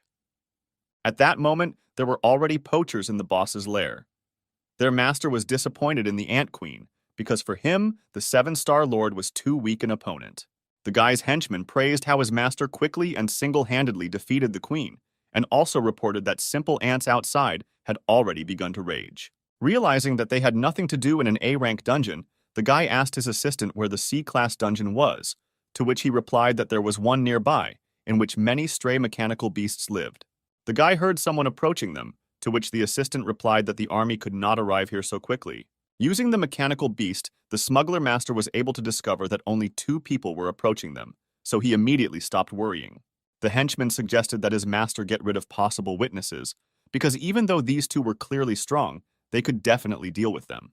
The guy called his henchman an idiot and explained that if they killed these 2, they would most likely start hunting for them, so the best decision for them was to leave as soon as possible. The assistant noticed that it was still risky to leave these 2, because if they went further, they would most likely discover their passages, so they still needed to somehow deal with this pair. The master poacher noticed that there were enough strange animals around that they could deal with these 2, and besides, death from these animals would sound less suspicious. The only thing they could do was to direct all the creatures around to very specific goals, for which the master called upon the demon of confusion. Using the ability of the voice of illusion, they drove the ants into an even greater frenzy, while designating specific targets for the ants in the form of the hero and his senior companion. Enraged ants surrounded the duo, angrily clattering their mandibles, but the guys did not understand why the ants altogether became so angry at them. Bogart suggested that it was all about their deceased relative, whom they had recently killed, as a result of which he released pheromones that could attract his relatives, and also told Steve that if he could no longer fight, then they should retreat, to which he only replied that he wanted to develop his wolf. However, the guys had nowhere to retreat because the ants had already surrounded them from all sides. The elder turned to the hero, asking what other animals he had that could help them in battle. Steve was forced to upset him because his second beast was only a mechanical glove that could only protect him and the wolf. Hearing this, Bogart realized that he could only rely on himself now, so he summoned all his spirit beasts at once. A huge skeleton warrior appeared in front of the hero, in whose hands was a giant sword the size of a whole man. This was the second beast of the eldest. The third was a small spirit boy, sitting astride some kind of jade object. At this time, the praying mantis cut the attacking ants with its claws, leaving them no chance to attack. The elder told the guy that he had already called the guards here, but he himself would not last long if he continued to support 3 spiritual beasts at once, so they needed to retreat. There were an incredible number of ants, but they were lucky that they did not have any skills. Bogart's beasts continued to chop down ants left and right, destroying them in droves. The elder's strength was at its limit. The skeleton alone absorbed half of his spiritual strength with its skills. He grabbed the hero and dragged him away from the battlefield, while his beasts gave them a chance to retreat. Steve saw that his comrade was very ill, but he did not let them stop and continued to run away. His beasts continued to destroy the ants behind them, using up more and more of Bogart's reserve of strength. Moving further away, he told the hero to leave first, and he and the animals would buy him time. He believed that this was the right thing to do, but he was already practically exhausted. At that same moment, his strength completely dried up, causing him to fall unconscious to the ground. Steve couldn't leave him like that. To spite them, a more dangerous species also appeared among the ants, which rushed at them with even greater fury. The wolf rushed at him in an attempt to stop the advance, but this ant was noticeably stronger than usual. The ant attacked the wolf, but he managed to repel the attack with his ability. Erhu was thrown straight into the rocks hanging at the top of the cave, collapsing part of the ceiling down. Steve managed to cover the wolf with a shield, so he did not receive too much damage, but the power of the enraged ants amazed the hero. Bogart was still lying on the ground unconscious. These ants definitely wouldn't let them retreat, so the boy shouted to his wolf that they would fight to the last. The guy shouted to the wolf that it was time for them to give it their all, thereby trying to cheer up his beast. Erha heard his master, so he concentrated all his strength, preparing not to restrain himself at all. The wolf was transformed. His fur became dark as the night sky, strewn with many stars, and his ears and tail became noticeably longer. In its true form, the beast of the night was preparing to attack with incredible destructive power. He used the absorption of emptiness, which began to draw all objects nearby to one point where the wolf himself was located. The hero was glad that Era had become much stronger since their first meeting, but the ability that he was now using consumed an incredibly large amount of the boy's spiritual energy. Realizing that the fight was not over yet, Steve commanded the wolf to continue the fight. The wolf obeyed and used another new technique on his opponents, the Void Strike. Another crowd of ants collapsed under another attack, but the guy was surprised that this ability could easily ignore any rules and deliver an accurate blow at any distance. The wolf again used the absorption of emptiness, because of which another pack of insects was instantly destroyed. The skills were incredibly powerful, but due to their need for spiritual power, the hero was already on the edge. In the depths of the dungeons, caves began to collapse. The assistant of the smuggler master suggested leaving these places, because the military might soon appear here. The head agreed, so he ordered his subordinates to go to another dungeon. At this point, Bogart began to gradually come to his senses.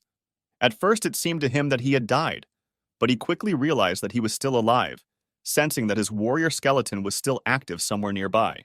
Gradually, he gained the strength to open his eyes, but he still found it very difficult to focus his gaze. After some time, the guards finally arrived in the cave in search of their recruits. One of Triss's subordinates was able to find both guys, which he immediately reported to her.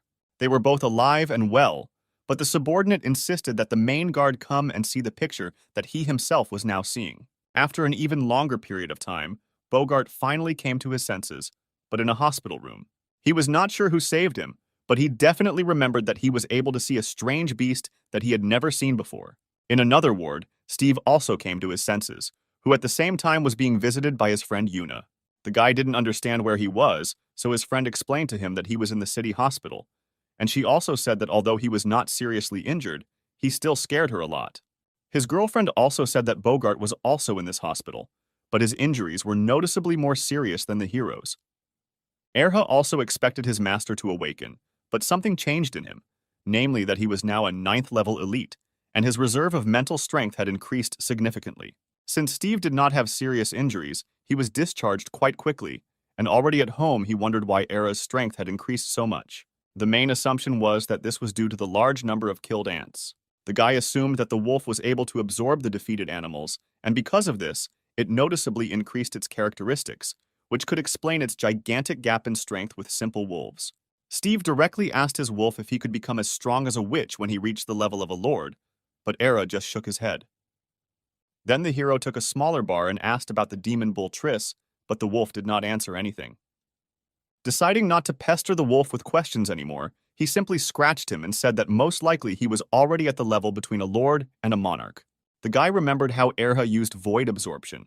The skill was very effective, but it absorbed too much energy, and he also noticed that most likely the wolf can only reincarnate when no one is around. Realizing that with such limited abilities they would not go far, the hero decided that it was time for them to evolve into a wolf. He gave the thunder pear to the wolf, causing the beast to sparkle a little, and the pear itself in his mouth began to glow. Erha swallowed the pear, after which electric charges passed through his entire body, scattering further throughout the room. Erha's spiritual power was at a very high level, so Steve's help in evolution was not required. The wolf could handle it on his own. Erha successfully evolved to become a beast lord, increasing his reserve of spiritual powers to an even more incredible value and giving him new electrical skills. Following the evolution, the hero gave the beast an ability stone, because now nothing prevented them from learning electrical skills. The stone skills were successfully learned, making the wolf even stronger than before. Out of joy, Erha jumped to Steve, but since he had not yet fully learned to control his powers, the hero received a very strong electric shock. Having reprimanded the wolf properly, the hero remembered that with his evolution he also developed, and now he was a professional tamer, which opened up new skills for him and strengthened him. With his new rank, he could now use the abilities of his beasts, but he was a little afraid to try. Gathering all his courage into a fist, he nevertheless tried to use the new power and was successfully able to summon an electric spear. With his new abilities, it was now easier for him to protect himself, but unfortunately, at the moment he only had one skill. Steve decided to test Ares' new skills, so he commanded him to use the Thunder Shadow. Using the skill, Erha managed to summon an electric copy of herself that was about half as weak as the original. In addition, another disadvantage was that the clone only had one skill, so in the future the hero thought of trying to use the clone first in battle. At the same time, in the ant caves, the guards were conducting their investigation. Triss approached her subordinates and asked how their investigation was going. They were able to discover that the queen was killed very quickly, and this was very strange because even if she did not have any fighting skills, she was still a 9-star lord. Triss immediately assumed that only someone with the power of a monarch could have done this, and the only thing that came to mind was a wandering beast that they had never been able to spot. But she did not believe that someone could get here without the knowledge of the army, after all. All entrances were carefully guarded. Those who got here had to do it secretly, and most likely, they planned to get to another place. But it was not clear why those who got here didn't touch the guys and where the huge hole next to them came from. Her thoughts were interrupted by Bogart, who came to her. They said hello, and the guard asked how the guy was feeling. He told her that everything was fine with him, but the girl still advised the guy to return to rest, after which she decided to find out why he came here. Bogart explained to her that he had not arrived to find out what happened here, but to convey important information to her, after which Triss began to listen to him carefully. He told her everything that had happened before they fought the ants. She was surprised that the ants were furious even before the guys came to their cave and lost all their remaining sanity when they saw them. She wondered how they were able to survive this battle, because even she would have had a hard time in such a meat grinder. He was unable to answer this question clearly because he himself did not know what exactly helped them survive, and he only remembered something that got rid of all the ants. From this vague description, she could only guess that it was the monarch-level wandering beast that helped them.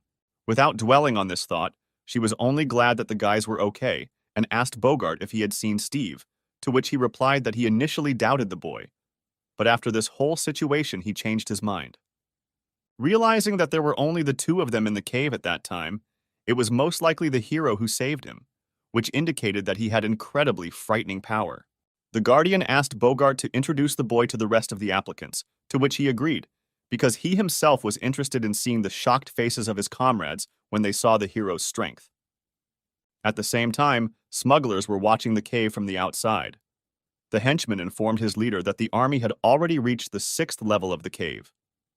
Worried that the army might find some clues, the henchman asked his leader if they could have left any clues in the caves. The henchman immediately corrected himself, saying that he did not doubt his master, but he simply answered him that he had tried to erase all traces of their presence, but was only unsure whether he had checked the entrance to the dungeons. The henchman said that the entrance is not always open, but if the army stays in the dungeons long enough, they will most likely be able to find it sooner or later. He continued to say that if they did, they would be discovered quickly, but his leader simply said that it didn't matter. He said that if it is not possible to get out of one kingdom, then it is worth capturing another and turning this world upside down. Already at another time and in another place, Steve and Bogart met in the Imperial Hall of Spirits. Bogart was wondering if the hero remembered what happened in the cave, but not wanting to reveal himself, he only replied that he himself did not remember anything. Hearing that Steve did not know what happened to them, the guy could only think that a wandering beast had helped them, but he was haunted by the thought of why he saved them. He continues to tell the hero that because of this incident, Triss wanted the guy to meet the rest of the applicants, because they were unhappy that the hero could so freely go to dungeons above Class A.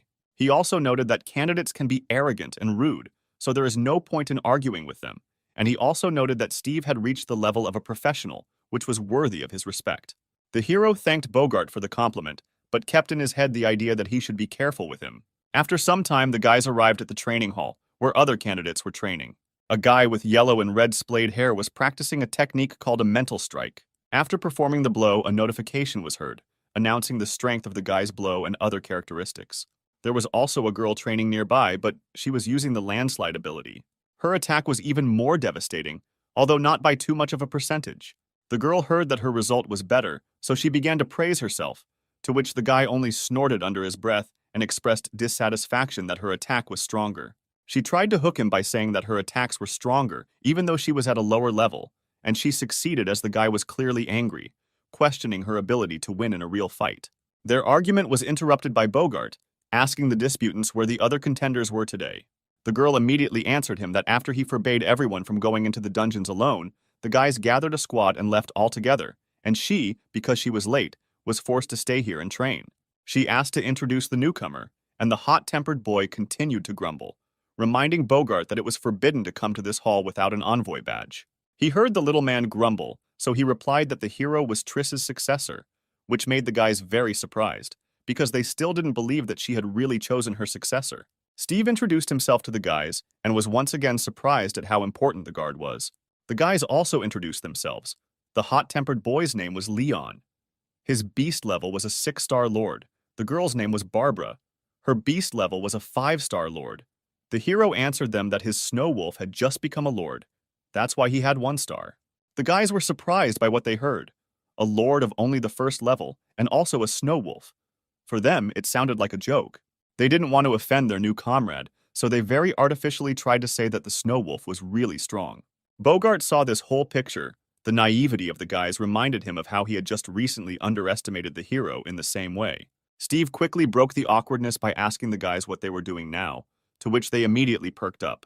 The wall they hit with their skills was called a training wall. It could calculate the skill's power level as well as their inheritance level. The hero did not understand what the level of inheritance was, to which the girl answered him that after the spiritual controller reaches the professional level, he gets the opportunity to use the skills of his animals. The short guy continued to speak for her. According to the inheritance level, skills are divided into B, B, A, C, as well as a special incredible level. They all went from 1 to 100%, transferring a skill to a new level every 20%. And of all of them, incredible was the rarest, if not impossible. Leon's mental strike skill level was B, and the inheritance percentage was 39%, while Barbara's skill was A level, with an inheritance percentage of 51, making her punching power higher than that of her comrade. The girl's extra comment again offended the guy, which made him very angry. But Steve didn't pay any attention to it, thinking about what percentage of compatibility his only skill had. He interrupted the guys by asking if he could use the wall, to which he received a positive answer.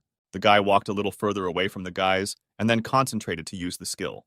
Watching him, Barbara asked Bogart whether the guard had really chosen this boy, to which he replied that the hero could be relied upon, because his wolf was able to master shooting skills, which was incredible for them. Lightning sparked near Steve's outstretched hand, forming a bright electric spear in it. Everyone was surprised, because according to Bogart, the hero's wolf was snowy, but he also did not expect that Era mastered the element of electricity. The spear finally took its shape in the hero's hand, surrounding him with bright electric flashes. From the static around the hero, the hair on his head moved as if alive. The guys noticed what skill the hero was going to use, so their interest decreased, because the Thunder Spear was a very weak level B skill. Steve didn't care what level the skill was now. He was concentrated, preparing to throw an electric spear at the wall. He pulled one leg back and raised his spear, preparing to throw it away with all his might. One moment, and the spear, in the blink of an eye from his hand, turned out to be a lightning strike on the wall, scattering sparks in all directions. Leon was even impressed that the blow was stronger than he expected, because the skill was difficult to use by people. The hero walked towards the guys. The lightning around him gradually died down. The system announced the result of 7,700 points, but could not immediately determine the percentage of inheritance. No one in the room had any words. A skill that had never been considered strong was now showing the greatest results among those present. The guy, like the guys watching him, did not believe the announced result and asked Bogart if the wall was broken. To top off all the absurdity that was happening, the training system announced that the skill inheritance rate was 100%, after which the guys also thought that the wall was broken. Barbara ran to the wall. A stream of swirling vines burst out of her hand, with which she hit the training wall with all her might. The system announced the same results that it had announced for the girl before, informing that the wall was working properly. Everyone was shocked, because this was the first time they had seen 100% compatibility. To this, Steve simply replied that his wolf had recently evolved and had just learned this skill. They still didn't understand how the snow wolf could have electrical skills. Leon even pinched himself to check if he was dreaming. Having seen enough of such an impressive performance, the guys still asked the hero to call on his amazing wolf. Steve granted their request and immediately summoned a wolf from spiritual subspace. The wolf revealed himself to everyone present, scattering sparks in different directions. Bogart did not understand how the hero managed to evolve his spiritual beast and endow it with the skills of completely versatile elements. Leon unsuccessfully decided to scratch the wolf, and the remainder of the discharge that was hovering around hit the guy with incredible force. The electric shock knocked the poor guy out. It's surprising that after this he escaped with only a slight fright. Barbara was amazed at the chosen successor. The hero in her eyes now looked like a real monster. Bogart was amused by the guy's reaction, because he reacted the same way to Steve. The girl could not sulk for long. The desire to go in search of adventure was greater, so she invited everyone to unite into a squad and follow their comrades into a rank C dungeon. Among their comrades, a guy who went to the dungeon was the only Lord-level spirit beast cultivator among them. His name was Vance. The girl continued to explain that now, to go to the level C dungeon, you need 4 people, and that's exactly how many of them there are now. Bogart noted that he was now wounded and was not ready to assist in the campaign, but she only said that they could protect him, because now they also had Steve. With their combined strength, the only danger for them can only be the boss of the dungeon monarch. But they are not going to fight him. But in this entire kingdom, you can find many rare mechanical beasts. Steve was interested in the fact that this dungeon was connected to mechanisms, where he could get materials to improve his glove. He quickly agreed with the idea, but turned to Bogart as the eldest, to which he replied that he would not mind participating, because they could join Vance and his squad. Without delaying for another minute, the guys immediately set off to prepare for their trip to the mechanical kingdom. At the same time, the kingdom itself was very restless. Something completely unusual was happening. Vance and his partner Irma were discussing a message they had received about a disaster occurring here. They had already been here several times, so if they didn't meet the monarch boss, then there shouldn't be any problems. The commotion that was happening here seemed strange to the partners. They had been here several times, and until now the local mechanisms were calm. The girl suggested that perhaps it was not the mechanisms, but this assumption seemed strange to the guy, because they were precisely in the mechanical kingdom. She took out a tablet, and after double-checking the information on the local map, told Vance that their comrades had been in one place for a long time and were not moving anywhere. They assumed that most likely something had happened to them, so they both needed to rush to help. Moving forward to her comrades, Irma notified the guy that Barbara and her new group were going to go to them, but Vance told them to call off their raid. Unfortunately for him, the message had arrived an hour ago, so it was only a matter of time before their comrades showed up here. From the opposite side of the mechanical palace, the hero and his squad had already approached, full of enthusiasm to obtain new mechanical animals and materials for development. Barbara received a message from Irma. She asked them to be careful here. Bogart was immediately alarmed by this, so he clarified what happened to them. Unfortunately, the message did not contain accurate information, but the guys did not worry, because Vance was in this squad. However, Erha confirmed the leader's anxiety, telling the hero that he felt something foreign in this place, just like in the ants' cave. All this time, the detachment was being watched. The mechanisms went out to hunt for the strangers who had invaded their monastery. Something with a terrible clang bounced off the stone column towards the detachment, announcing its intention to eliminate the strangers. The mechanical squid rushed through the air as if it were not made of metal.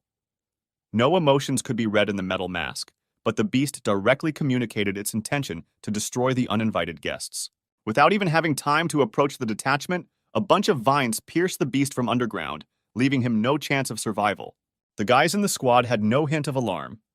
Barbara joked that she would fulfill her promise to protect Bogart. The hero was amazed at how easily the girl dealt with the Beast Lord, without straining at all. Another swarm of squids flew to the squad, but they still walked calmly. Leon asked Barbara to take care of the mechanisms, because his skills were useless against the mechanisms. A forest of vines burst out of the ground, piercing every squid. The booms of explosions did not subside, illuminating the area around. One of the mechanisms was able to bypass Barbara, approaching dangerously close. An electric spear pierced the mechanism, catching it by surprise and throwing it away from the girl. Steve's reactions clearly improved as he became a professional handler, and he used the skill as if he had known it since birth. The mechanism was nailed to the wall by a spear. It screamed in a mechanical voice that its core was damaged and that it was ready to self-destruct. The beast would not have caused the girl much harm, because she was much stronger, but she still thanked the hero for his vigilance and help. Leon noticed how effective electrical skills were against machines, so he decided that he would stay closer to Steve, although the real reason was only that he disliked the girl. At the same time, inside the mechanical fortress, Vance and his girlfriend finally found one of their comrades. It was Phil. He was covered in wounds and abrasions. He miraculously remained conscious. The guys tried to find out from him what happened to him and where their other comrade Alan was. The guy tried to say something, but he was too weak even to just speak. It was Alan who sent the request for help, because the guys were very worried about his condition. Irma tried to cheer up her exhausted comrade a little, saying that their friends were already on their way to help. Phil still found the strength to speak. His friend also reported that he was in trouble, but having said this, he immediately began coughing up blood. Suddenly, his face changed. The tone of his voice became completely even and calm. He said that their comrade was behind them. Behind the guys, someone actually quietly crept up and was already at arm's length from them. He raised his hand, which contained some kind of reinforcement, above himself, preparing to hit the guys. He struck with all his might, as if in front of him were not his comrades, but his worst enemies. The blow fell on Irma and was so strong that the poor girl was thrown several meters away from them. Alan stood in front of the guys, but an incomprehensible one-eyed beast was sticking out of his mouth. It was the demon of confusion, the Seven-Star Lord, who apparently controlled their comrades. After such a strong blow, Irma was still able to get up, but consciousness left her body, replacing her own will with someone else's influence. Vance was still conscious and in control of his body, but he felt that the connection with his spirit beast had been severed.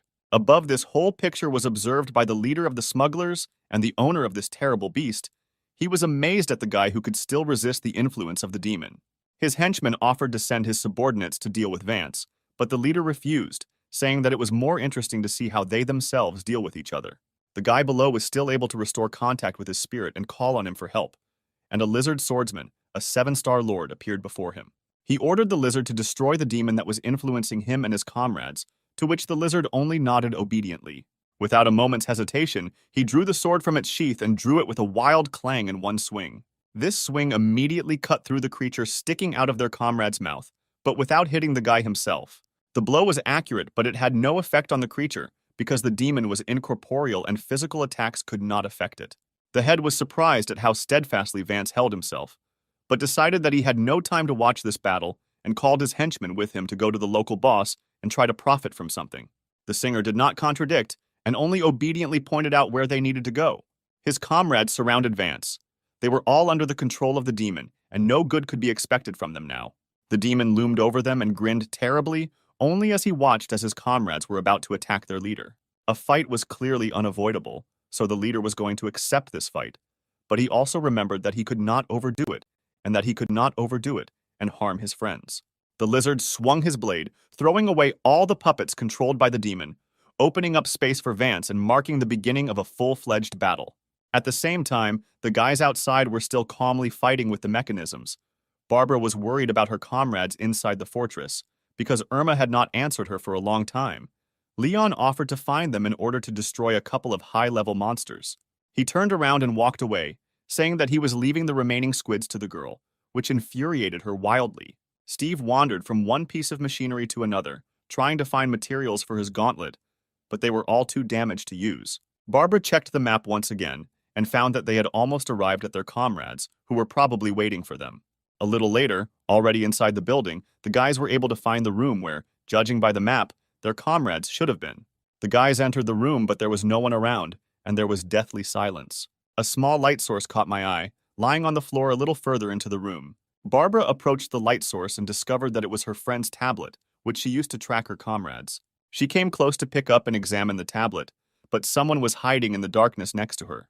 The guys noticed the silhouette and hastened to warn their friend that she was about to be attacked. The girl was surprised, so she decided to just see what her comrades were worried about, but they were already preparing to attack her. The flame doused the girl, but she managed to jump away and cover herself with vines. The attacker was her friend Irma, which made Barbara doubly no longer understand what was happening. She ran back to her comrades, who worried about her, asking if she was safe, to which the girl only replied that she was fine. She didn't understand what happened to her friend who was standing right in front of them.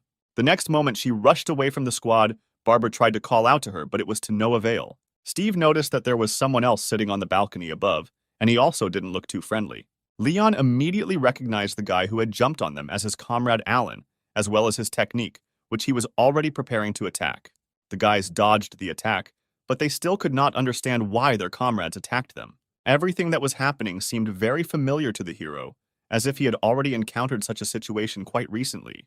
Bogart also noticed this when he turned to Steve. It all reminded them of the same situation that happened to them during the fight with the ants. Alan swung his giant sword, not allowing anyone to approach him and trying to catch at least someone, and unfortunately, Barbara was exposed to the attack. A little more and the sword of her maddened comrade would have cut her, but something stopped the blow right in front of the girl. It was Vance. He held Irma, who was already unconscious, on himself, simultaneously repelling Alan's attack. Having fought back, the guy silently threw his girlfriend towards Barbara, after which he immediately rushed back into battle. The girl caught her friend, but still could not understand why her comrades were at enmity with each other. Vance quickly overcame his crazy comrade, after which he nevertheless turned to the arriving squad. His voice sounded cold, not at all characteristic of a living person. He turned around, presenting his face to the squad. A violet eye was visible on his forehead, and he grimaced an eerie smile, after which he told the guys that they would all die here. The next moment, an ominous aura surrounded him. He was clearly preparing to attack them. Just one moment, and he was already flying towards his comrades, swinging his sword and preparing to cut them with one blow. The blow fell on Barbara, but the girl deftly dodged the blow, which almost overtook her.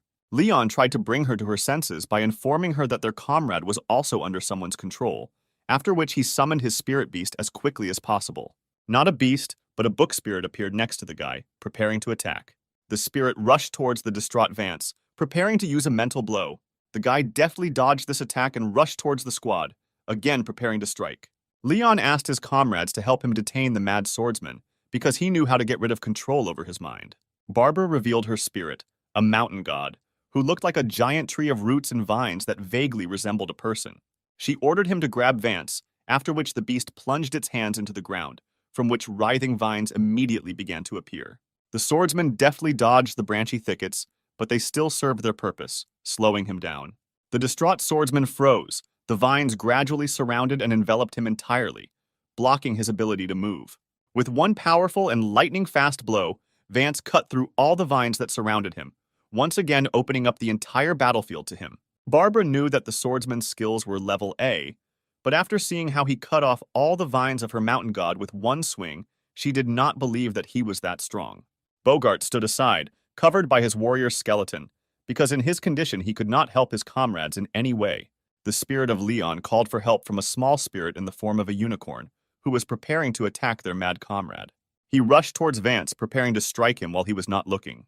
The guy reacted with lightning speed and simply cut the spirit in three, instantly destroying it. Steve noticed that the swordsman in his current state cannot accurately determine the target, so he attacks the nearest one. The next moment, he summoned an electric clone of Eri, which he ordered to divert the swordsman's attention to himself. The electric clone appeared in front of the hero and obediently rushed towards Vance. What he saw greatly puzzled Leon, once again raising doubts about whether it was a snow wolf and not some other animal. The clone caught up with the swordsman and rushed at him in a frontal attack. The swordsman parried the attack, throwing the electric clone aside, but not destroying it. The next moment, the clone's thunder spears began to hit him, but he safely dodged all of them. The demon inside Vance went berserk. He looked back at the entire squad with a look filled only with pure hatred and the desire to kill. Barbara noticed this, which made all her desire to fight the swordsman in such a state disappear. The next moment, Bogart's warrior rushed at him, who nevertheless decided to expose himself, but to help the guys. He decided that, together with Eri's clone, his warrior could distract and tire the crazed swordsman, so that Leon would have the opportunity to stop him. As he had planned, the swordsman began to rush between the two animals, trying to overtake at least someone. The guy heard the leader, so he ordered his spirit to use the ability with which he could calm the swordsman. The wolf clone rushed around the guy, diverting all his attention and noticeably slowing him down. Leon and his spirit took advantage of this delay and were able to grab Vance, entangling him and completely immobilizing him. Bogart also did not miss this opportunity, so he summoned his mantis to disarm the swordsman while he was immobilized. The spirit, on the orders of its master, used another ability, which was supposed to destroy all the effects of subjugation imposed on the mad swordsman. An incredible mental blow overtook him, causing significant damage to the demon inside. Unable to continue to maintain control, the demon began to weaken and leave the guy's body. The demon finally left Vance's body, leaving him tied up and lying on the floor unconscious. The guys were glad that he realized that something was wrong with him, so he first immobilized his comrades and weakened himself.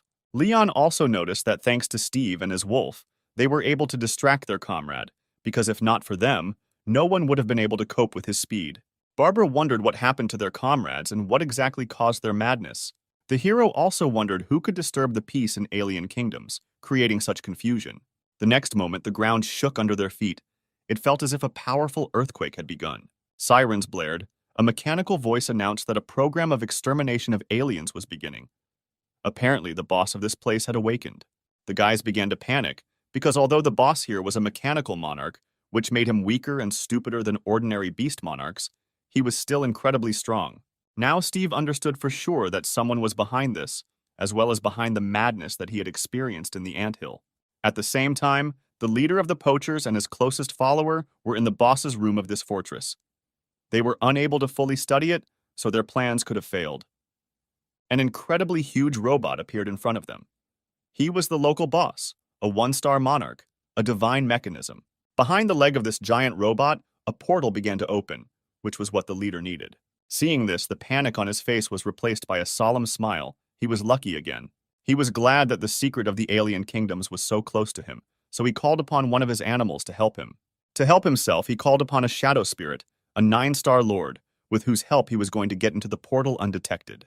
The spirit enveloped him like a shadowy savanna, completely hiding their presence from the giant robot's sensors. His henchmen remained behind, watching his master commit another act of madness. The robot noticed the henchman and loudly announced that he was launching a program to clean up aliens, which made the henchman very scared. The leader noticed that his subordinate was about to be destroyed, so he took pity on him, ordering the spirit to envelop him in a shadow veil. The spirit hid the presence of the assistant, for which he was incredibly grateful to his master. The assistant instantly disappeared from the robot's sensors, so he activated a new program to search for violators. He and the pack of mechanical squids that surrounded him moved forward, looking for anyone who disturbed the peace of this fortress. Several squids discovered the hero's squad, so their next goal was to eliminate or delay the intruders. Mechanisms hovered in the air, annoyingly circling above the guys' heads, squealing that they were able to detect targets. Taking aim, they opened fire on Steve, trying to burn him with lasers, but the guy covered himself with an energy shield in time. The attacks were extremely powerful, causing the gauntlet's spiritual energy to deplete very quickly, forcing them to retreat closer to their squad. The squids immediately rushed after them, shouting incessantly with their mechanical voices about their desire to destroy the intruders. Having regrouped, Era turned towards the mechanisms and threw 2 thunder spears in their direction. Both strikes found their targets, short-circuiting the robots and forcing them to self-destruct. The hero was too close to the mechanisms, so the only thing he could do was cover himself with a shield, hoping that it would hold out. The shield shattered under the onslaught of explosions, but it was still enough to absorb most of the blow. As soon as the smoke from the explosion cleared, the hero was able to see that almost nothing was left of the mechanisms again. They didn't have to rejoice at the victory for long, because besides the squids, something else was approaching them, something much larger and more dangerous. 2 giant metal hands grabbed the edges of the doorway and then began to pull back the metal walls as if they were made of cardboard. The giant-sized robot tore the entire wall to shreds, giving the squad a view of the giant himself and the pack of squids surrounding him.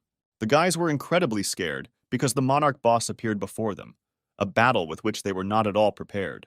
The robot fixed its attention on Steve and Era, choosing them as its primary targets for attack.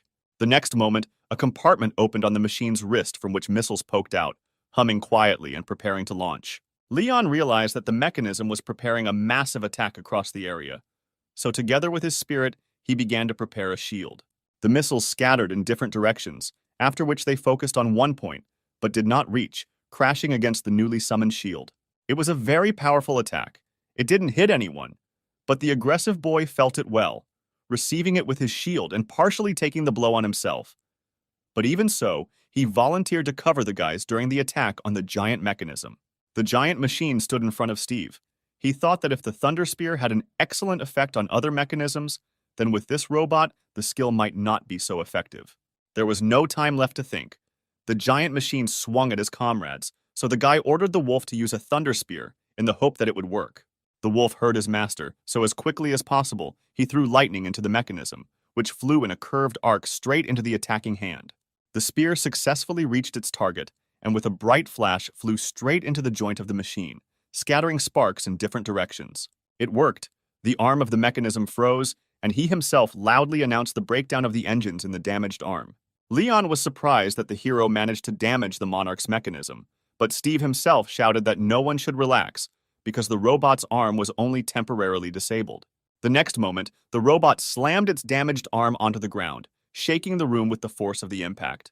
The guys almost got hit, but Leon was able to cover them, so they did not receive any injuries or serious damage. The guys were on the verge. The enemy of the battle had already noticeably taken away their strength, but the battle with the monarch exhausted them many times faster. Nearby, Bogart tried to revive Vance. He woke up, but did not fully understand what was happening and why they had not escaped yet.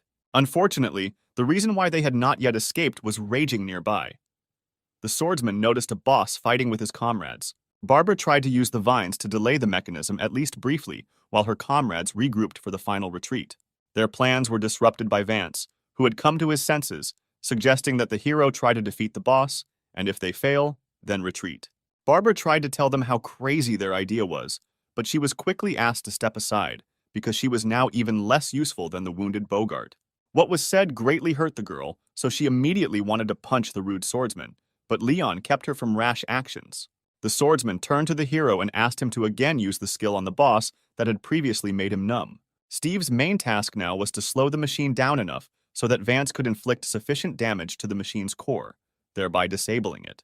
Meanwhile, somewhere on the other side of the portal, the leader and his followers were studying their surroundings. The air was very heavy, making it difficult to breathe. A closed bud cocoon appeared in front of them, glowing bright red, roots branching from it in different directions, and the aura from it was extremely frightening. The bud opened, revealing to the leader what resembled an adult woman with red lilies growing chaotically from her hair. Taking a closer look, one could see her eerie grin made of many sharp teeth, as well as eyes black as night with completely violet pupils. This creature radiated an ominous aura, and even before that, the rather cold-blooded leader felt a chill of horror that touched directly to his soul. He did not understand how such a creature could even exist. She carefully began to crawl out of the open bud, making it clear that her intentions were definitely not peaceful. The leader quickly summoned a shadow to hide his presence, while the six stood behind, still not understanding what fate was approaching him. The henchman tried to call his beast for help, but something suppressed his connection with his spirit, causing him to panic.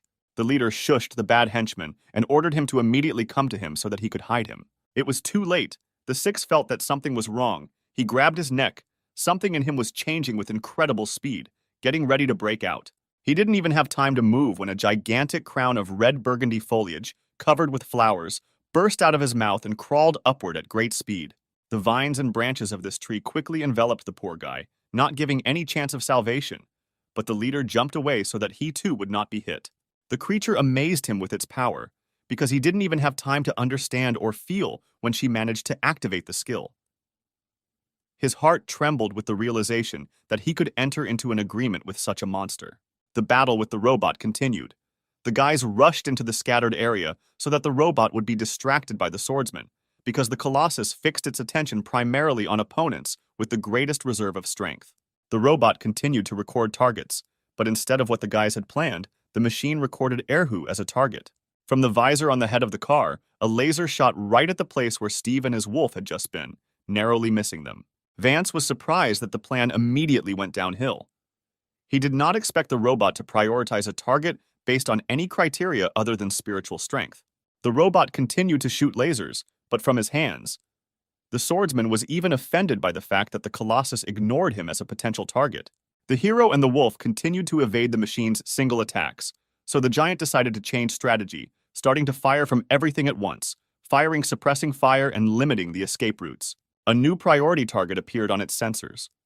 The sword lizard was freed by its owner, which immediately attracted the machine's attention to itself.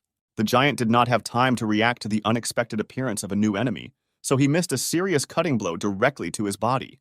The blow was so strong that the Colossus began to fall onto its back, continuing to fire from its cannons at the ceiling, bringing it down. Leon managed to cover Barbara, who was dragging away her wounded comrades. She offered to help the guys against the robot, but Leon convinced her that their help would be useless against the giant, so they should concentrate on helping their wounded comrades. The robot finally collapsed and sat on the ground. A giant scar from the swordsman's attack was on its body. Steve congratulated his comrade on the fact that he managed to knock down the Colossus. Vance barked at the newcomer because such a blow could not completely destroy the giant, and their fight was still ongoing, so he needed to use the spear against the machine again.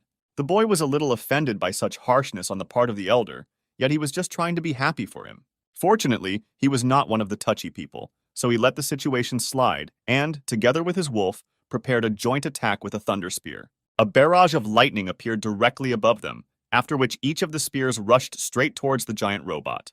The robot's sensors detected the resulting beam of energy, so the defense systems immediately began to activate the shield around the robot. The swordsman was very surprised by such a flurry of attacks, but after a second he realized that he was in the line of attack, and he should have jumped to the side. A protective dome appeared around the robot and completely covered it, causing all the spears to crash into the barrier and explode into bright sparks. Vance commanded the hero to continue attacking while he began removing the barrier. With a series of blows, the swordsman got rid of the barrier, depriving the robot of its last defense. The robot loudly announced the loss of its barrier and its rollback in 2 seconds. The guys decided to take advantage of this time interval. Another hail of lightning appeared directly above the heads of Steve and Erha, gradually flaring up brighter and rushing towards the giant Colossus. This time, the machine had nothing to oppose such a barrage of attacks, so each spear pierced the robot, thereby immobilizing it. Short circuit after short circuit damaged the robot from the inside, and numerous warnings indicated that the circuits inside the machine were frying out one after another. Realizing that there would be no better moment, the swordsman rushed at the machine, preparing to deliver the final blow directly to the giant's core. Together with their beast, they slashed with all their might directly at the protective glass of the core. The glass could not withstand the pressure and shattered, making it possible to climb right inside the robot. The machine sounded the alarm throughout the entire area, but the swordsman was able to penetrate straight to the core and tear it out with his bare hands from the hole in which it was located and fed the giant. Steve stood nearby and waited for his fellow swordsman to finish with this giant. They were lucky that it was a mechanism, because an ordinary monarch beast is many times smarter and stronger. Vance did not have to wait long.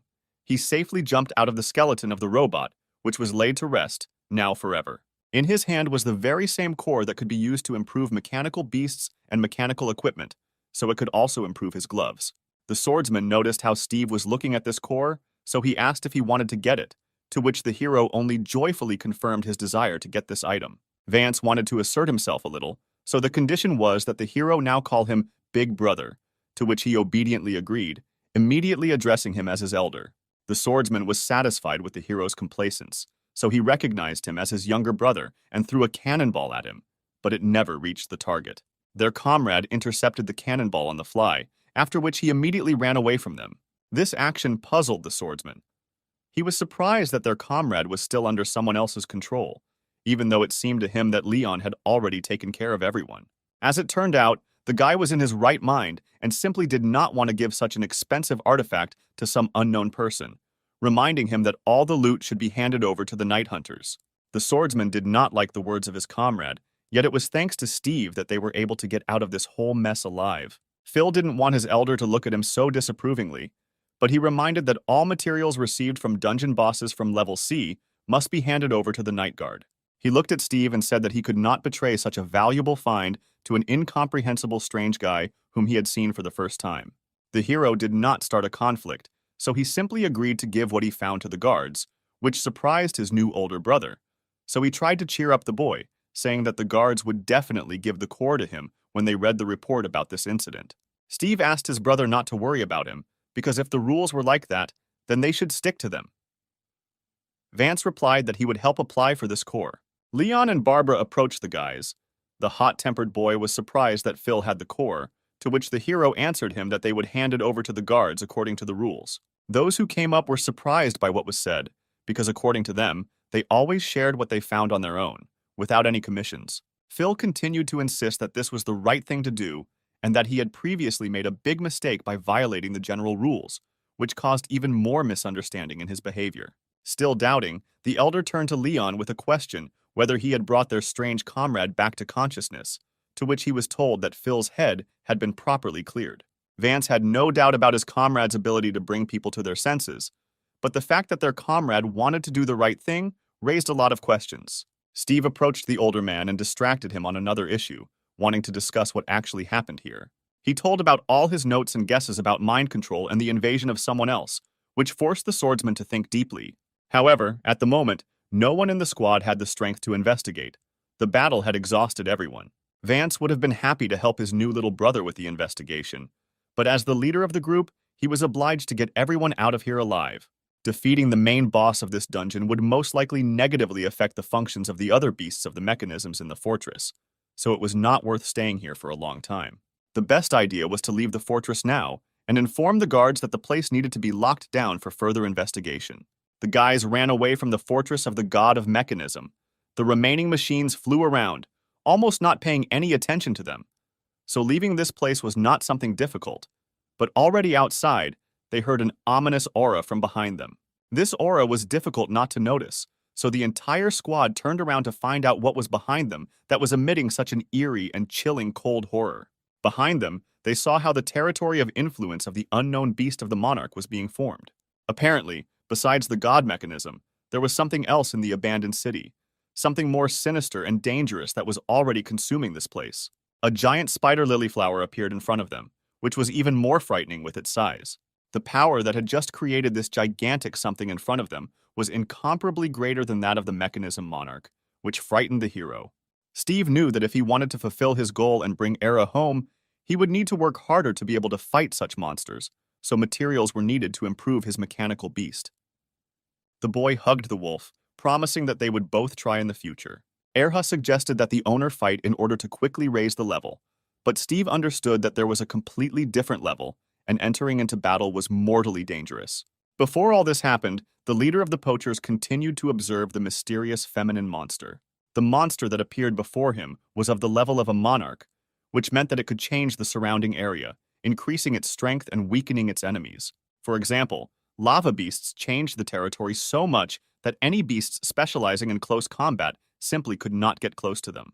He did not expect to stumble upon such a beast, which was obvious luck for the arrogant guy. Continuing to hide in the shadows, he rushed at the creature, intending to attack and weaken this thing. The beast froze as if waiting, and the guy approached her as close as possible, preparing to attack her. He almost struck, but the creature somehow noticed him and looked straight into the leader's face with its black eyes. She parried the attack and grabbed the arrogant teenager by the throat, preventing him from attacking and immobilizing him. The guy was shocked by the fact that he was noticed when he was hidden by the aura of his shadow spirit, and the creature smiled from ear to ear, revealing its sharpest teeth. Using several skills, the guy literally disembodied in the hands of the monster, instantly becoming a shadow and quickly running away from the battlefield. The creature looked puzzled at its hand, in which it had just held the arrogant guy, not understanding where he had suddenly disappeared. The leader, in turn, scurried away from the battlefield, trying not to allow himself to be detected by the enemy.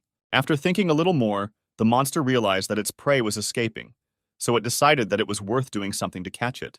She curled into a fetal position, after which ominous energy began to accumulate right around her, which she was about to release. The energy scattered in a wild burst in different directions, releasing the incredibly creepy aura of this creature. This aura began to spread over tens of meters, increasing the monster's territory of influence more and more. Having closed the distance sufficiently, the arrogant leader returned to his corporeal form and summoned his demon of confusion back. Behind him, that same ominous energy burst out of the portal, spreading in this world like some kind of virus. In the places where the dark energy settled, red spider lilies sprouted, from which a bone-chilling horror emanated. The reconnaissance drone watched as a giant lily, glowing an ominously crimson color, reigned over the former fortress of the god of mechanism. Triss's guard was conveyed information that a detachment of successors had told them the truth about the territory of a monarch-level beast, which already occupied about 300 meters in diameter. This indicator indicated that in front of them was none other than a monarch of at least 3-star level. The Guardian assumed that at this rate, her successor would soon be prohibited from going to the palaces, given that every time he gets into some kind of trouble or adventure there. Later, in the guard's administration building, Vance spoke with one of the people involved in the distribution of the loot and asked to transfer the core of the mechanism god to Steve. He was only told that they themselves would figure out how they would distribute the resources found, so his requests did not influence the decision in any way. After leaving the office, Vance met with his younger brother, conveying the sad news and offering instead a cash reward, which Steve tried to refuse and asked the elder not to worry about him. Phil came into the office a couple of minutes later with a cannonball in his hands, and he himself was telling the manager that his senior was messing around too much with this newcomer. The manager only noted that the core was now his, and he should quickly use it so that no one would know that it was he who got it. The guy thanked the manager, revealing the truth that he was his own father. After some time, Steve came to Triss to find out what plans the guards had for the core, to which she told him that they had no agreements regarding him. She clarified that the spoils would be distributed in accordance with how and who invested their strength during this task. The hero answered her that most likely he did not receive the reward, since the guards did not particularly notice his achievements, which she decided to find out in more detail. The guard also informed the hero that he should return to the city, since the general situation in the world had become not very stable, and she would report any results of the investigation. Steve asked her if the guards knew about what happened in the mechanical city. The girl replied that they had discovered a portal that led to an even deeper dungeon, the territory of which could be occupied by monarchs. But this information was still not enough. The hero asked the guard to be careful, and he went home. She then told him that a car was waiting for him and wished him good luck. Already at home, Steve and Era sat down to find out how much they were able to develop after the fight with the mechanical monarch. The wolf began to develop right before our eyes, raising his lord rank to 2 stars along with his characteristics. Following this, the wolf continued to grow, becoming 2 more ranks higher, eventually receiving a rank of 4 stars. The power of the soul has grown significantly, even exceeding the power of the god of the mechanism, with whom they fought just recently. Like Erha, the glove on the hero's hand also glowed with a blue glow, signaling that they too were somehow able to evolve. Although the gloves had grown to the 9th elite level, their supply of spiritual energy remained almost unchanged. Remaining at very low levels, the hero did not like this. Meanwhile, Era continued his development, but now he awakened new ice skills within himself. The room suddenly became very cold. The guy felt the frost, because it was very noticeable. As it turned out, the wolf was able to develop control of the territory, which was owned mainly by monarch animals. This discovery very pleasantly surprised the wolf's owner, because thanks to this ability, the wolf will become much stronger. The skill noticeably increased characteristics when activated, but in addition, it also weakened opponents who ended up in Ares' territory. The field that the wolf could control was only 5 meters in radius, but this was already enough to simplify battles with melee opponents as much as possible. This skill was very impressive, and the wolf himself was very proud that he had mastered it. But Steve still asked not to use it for now, because he was starting to get very cold. The wolf listened to his owner, sat down and concentrated. The field gradually weakened so much that it was practically not felt, so the temperature around began to rise. A little later, the hero felt that their comrade Kavakava was approaching them, returning from his long journey. Opening the door, they immediately found a frog behind it with a large backpack. The hero immediately picked him up in his arms, rejoicing at his friend, whom he had not seen for a long time, and the little frog was also eager to see his owner after his long absence. The little frog immediately boasted that he was able to obtain valuable material in his travels. He was able to find the power unit of the small reactor, which contained the power of the mechanical beast of the Lord of the 9 Stars. The guy, without thinking twice, merged it with his glove. The reactor and the glove merged together, starting the process of evolutionary upgrade. Everything went well. The glove gradually grew over the hero's hand, covering it with a thick layer of high-tech armor. The end result was an evolution into a mechanical arm that unlocked a new offensive skill and improved its defensive stats and spiritual energy output. This result was ideal for the hero because all the necessary parameters were improved even without the Monarch core.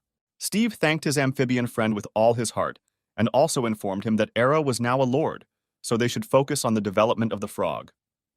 However, as it turned out, the skills of the hero and the wolf for general development did their job and showed that the frog also grew during this time to the elite with 5 stars. The boy was incredibly glad that all his comrades were developing so rapidly. The next morning at the university, there was noise and uproar in the classroom about recent events. Yuna sat and waited for her friend, at the same time very worried about his condition and health. Their rude classmate decided to tell her that someone with the same last name as Steve was involved in recent events. Yuna rudely asked him to shut up, but the harmful guy continued to bend his record, saying that even the contenders suffered during the battle. So if there was a hero there, then it was probably fatal for him.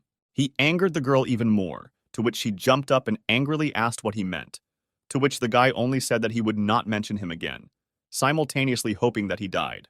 He continued talking, but this time about those who defeated the mechanical monarch, calling them role models, and not those guys who find themselves in convenient positions through connections. Yuna couldn't stand it and was about to beat the scoundrel, but Louis stopped her in time, asking her to just wait for their friend. She agreed with her friend, but still remembered that the hero told her that he was called on a small semblance of a night raid, which is why she was so worried. But her worries were quickly over as soon as Steve entered the audience, greeting everyone present. The sarcastic guy greeted him with obvious sarcasm and said that he could hardly believe that he could return in good health. He also noted that while he was in other countries, he sincerely hoped that he would not see Steve again. Yuna approached her friend and asked him not to pay attention to his bragging classmate because he was so arrogant due to the fact that his beast recently became a 5-star elite. This guy again tried to tease the hero, saying that the qualifiers for the competition would begin soon, so it was interesting to see if the hero could improve without the help of others. The hero teased the guy back, telling him not to admit defeat before they met in the ring. The guy hoped that guard candidate Phil would help him develop in order to become stronger and defeat the hero. The guys left the audience while they were walking. Yuna grumbled that this guy better not come across her at competitions. Steve asked what levels her animals were now. She summoned both of her animals. The little fox was already an elite beast with 6 stars, and the night guard was an elite with 4 stars. Such strength should definitely be enough to defeat that brute. Remembering the guy who bothered her, she also remembered that he mentioned the new successor of the night guards, who was able to defeat the monarch. She asked the hero if he had heard anything about this. Steve only now realized that most likely the conversations were about him and his older brother Vance, because it was the two of them who defeated the monarch. The speed at which gossip spread surprised the guy. Yuna noticed that her friend had briefly fallen into a stupor, so she tried to bring him to his senses. Having come to his senses, the hero directly said that most likely the night guards meant him as a candidate. He and the other successors were there 2 days ago and defeated the monarch just because it was a mechanical beast. Yuna was delighted with her friend's achievements and felt that this was also more than worthy after all. It was still the boss monarch. She immediately became interested in what rank Arrow was at, to which the guy replied that after the victory, the wolf became a lord with 4 stars. Yuna was shocked, because her friend had already achieved strength levels that can usually only be achieved after graduating from university, while her friend still had 2 free contracts. She explained to her friend that since news of their exploits became public knowledge, the hero had become a role model in the eyes of many, and it would be interesting if they could find out who exactly their idol was. She also became interested in what the place where he visited was all about, and was upset that she most likely would not visit something like this in the near future. But Steve tried to console her by saying that he would try to get her into one of the kingdoms. The next moment, a phone call came from the hero's coat pocket. It was Triss. She clearly wanted to tell Steve something important, because otherwise she would not have called at such a time. She immediately informed the hero that the issue regarding the core of the mechanism god had been resolved, but he definitely would not like what she would tell Steve at their next personal meeting.